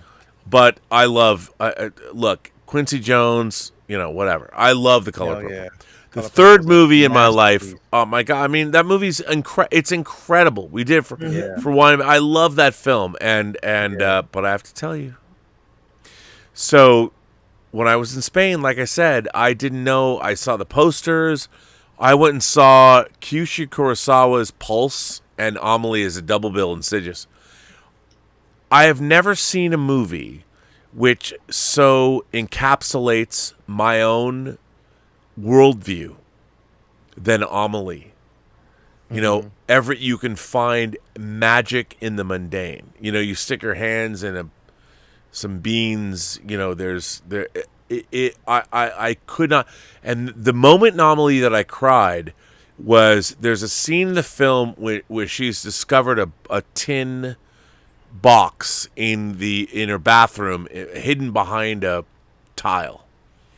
And she takes it upon herself to find out years ago who belongs to this. And she finds that person. And she's like, if this person is affected by seeing this box of his own childhood dreams, then I'll become a do-gooder. And she sets him up, and he goes into a phone booth, and she calls him, and he's so like he can't even believe it. And then he goes into a cafe, and he's talking about it, and Amelie sits next to him, and I'm like, I'm that guy. Yeah. I'm like, I'm that guy. And I lost it. I was sitting next to my friend Steve Melching, and there are tears pouring down my eyes. Like, I didn't even know that it would affect me this way. It would affect you that way. Yeah. Dude, I had no idea. And the nostalgia, I totally, and I was just bawling. And I couldn't open my mouth. I went, oh my God. I was like, and tears, because I didn't want Steve to know I'm like blubbering. I'm like a blubbering mess. But I'm like dying because I can't even open my mouth. And Amelie, if you haven't seen it, first of all, Jean-Pierre Jeunet directed it. So Elizabeth and I, Jean-Pierre Jeunet came 2 years ago to LA and showed it at the American Cinematheque. And it's kind of our movie. And I said to Elizabeth, listen, I know a woman that has a gallery. We have to go buy a French movie poster and see if we can get it signed by Jean-Pierre Jeunet, the director of Amelie. And so we got the poster, and Elizabeth, she's half French. She speaks fluent French. Her mother's French. And so at the end, we all go down there, and everyone's crushing around him and wants something signed. And this poster is gigantic. It's huge. And I was like, she's like, we'll never get there. I'm like, all you have to do is go speak French, and he'll look at you and sign the poster. And I like pushed her into the crowd. She pushes through and she's like, je t'aime. I don't know French. And he looks at her and she's like, in French, she's like, my mom, my name is Babette. My mom calls me Babette in French. And he stops everything. Signs that shit. It's right over there. Yeah. Amelie, I'm telling you, is one of my, to me, it's one of my, if you want to know my mindset, people are like, well, there's nothing about Star Trek in it. I'm like, no, but the positivity of life. That movie, I've never seen a film ever that conveys the magic of daily life more than Amelie. Mm-hmm. And I love it so much. So I don't know who that LaToya T person is, but goddamn does she have good taste in film. Yes.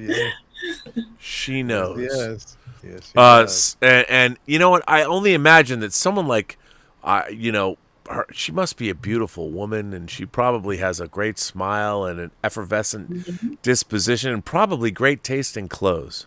Yes, she does. Have no idea if that's true because I don't even know anything about her. But well, I met her and she's fantastic. Wait, she has a very. You met her? How did you meet who is LaToya T? I have no idea. She hates when I talk about her nose on camera because I love her nose. That's probably one of the most attractive aspect about her is her nose, and she'll tell you I love her nose. She has the cutest little nose. For those of you who might not know, this might be your first time here at the Burnettwork. LaToya T is the unbelievably beautiful woman that Lael is married or going to marry. Yes. And by the way, she's dressing him up for fashion shoots, and you look fabulous, sir. She has a great fashion sense. Yes, she does. So now tell us once again, how did the two of you meet?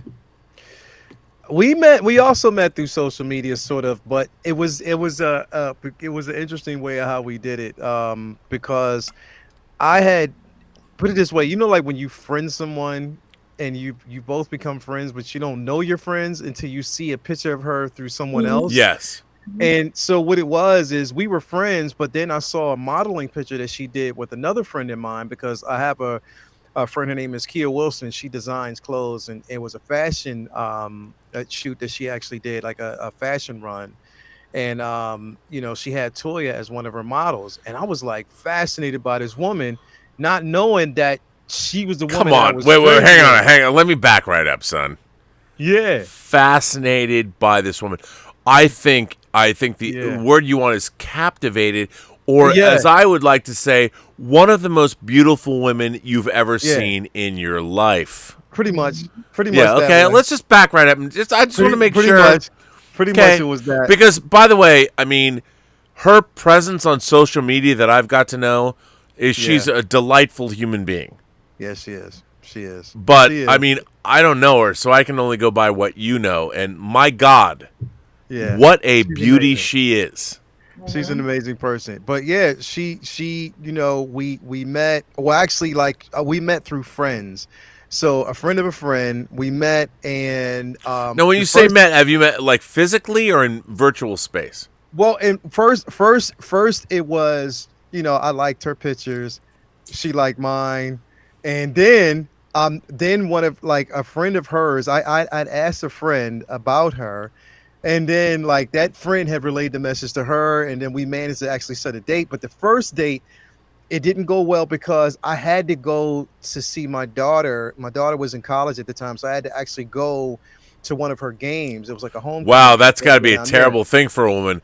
I'm sorry, I have to go to one of my daughter's games. Yeah. That's a real red flag. Well done, sir. Well played. Just saying. So we had to reschedule. So what we did was we rescheduled for the following week. And that's when we ended up at a winery.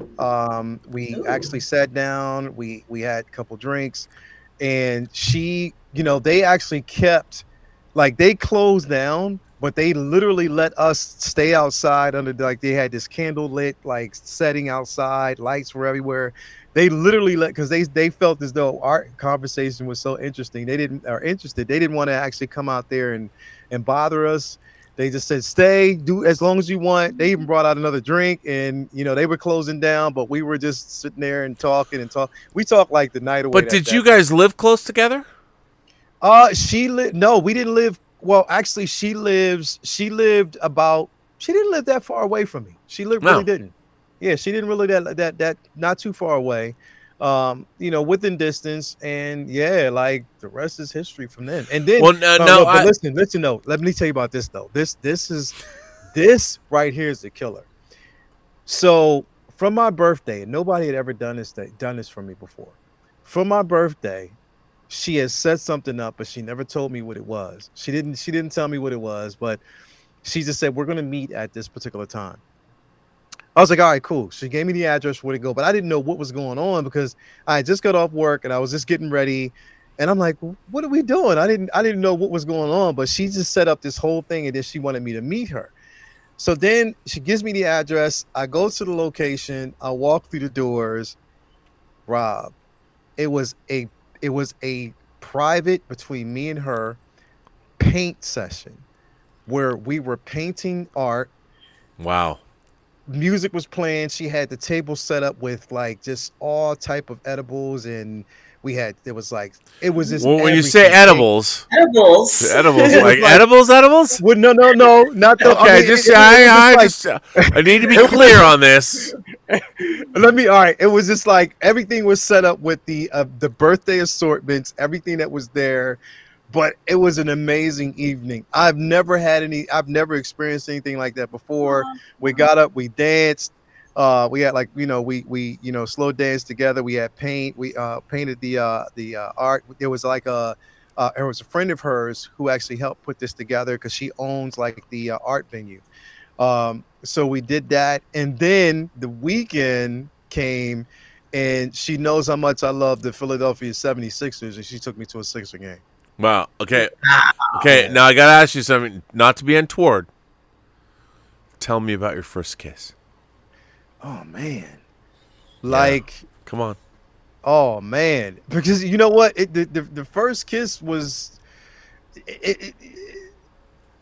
I don't know, because it's real strange, because it's like when you think about your first kiss, it's like you got to think about multiple kisses, and it's just like the first kiss is so magical that you think about everything that loops in after that. But I'm not talking about a peck on the cheek. I am talking about the first time you kiss. How about this? The first time that I assume you play your finesse game, so there's no tongue right away.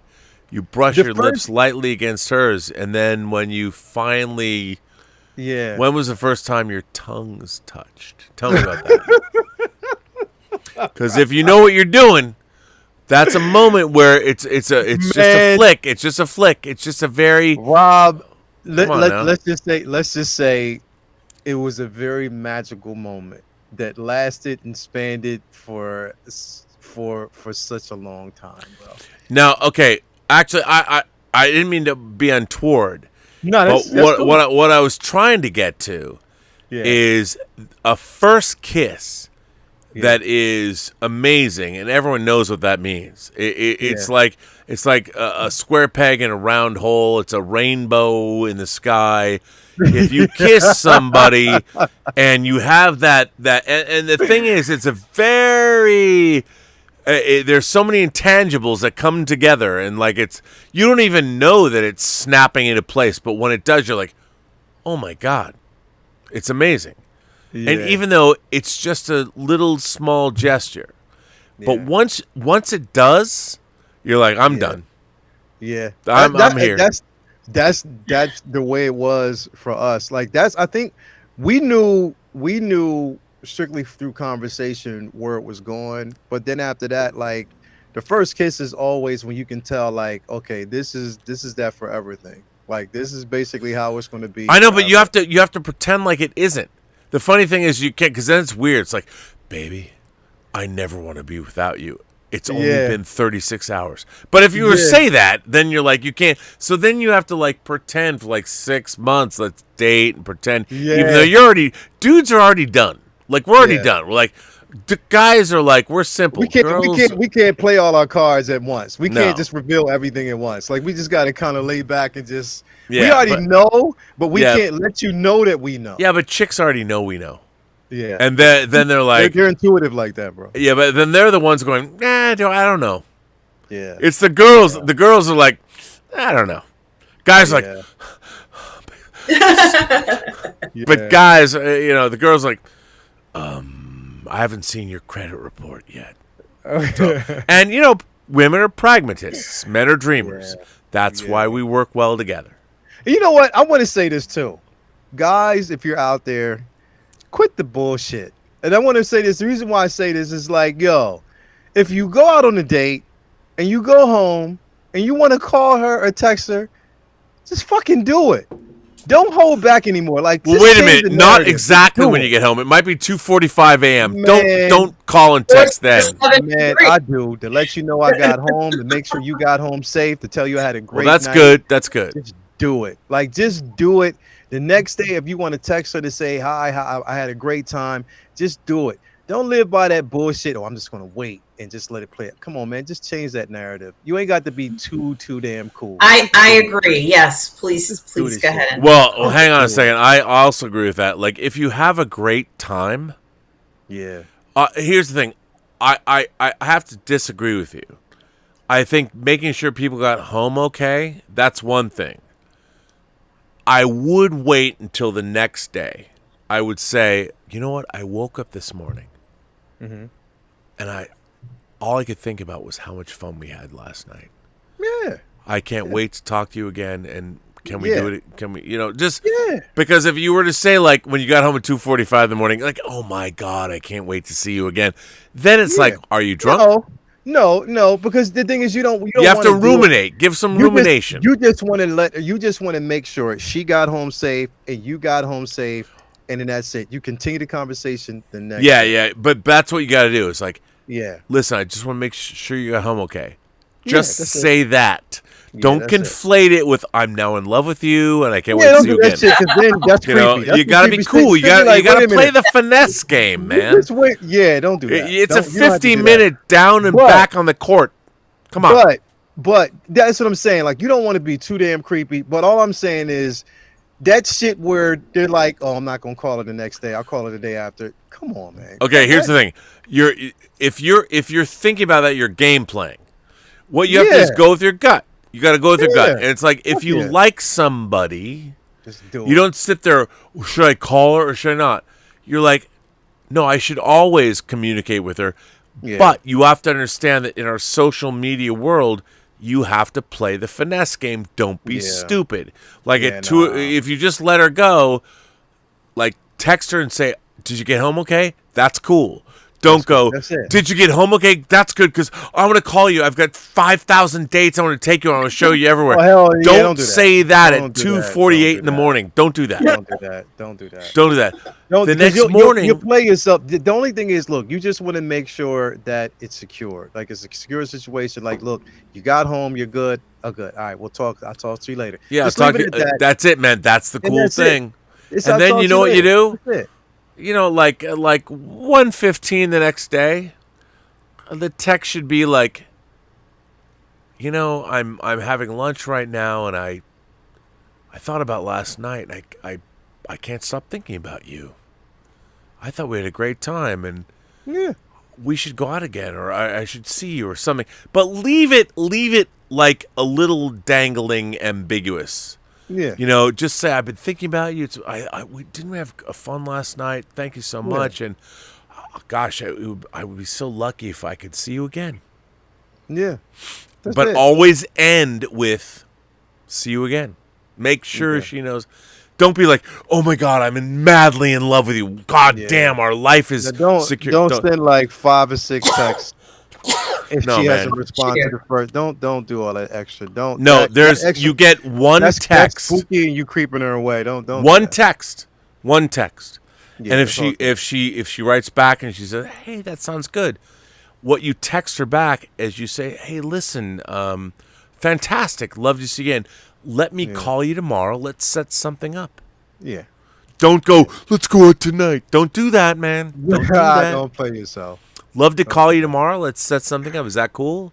And by the way, be specific. Hey, can I call you around 11, 12? You busy? Mm-hmm.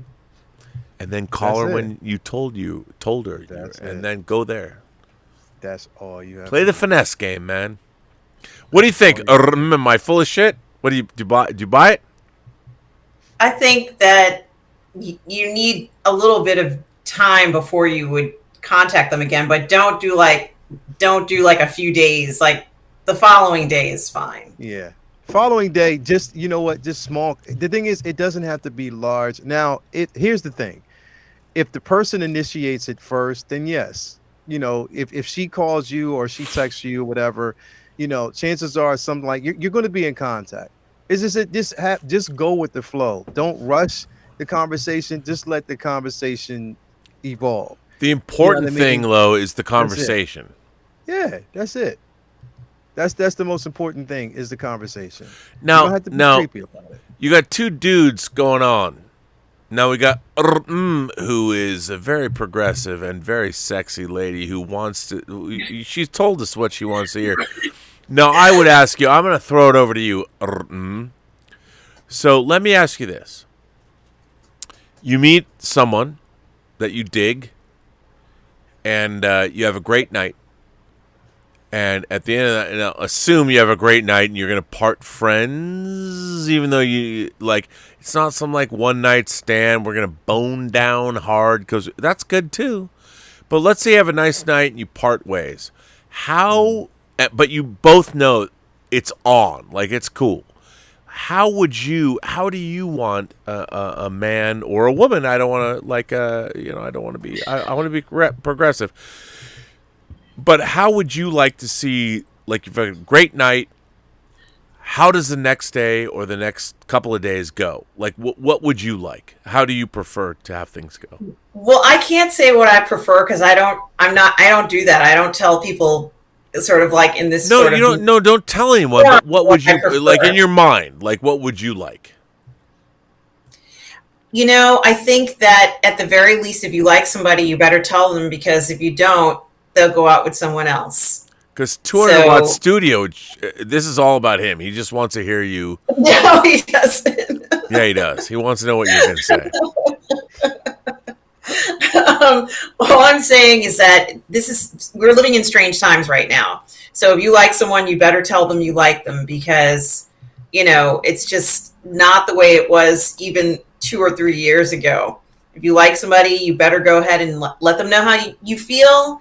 And if they feel the same way, you're very lucky, But if not, move on and go to the next person. But you better tell the person because, this is not a time to be shy or to kind of, rest on morals or whatever it is. This is really kind of the time to just go ahead and let the person know how you feel. But hang on a second. Like Lael was saying, you've gone out on a first date.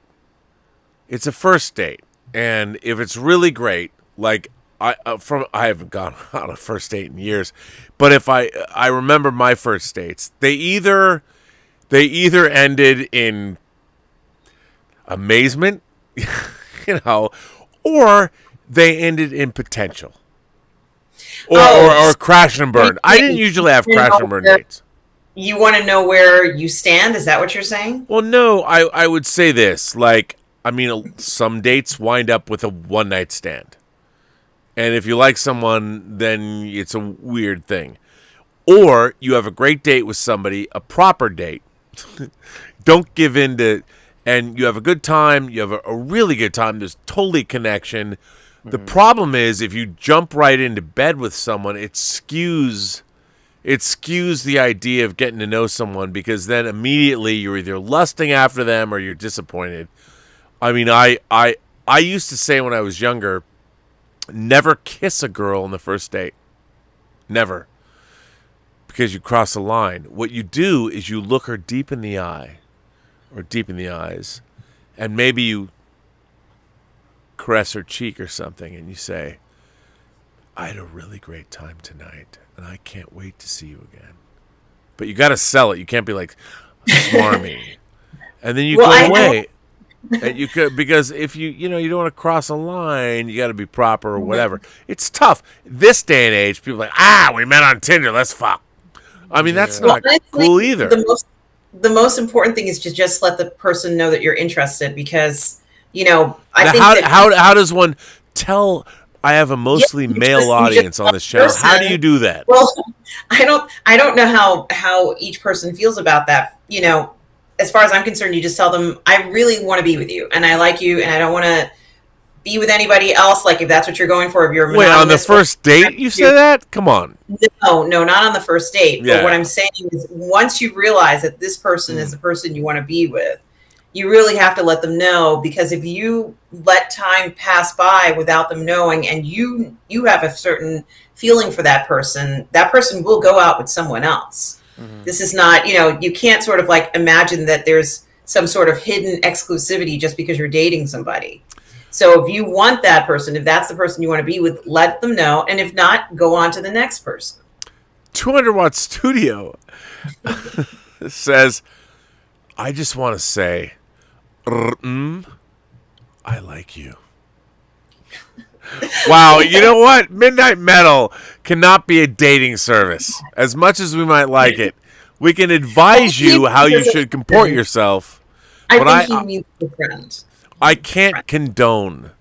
No one can take away from me. What? From a show standpoint. Oh, you can't. You got to respect my guests.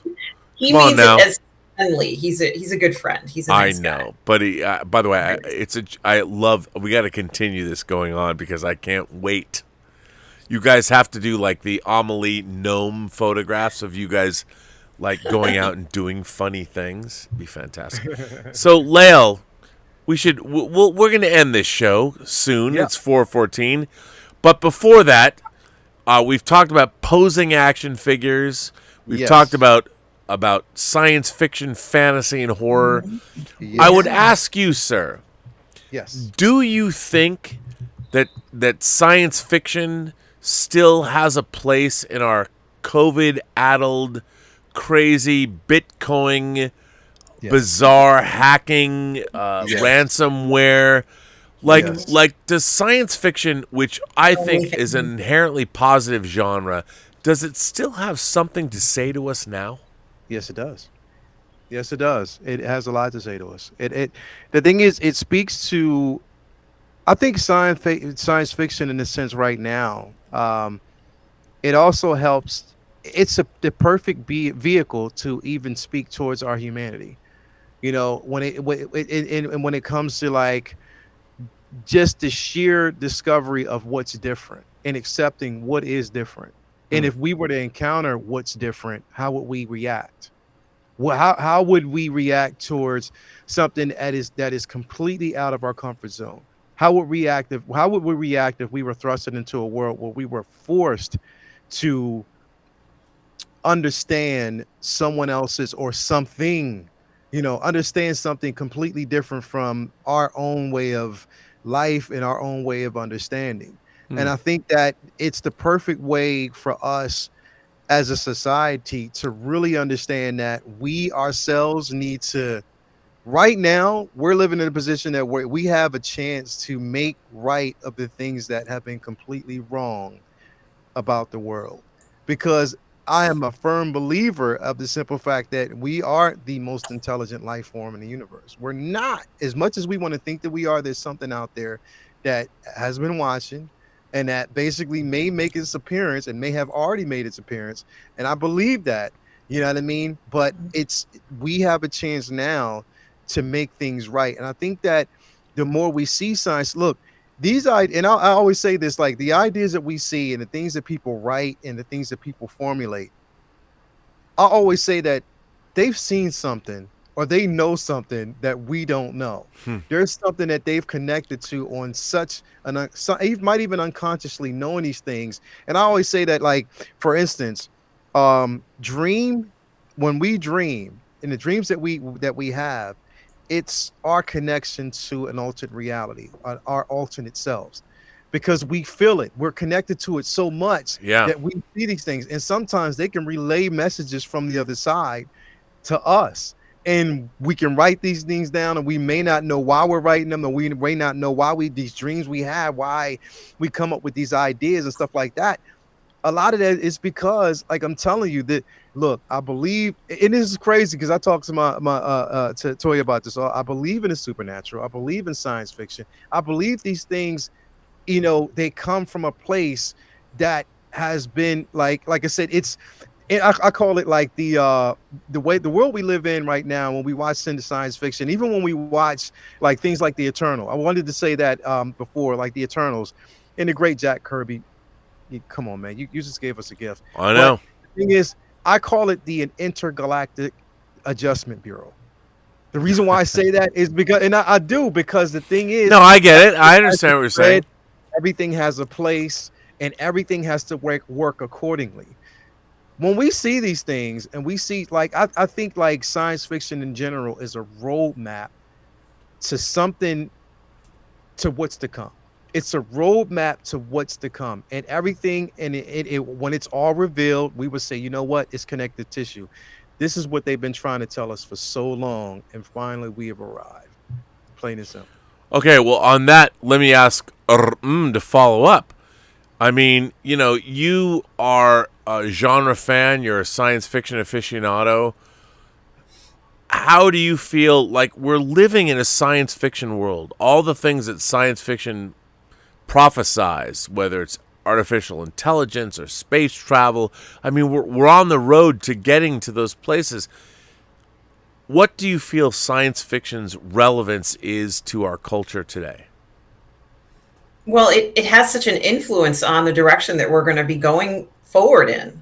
You know, we just watched, you know, Shatner go up in a rocket the other day, and you just can't watch that and not be inspired to think that, you know, one day maybe we'll all be doing this. And it's not going to be just 6 minutes. It might be for 6 years or 60 years. So, you know, we just don't know where it's going to take us, but it sure is inspiring to see that technology can take us places that we want to go. I want to travel like that. I mean, me too. I think that what can happen and being able to see the possibilities of what we can achieve is going to make us want to do more and go further in a lot of our dreams and goals and aspirations. So it's just going to inspire us to do more. And we need that. We kind of need that in today's world. We need things to inspire us and to help us go to places that are outside of the box. You know, going to space is kind of outside of the box. Mm-hmm. And I hope that we see a lot more of it, and other people, not just billionaires, start to come up and say, yeah, I want to go to space, or, I want to, do things that seem impossible. And I think that we can accomplish this. And, I hope that this spurs even more people saying that, my idea for coming up with an unlimited source of power is not ridiculous. Yeah. Or, finding cures to diseases that we couldn't do before isn't ridiculous. Or, being able to, find peace on this earth is not ridiculous. Finding, real world problems finding solutions to real world problems. I hope that this will inspire people to do that. And it should be an adventure, and it's going to take a lot of energy and time, but we're in the business of human beings. This is why we're even on this channel. We're in the business of people. We care about other people on this planet, and hopefully those advancements will make this world a better place to live in. So yeah, it's relevant, and it has a role today. Yeah. No, I agree. And Stub McShave says, it was nice to hear that your mom enjoyed the Wheel of Time book. Did she see Dune with you? I mean, we talked about that. Yes, yes, she did. Yes, she did see it with me, and she wants to watch it again. She actually wanted to watch it again right after we watched it, and I told her, no, you can't do that. You have to wait. Well, Stubble goes on to say, since the movie is only half the first book, they needed to adapt it to work as a movie and create a satisfying ending, even if you don't have a good ending halfway in the book.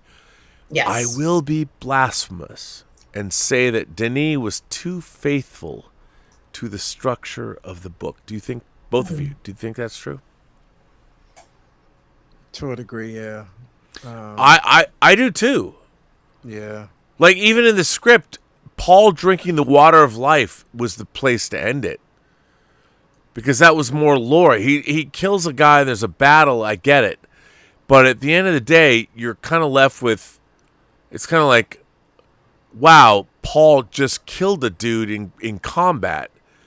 And it's not, if he drank the water of life, that's a place where a door is opened. And I think he might have been ready to do that because he had just done a rite of passage, so to speak, of, the unfortunate having to kill somebody, that act alone would have made him think, well, things are different now. And now I have to take more risks. It was a risk-taking thing that he was doing, and he was so hesitant to do that. And, we have to assume he's going to do other things that he probably wouldn't normally do after that. No. He's different now. Yeah, he's definitely different now.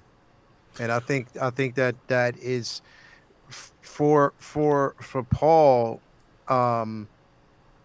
now where he's going. And I mean, and the thing is, it's like, it's hard because knowing the books and where they're about to basically take it. But you're right. I think that, it's not good where they go. No, it's not. But I think Denis Villeneuve, again, I'm not going to, I don't want to put it solely on him. I think that watching the film, you can tell that there were interferences. There were interferences that kept certain things and scenes that were probably shot that should have been incorporated. They probably left out. And somebody mentioned earlier that he said he doesn't like to do director cuts and stuff like that. Yeah, I don't know. It's just gonna, it's gonna be interesting to see what happens next. What the studio decides to do. It's gonna be highly interesting in what they back, and if they basically see it's even. You just can't leave this film the way it's left. You cannot. Well, you cannot do that. And I think it's probably going to do well enough. And the thing is, Dune is not. That's why what I don't get is why they didn't do both films, because most of where it takes place on Arrakis. So okay, you're gonna go to Kitane, where the Padishah Emperor is, and go there and see the Imperial Court. It's a set. Yeah. It's not like, there's not like giant, well, there are, but people, sandworms and all that, but you've already done all that. You've already got all that in place. So, hopefully it'll be great. By the way, 200 Watt Studio says drinking water at the family table at the beginning and the end of when he killed the guy would have bookended the film. Well, yes, drinking water, sure, absolutely a big thing. But I felt, as much as I love Dune, to wrap it all up in a bow, I did feel that the film was cut to the bone, and it wanted to be like, to me, this version of Dune, give me the 3-hour and 20-minute version on a home video, and then give me the next version where there'll be the 2-hour and 45-minute version, and then the 3-hour and 20-minute version, because I do think that the Dune that we're seeing does not represent the Dune that was shot. Yeah. Mm-hmm. And also, we would have bought it. Like, if they gave us 2 different versions and one was, 5 hours even, we would all be like, I've got to get the 5-hour version. We would buy it. Don't they understand who we are? Yeah. Well, the real problem is that all films are, from a corporate standpoint, are judged under the same criteria. And someone would say, like, why is Dune different than Clifford the Red Dog? They're both based on books. So aren't they the same thing? No, they're not. They're not the same thing. But from a corporate standpoint, it's like, book, yes. Adaptation, yes. No one sits there and goes, well, the books of Clifford the Red Dog are different than the books of James Herbert, or pardon me, that's a horror author, Frank Herbert. They're James. By the way, James Herbert books are great too, but so Frank Herbert, and I don't know the author of Clifford the Red Dog, but they're still books, and on a corporate standpoint, they exist at the exact same level, pre-existing IP. Yeah. Now, and this is the problem with our society. The people that are making decisions are going, well, Clifford the Red Dog is this, Dune, those are aging older boomers who read that book the first time. Clifford the Red Dog are young kids that have grown up to be like 30 and 40 years old. Well, what's so weird about that is those kids who grew up don't want to read Clifford the Red Dog anymore. And their nostalgia is not going to make them be like, oh my God, I have to see Clifford the Red Dog. Yeah. They grew out of that, but not at a corporate level, they didn't. Yeah. True. Very true. Very true. Anyway, kids, do you have any final thoughts, the two of you? Just be kind to one another, and it was great streaming with you both as usual. You guys are great. Yeah. Once again, I want to say thank you to the two of you, Lael. These shows are a credit to YouTube, and thank the two of you. I mean, I didn't know the two of you a year ago, and it's my honor to know you and to stream with both of you. And thank you for everybody in the chat and all the super chats and the moderators and everybody. Yeah, I was going to get to that. We have a great moderating staff, and I want to thank everyone for supporting the chat through super chats and tips. By the way, thank God I have another YouTube account. I mean, a PayPal account. My God. But I want to thank all of you for that. And I also want to thank the idea of the Post-Geek Singularity community. I mean, I just thought that was a cool term. I didn't know it would be defined by the humanity and the contribution of all of you. So thank you.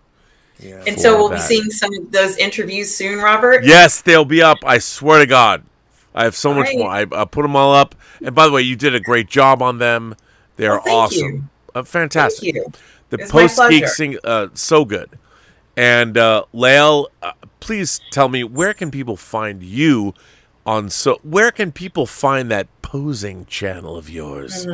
Yes, they can find me at the 1/6 Scale Man YouTube channel, where we basically, like I said, there's so many different things. I have Take Your Position, where, like I said, I got out of doing, just regular reviews on figures, because like I said, there's plenty of different content. Come on, Justin does it the best. We don't want to compete with our friend. Yeah. So we don't want to do that. So basically, like I said, I want to do what I pretty much love the most, which is posing.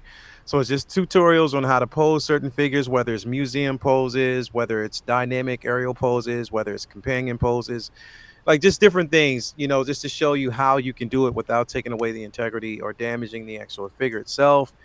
So that, I try to do at least those, like maybe, 2 or 3 times a week.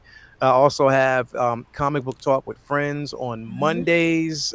So this week we will be discussing in detail just the lore of the Eternals before the film drops. So, just going over Jack Kirby's vision. I didn't want to actually mix that with New Gods because that's a totally different thing. But we'll go over that interpretation. But similar, kind of. Yes, very similar. So we will be actually having that discussion on Monday, so you can tune in for that. That's 9:15 on Monday on the YouTube channel. We have also Say What on Wednesdays. What? Yes, Say What on Wednesdays. Now, this episode is strictly going to be about pricing, figures. We had a very interesting discussion yesterday, or the day before yesterday, and we wish to kind of expand on that. So that's going to probably be the discussion that we'll have on that show. Don't know if next week, because like I said, my co-host Mario is moving right now, so I don't know if we'll be doing We possibly no, I don't know. We might be actually doing Uncivilized Scoundrels next Thursday. I hope so. That is something that we're hoping to jump into. But yeah, So. tune in for that. Normally we do that on Thursday nights, and that's all Star Wars talk, any and everything Star Wars talk. So yeah, just tune in. Yeah, if you haven't already subscribe to the 16 Scale Man YouTube page and also 16 Scale Man on Instagram. Yep. And tell me about yourself. What's going on the next week for you? Where can people find you other than 200 Watt Studio? Don't tell him where he can find you, because perhaps he'll never stop. Although I appreciate his romanticism. I may be on 16 Scale Man Network with Lael if he does Uncivilized Scoundrels. So I'm looking forward to that because I love that show. I love Star Wars. So anybody who loves Star Wars, definitely check out on 16 Scale Man Network, Uncivilized Scoundrels. It's usually every other Thursday, where we talk everything and anything about Star Wars. I'm also supposed to be doing some streams with Lorena Creole. Oh my God, she's okay. She's awesome. She is so cool. I believe that's going to be also on Thursday, but it's going to be at a different time. I think it's going to be at 5 p.m. So I'm going to be streaming with Lorena Creole on her channel. She's so and I love her to death. Streaming on Midnight's Edge on Friday, the 29th. Might be. I'm not sure yet, but I think I might be streaming with Midnight's Edge. If nothing comes Which up. Which is different than Midnight. Midnight's Edge is on the edge of the post-singularity. Midnight Metal is inside the post-singularity. Yes, it is. Sucked in. So possibly Friday, I will possibly be streaming with Midnight's Edge at 12 o'clock, possibly if nothing comes up. And of course, Friday, I'll be on Midnight's Metal. And you can always find any videos for PGS All-Stars and PGS reviews on the Burnett. And there will be a lot dropping in the next day or two, I swear to God. By the way, can I just thank the two of you? I mean, I love these Friday night Midnight Metal streams have become a favorite of mine. I feel like they're very worthwhile, great content. Section. Yes. And I can't believe, I mean, it's been 4.5 hours. Yes, and what a great stream this has been. Yeah. Yes, it has. Yes, it has. And I think all of us would second this. Please go see Dune in a theater, the biggest screen you can find it in.